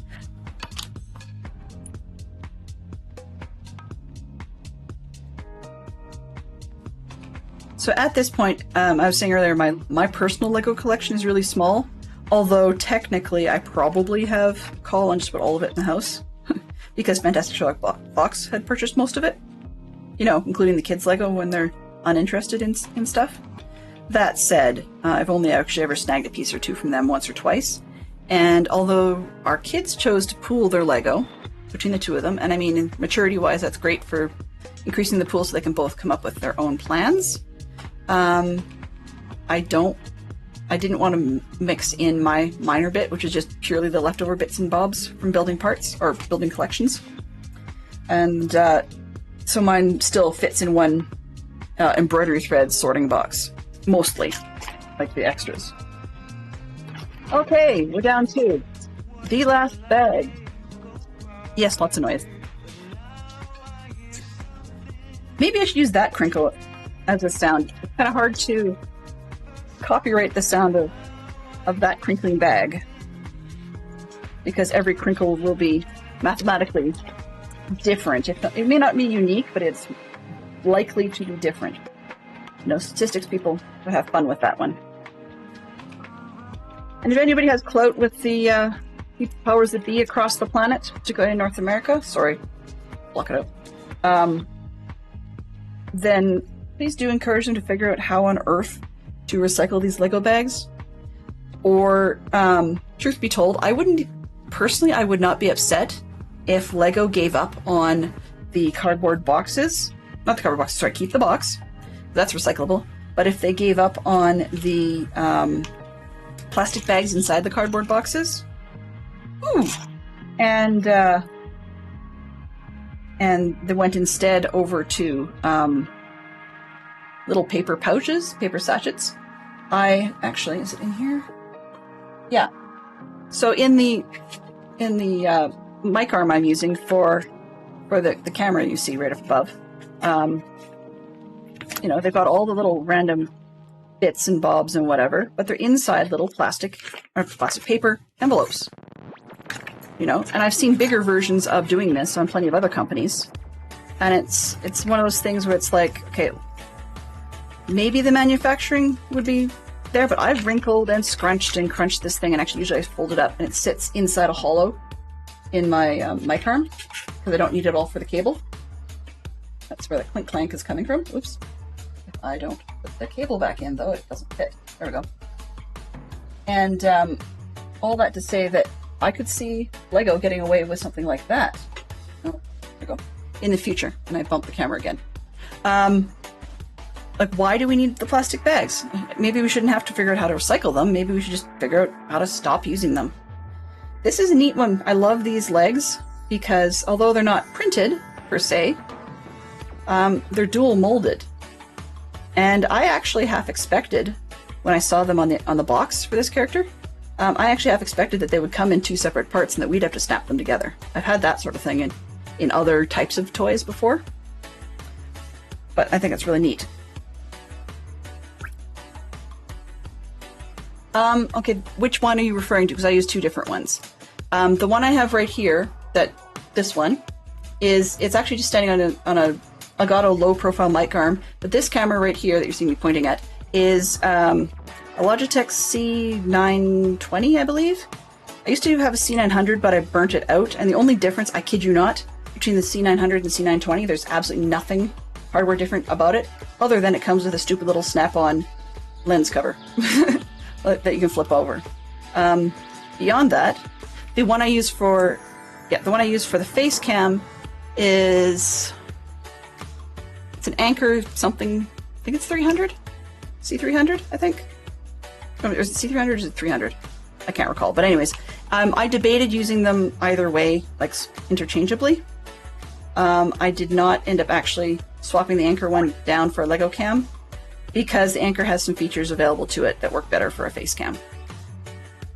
Anker C300? Okay, yeah, so they're all C things. Fantastic Sherlock Fox was the purchaser. Surprise. Weirdly enough, I don't buy Lego, or I don't buy tech equipment. Just, it's convenient to use one Prime account. So with Fantastic Sherlock Fox, I'll sometimes search for things and then put it on a wish list. Other times I will... so I'm trying to think while I do. Other times I will just say, hey, I really could use a whatever thing, and try to describe the features I need, and he's like, okay. And then at some point that thing shows up. So it works. It works. And frequently there's things that I said, no, I really have no use for. But then Fox has gone and done a lot of research into why it's absolutely useful. And then I end up with one. And then later on, I'm very, very thankful that he did. So, yeah. For example, we talked about my desk having 3 monitors. And that's great. You know, spoiling. But add to that, I don't just have that. We have it started with a Stream Deck that had 6 buttons. Now I decommissioned that one, even though it's still working. And I have Stream Deck with 15 buttons, one of the Stream Decks with the 8 buttons and the 4 little dials, plus the foot pedal system, which, yeah, is still on mute, go figure. And then I've also got the Elgato app on my phone. On the phone, it seems to respond as I expect. On the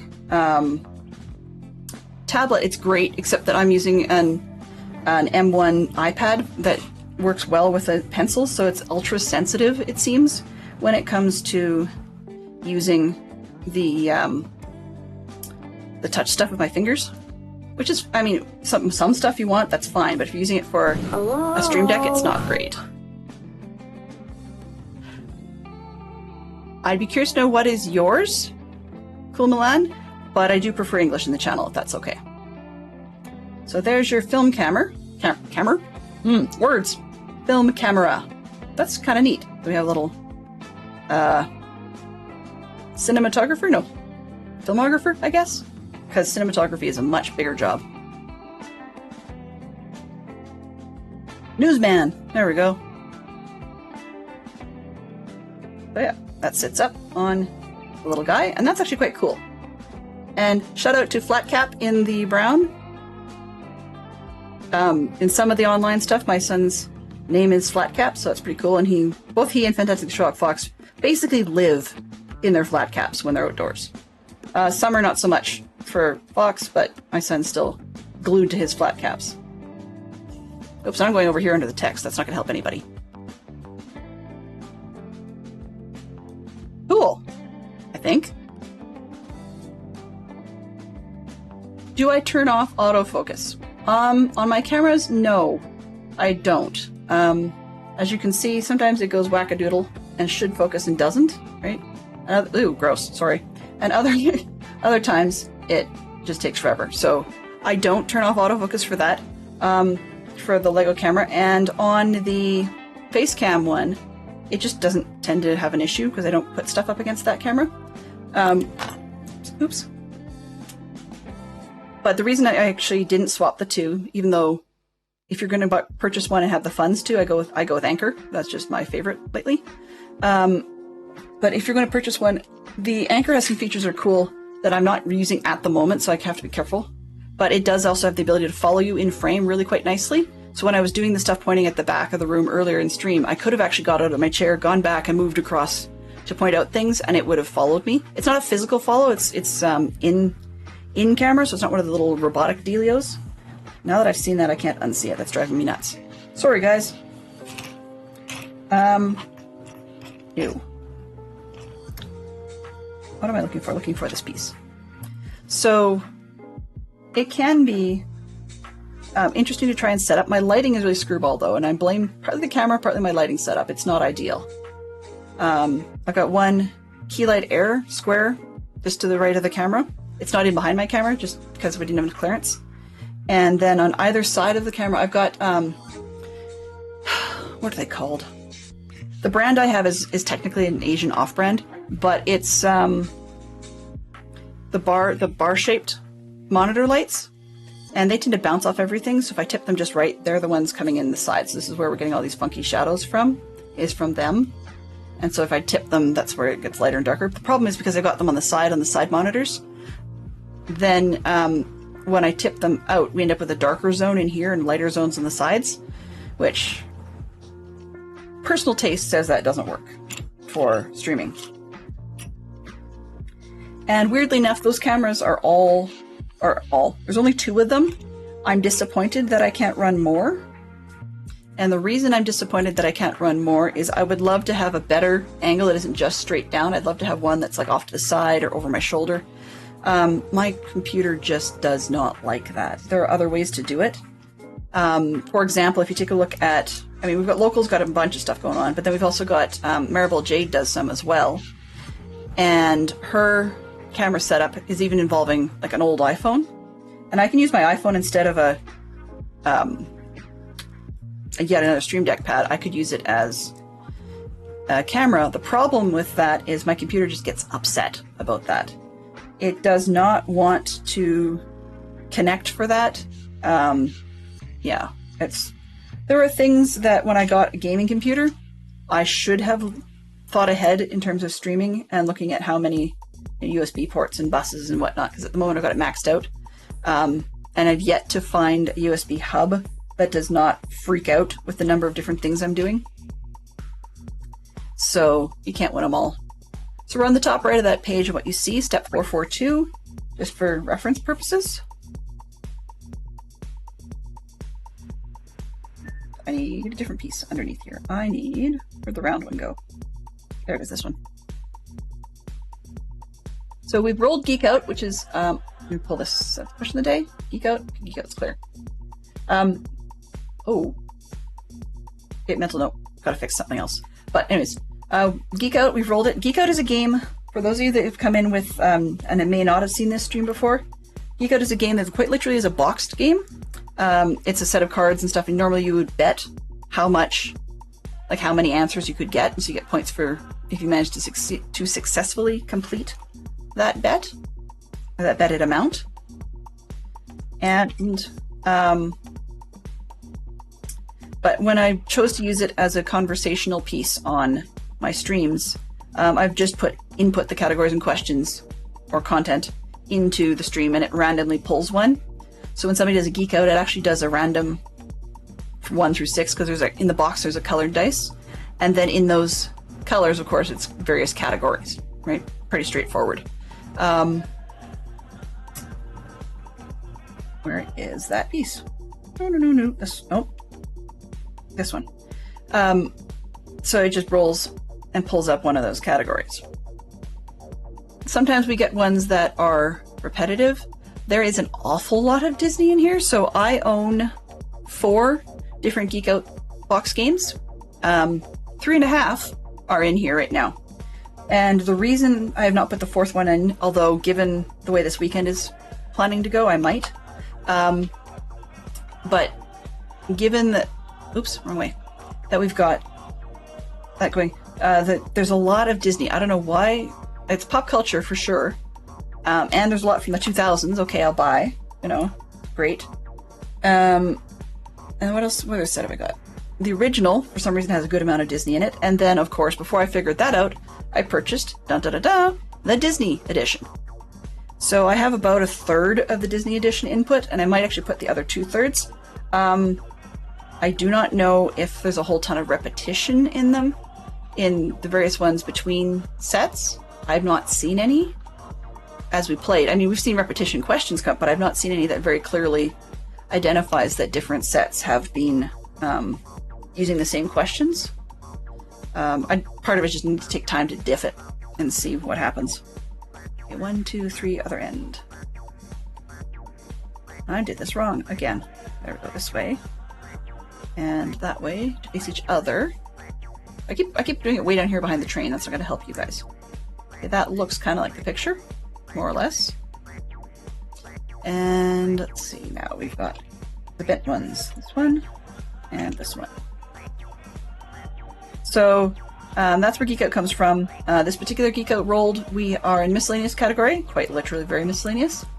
4 Dr. Seuss book titles. Fantastic Sherlock Fox says Green Eggs and Ham.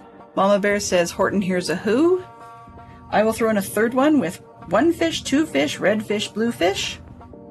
And those who are fans of Dr. Seuss will probably also throw in the Lorax. Horton Hears a Who is so much fun. And last time I dealt with that one, the Horton version, was not specifically the book, but I was actually, years and years ago, one of the jobs that didn't like me long term, just, you know, we talked about that very loosely, but anyway, one of those jobs, I used to work for a marketing department for a law firm, and they were doing some sort of special event for families and youth of clients, and so they sponsored a presentation of Seussical the Musical, which has a lot to do with Horton Hears a Who. But that was a load of fun. I really enjoyed that. And this one. Are the places we will go. Very, very true. Yeah, we've got a Seuss Treasury, I think, hiding upstairs. Dr. Seuss Treasury. Oh, and I wish I could remember what the title is. There's one that's about a circus. This one? Yeah, that's right. This one goes in there. Interestingly complicated part. Hop on Pop. Yes. Yes. I love that one. Seuss is very international, or Zeus, I guess. Pardon me. Was very international. However, one of my other favorites that was just about as absurd, not quite, but just about as absurd, and the art style was slightly less 1940s. Nothing against that, it's just different. Okay, I'm putting that on what? Oh, okay. So that's gonna go in here. Just sits there for now, I suppose. Oh, I see. Okay, so now we've got these rods. Okay, so for example, when I said earlier I've got the bar, it says these rods should be 6. I mean, yes, they're the only ones in here, so they're going to be the right size, but case in point, I can just slot them in the little tray, right? And it's sitting right next to the 6. So I know it's 6 units long. When you end up with a lot of Technic stuff, I can easily get parts mixed up. Okay, so this one needs a wheel. Okay, 2 times, well, of course. We need to do this twice. So we've got Seuss, but I like, there's Seuss, but in Canada, we also get an awful lot of an author by the name of Robert Munsch. And I love Munch's books. He's the kind of guy, I mean, I think some of his stuff might have leaked into the US. Leaked is probably more the word than rather than become popular in the US, because most stuff in Canada doesn't. Although Raffi is a very American, or is popular in the US as a kid singer. Oh, neato. Okay, these seem to come with little rubber bands on them, like elastic bands, but they're pre-installed. That's super cool. Anyway, sorry, pre-installed is the key. But Raffi, for those of you who are unfamiliar with it, just by the name, let's see. I think one of the ones that people talk about is apples and bananas. So I like to eat apples and bananas. And if that's not one that rings a bell, how about Banana Phone? So he's the guy behind the whole ring, ring, ring, ring, ring, ring, ring, banana phone kind of thing. And now that I said that, I've given myself an earworm with the next several lines. It's a Dylan thing. So, so Dr. Seuss, Robert Munsch, there we're going.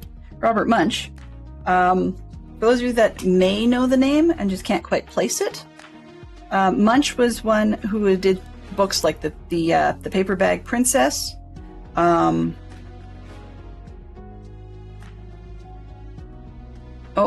I'm not drawing a blank per se. I'm thinking of Mud Puddle. So that's a fun one. Mud Puddle is one. Oh, there, the front. Wrong way of the train. Mud Puddle's one where it's like, Mommy, a mud puddle jumped on me. And so she goes into her house and she gets scrubbed until she's red all over. And you know what?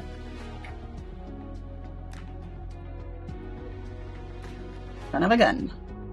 I will show you what I did wrong, but suffice to say, take a quick zoom in here. Okay, there's this little Technic pin that comes through, right? You can sort of see the little gray bushings. I mistakenly didn't shove it through the Technic hole this way. I put it through the other way, which, of course, now by that not being a hole, cannot take the little gray pin from this piece. So this is actually a record. I was talking earlier about whether or not I might have had a record in the number of parts I had to fix, and I thought, oh, it's low. That's not bad. Yeah, well, spoke too soon. That said, okay, I know there's a Technic remover on there, but the wheels are in the way, so let's just use the mechanical pencil. Come on, you really jammed in? Oh shoot, it's jammed in by the wheels. So much for pushing through. Glenn, goofball. Okay, let's see. What can I take apart that's less damaging? Let's pull this chunk off. Hello. Welcome in, Alistair. Pleased to meet you. Okay, there we go. Welcome to you too. I am destroying this part. That's okay. Now I can get this out and do it properly. Sort of. How you do it is not proper. So I would not be surprised if I end up loosening things because of the way I chose to do it. Oh, that doesn't rotate. Okay, so this has to go there. Now this makes more sense because I was thinking it was a bit of a floppy connection with its rotation. And oh, you didn't see that. Now that I see that turned and it's not a floppy connection, it makes far more sense in the way that the thing is built. Logic and all that important stuff.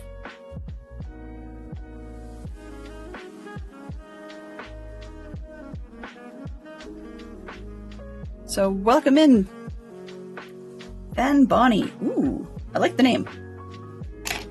Let's hope I at some point can earn the applicability of it to me as well.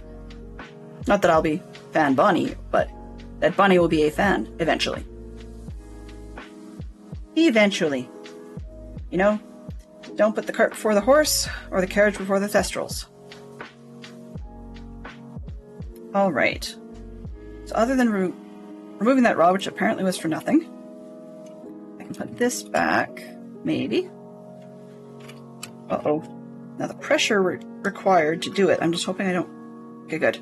I was worried too much because sometimes if you put pressure on things from weird directions that they weren't meant to be when they were being created, then other things will collapse and the whole thing just comes apart. Howdy. Hey Poodle, how you doing? Welcome on in, Ms. Pirate. Welcome, welcome, welcome. We're pushing through and this is the last bag of the train, and you can basically see just about all the parts left, which is not much. So that means at some point I'm going to eat. But I started at 10 a.m. my time, and it is now 20 to 3 my time because I made some boo-boos that I didn't expect, so that killed time. And I was talking too much. I don't know if that killed time or not. I'm going to pretend it didn't. So we have a front section of the train that moves now, which makes more sense. I mean, I guess technically the other part might have worked, but I'm not going to go with it that way. Okay, so this section, we're right side up now. And it wants these. Oh. I'm sort of doing them in opposite direction while I'm talking to you, so that's not great. There we go. All right. And then it wants a flat piece on the top. Turn the train around. And where does this connect? Right here. Okay, team, before I get too far, does that look right? I think so. Okay, good. I'm gonna go with that. I'm gonna pretend it looks right. Because once I get that chunk locked in, it makes it a little bit harder to get the base off to do things with. Now, for those of you that watch LEGO streamers regularly, I would just about put dollars to donuts that they... not a Tim's donut, by the way. How disgusting. But anyways, I would put dollars to donuts that most streamers who do LEGO on a regular basis don't on camera, at least, do a whole lot of tearing apart when they've oopsed on something. But I will say I don't watch a whole, or enough, regular LEGO streamers to know for sure. And 90% of the time when I'm watching a LEGO streamer, I'm also doing something else at the same time. So, yeah. That's just an impression I get from a very inefficient, biased piece of information. Born through inattentiveness. Day is okay, thanks. Well, hey, it's Friday for you, Poodle. That's the best part about everything, is it's Friday.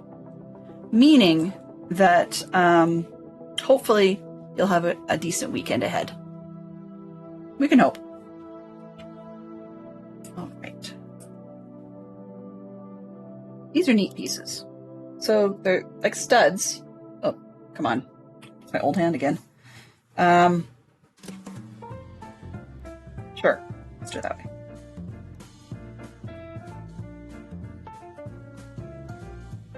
Are you gonna focus, camera? Nope. Okay, there we go. So it's like the bottom is built, being set out like you normally would expect a LEGO piece to be on the bottom, except they have extensions of all the tubes, so those are the studs. While the flip side, aside from that hole in the center, is completely featureless. Not a piece that I see a whole lot. So it's not new, I don't think, but it's unusual from my personal experience. Okay, so I've got this chunk now. Turn it around. Red on the, okay, on the end. I got these 3 ledge things.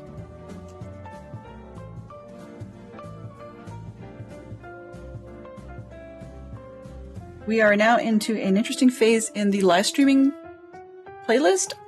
It says you'll find the perfect background tracks for chatting around, different moods and energies in a wide range of genres.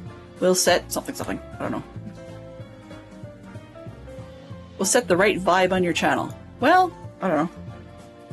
I guess big band swing, more or less, would be an appropriate vibe for a train quasi 1940s, 30s and 40s. Okay, so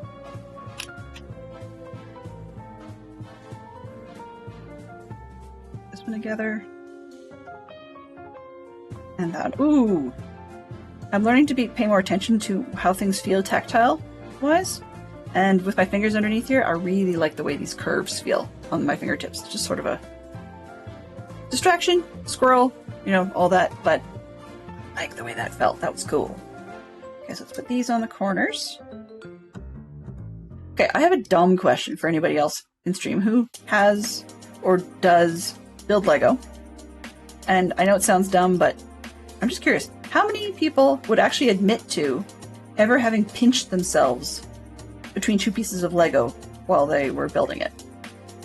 I don't mean, you know, reaching in to peel something off with your nail or something, but quite literally like hanging on to a couple of bricks and they snap together and you get that little nip. I don't do it all the time. It's not, you know, it's not a super common thing, but it does happen. And I'm just curious if I'm the only person that does that.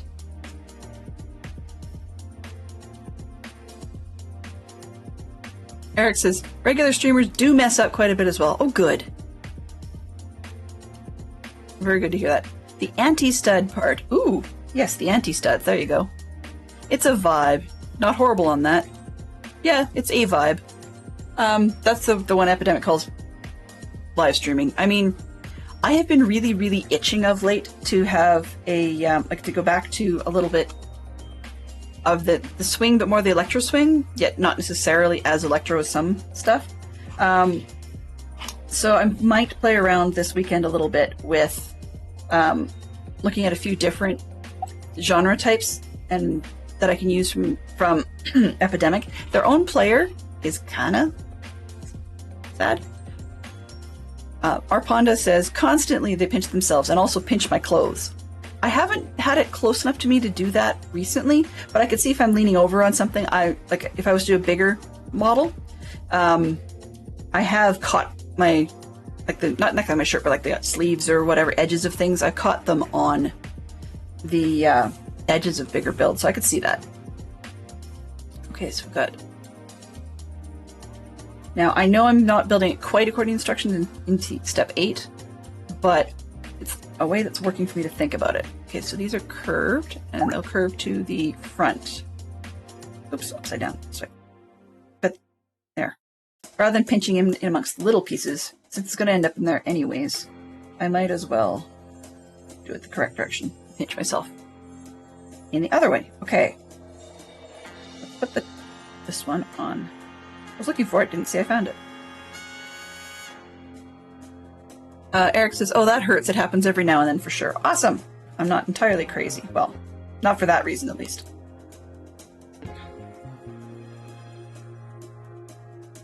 Close enough? Close enough. These little... They've got, like, grip handles on them. I don't know how to explain them. You guys have seen these before. They're little studs with, like, grips on them. They're used for lanterns and things a lot.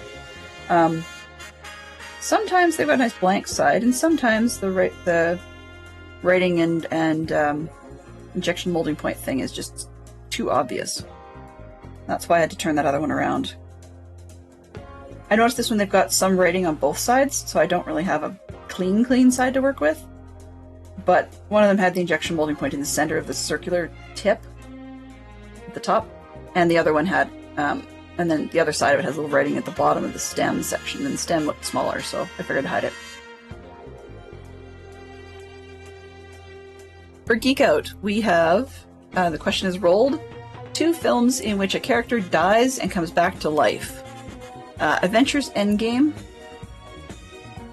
Technically, Snow White. Sort of. I think there's another one. There's a bunch that I can't think of. Okay, so this is rotated this way. We turn a train around. And this is going to sit on... Huh. I'm not used to it being the smooth side down. Okay. I mean, tactile-wise, that's neat. Uh-oh. Okay, there we go. But, and I'm... Word. There we go. Got a super lurk now. Granddaughter's here. Thanks, Dylan. Awesome! Enjoy the time with your granddaughter. Please do have lots of fun with them. I do not have grandkids, but I do want to someday get better at spending time with my own kids, doing what they want to do. So, would love to vicariously spend time with young kids via you. So, yeah, go for it. The stupid step keeps popping off because I press it against my shirt. Alright.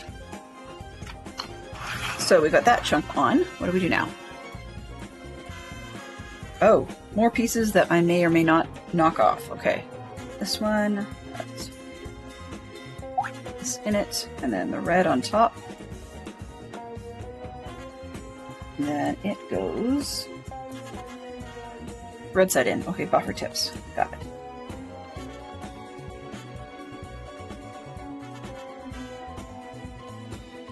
I'm sorry. This one is called Chased by Chasers, this song. And it really does remind me of like the opening of some of the 1970s like cop shows or like Rockford Files type of show material, even though it wasn't Rockford Files. James Garner and all. Okay, this one has a pin. An oddball shape. If anybody knows what other sorts of kits this would have ever been used in, please do let me know, because I have absolutely no idea.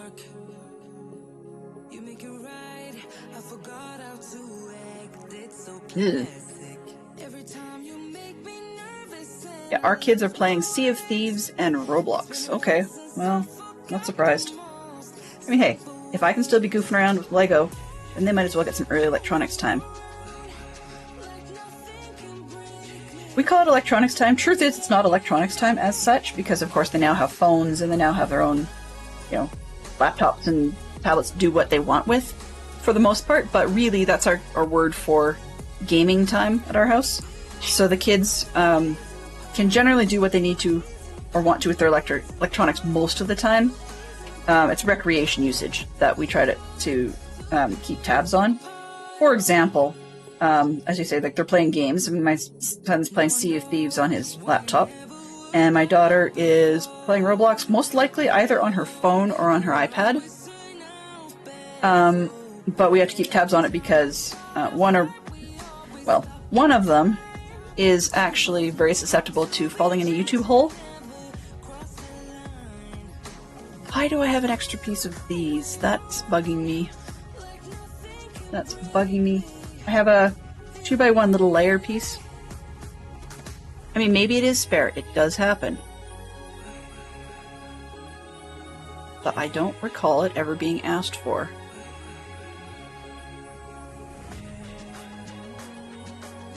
Aha! Found it! This one is repairable. Got in there.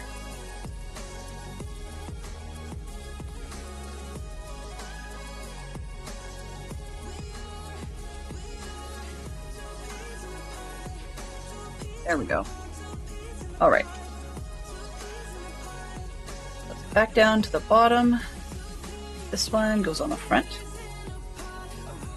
Maybe. Maybe kinda sorta. Can I brace it enough that it'll actually let me put it on? Nope. Watch the angles, they're on the diagonal. Come on, you silly thing. Delenn, you can do this. Crazy lady. Go. That's not one that's worth clipping. That Delenn can't seem to get Lego to fit together. Again. The again part that's the embarrassing bit. There we go. Alright. And one guess where that goes. I think what I might do with that one, because that particular step keeps popping off a lot, is I might check and see if I've got a spare one somewhere and swap it, just to see if maybe there's a very micro sizing difference. Part that's in the recent Red London telephone box and the Batman movie set, Batmobile the Penguin Chase, and 23 other sets. Ooh, cool. Well, Red London telephone box is actually one that I would love to have at some point. In with all the other fandoms, you guys have probably picked up I like mystery quite a lot. Oops, and I forgot to reattach. There we go.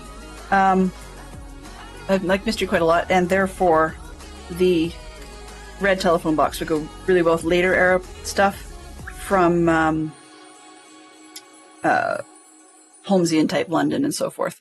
And also, I mean, the telephone box, you can tell that there will be, you know, 1,000,001 different interpretations of a police box, and by Doctor Who Lego fans, just because there always will be those sorts of things. Okay, and I pushed these on too far. One, I can feel the other one's wrong.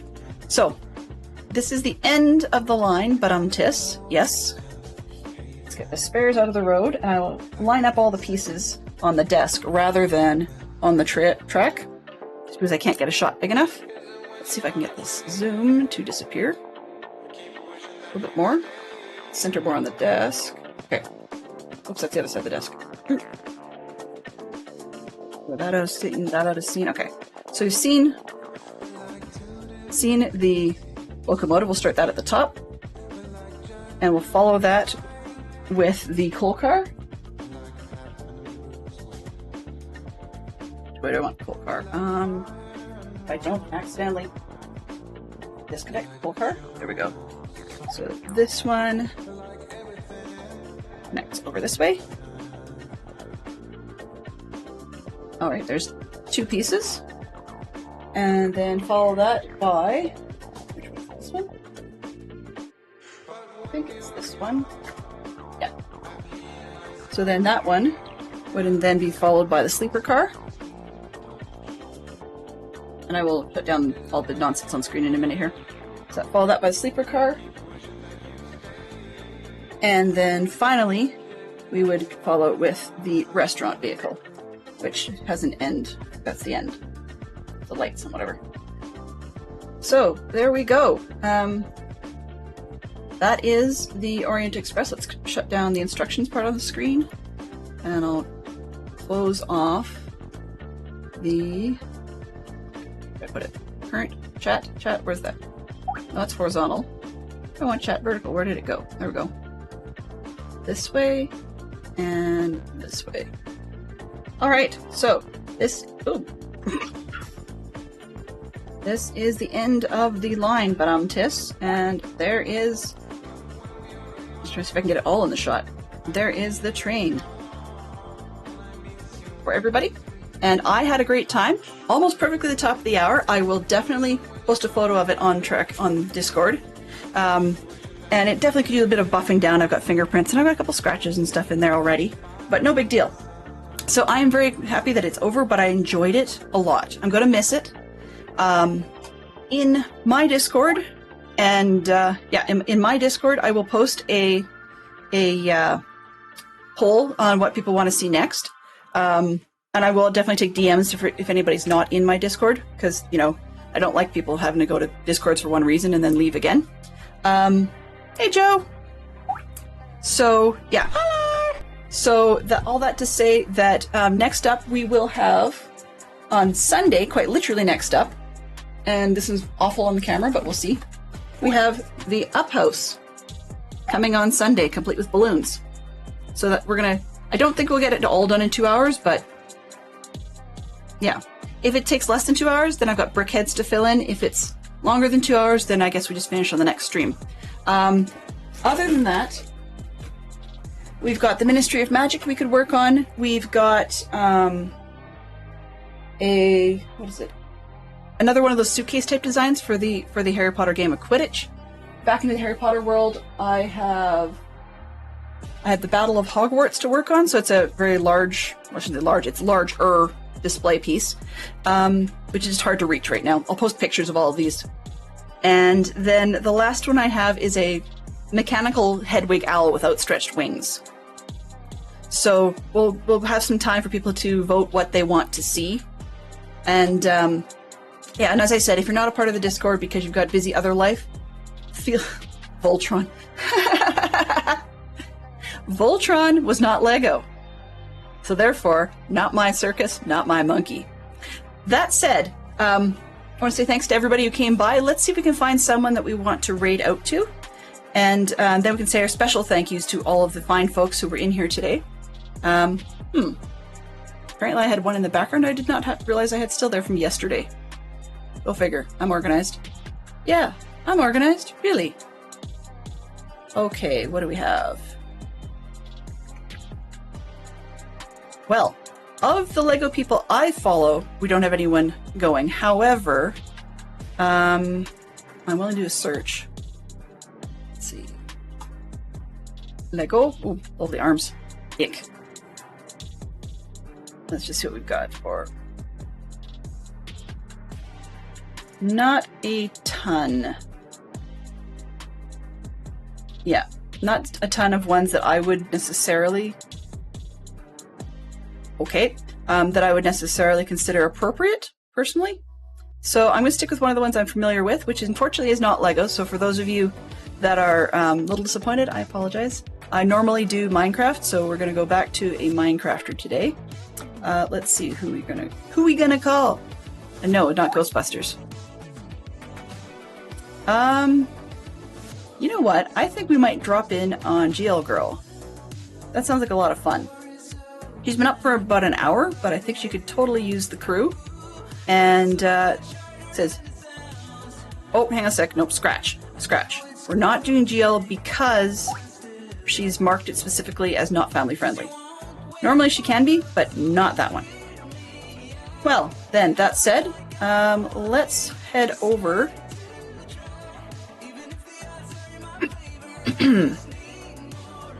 Sorry, I just saw the subject line of Bruno's stream. He's doing Bruno's Terralith Hardcore Challenge.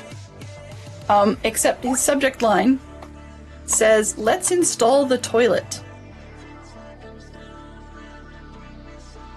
So it's a very different speed vibe. Whereas My Puppy Tail appears to be building and playing with wool.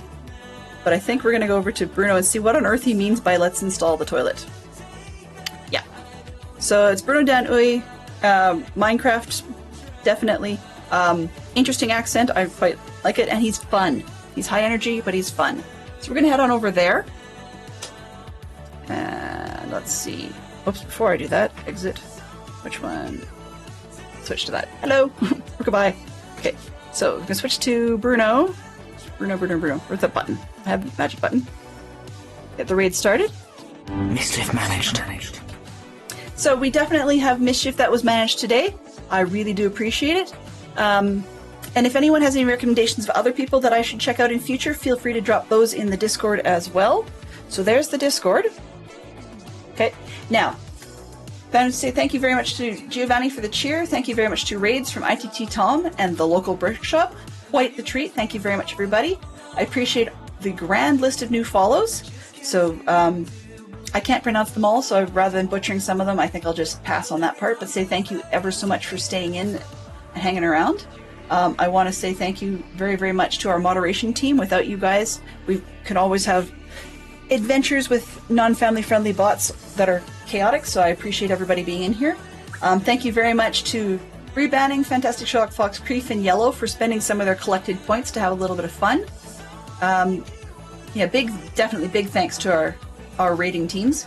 Also, thank you very much to Conversation From, Mama Bear, Zeroed, Yellow, Sachet Away, Dadcraft, Poodle Pirate, ITT Tom, Creef78, JF Bird Blue, Lyric, Poopak, sorry, apologies, Brain Banning, Brain Banning, Neko Beast, the local brick shop, Astro Canuck, Lightning Builder, and Kite Katie. Oh, Kit Kat. Oh, whatever. Sunny. Yay! I blew it. Woo!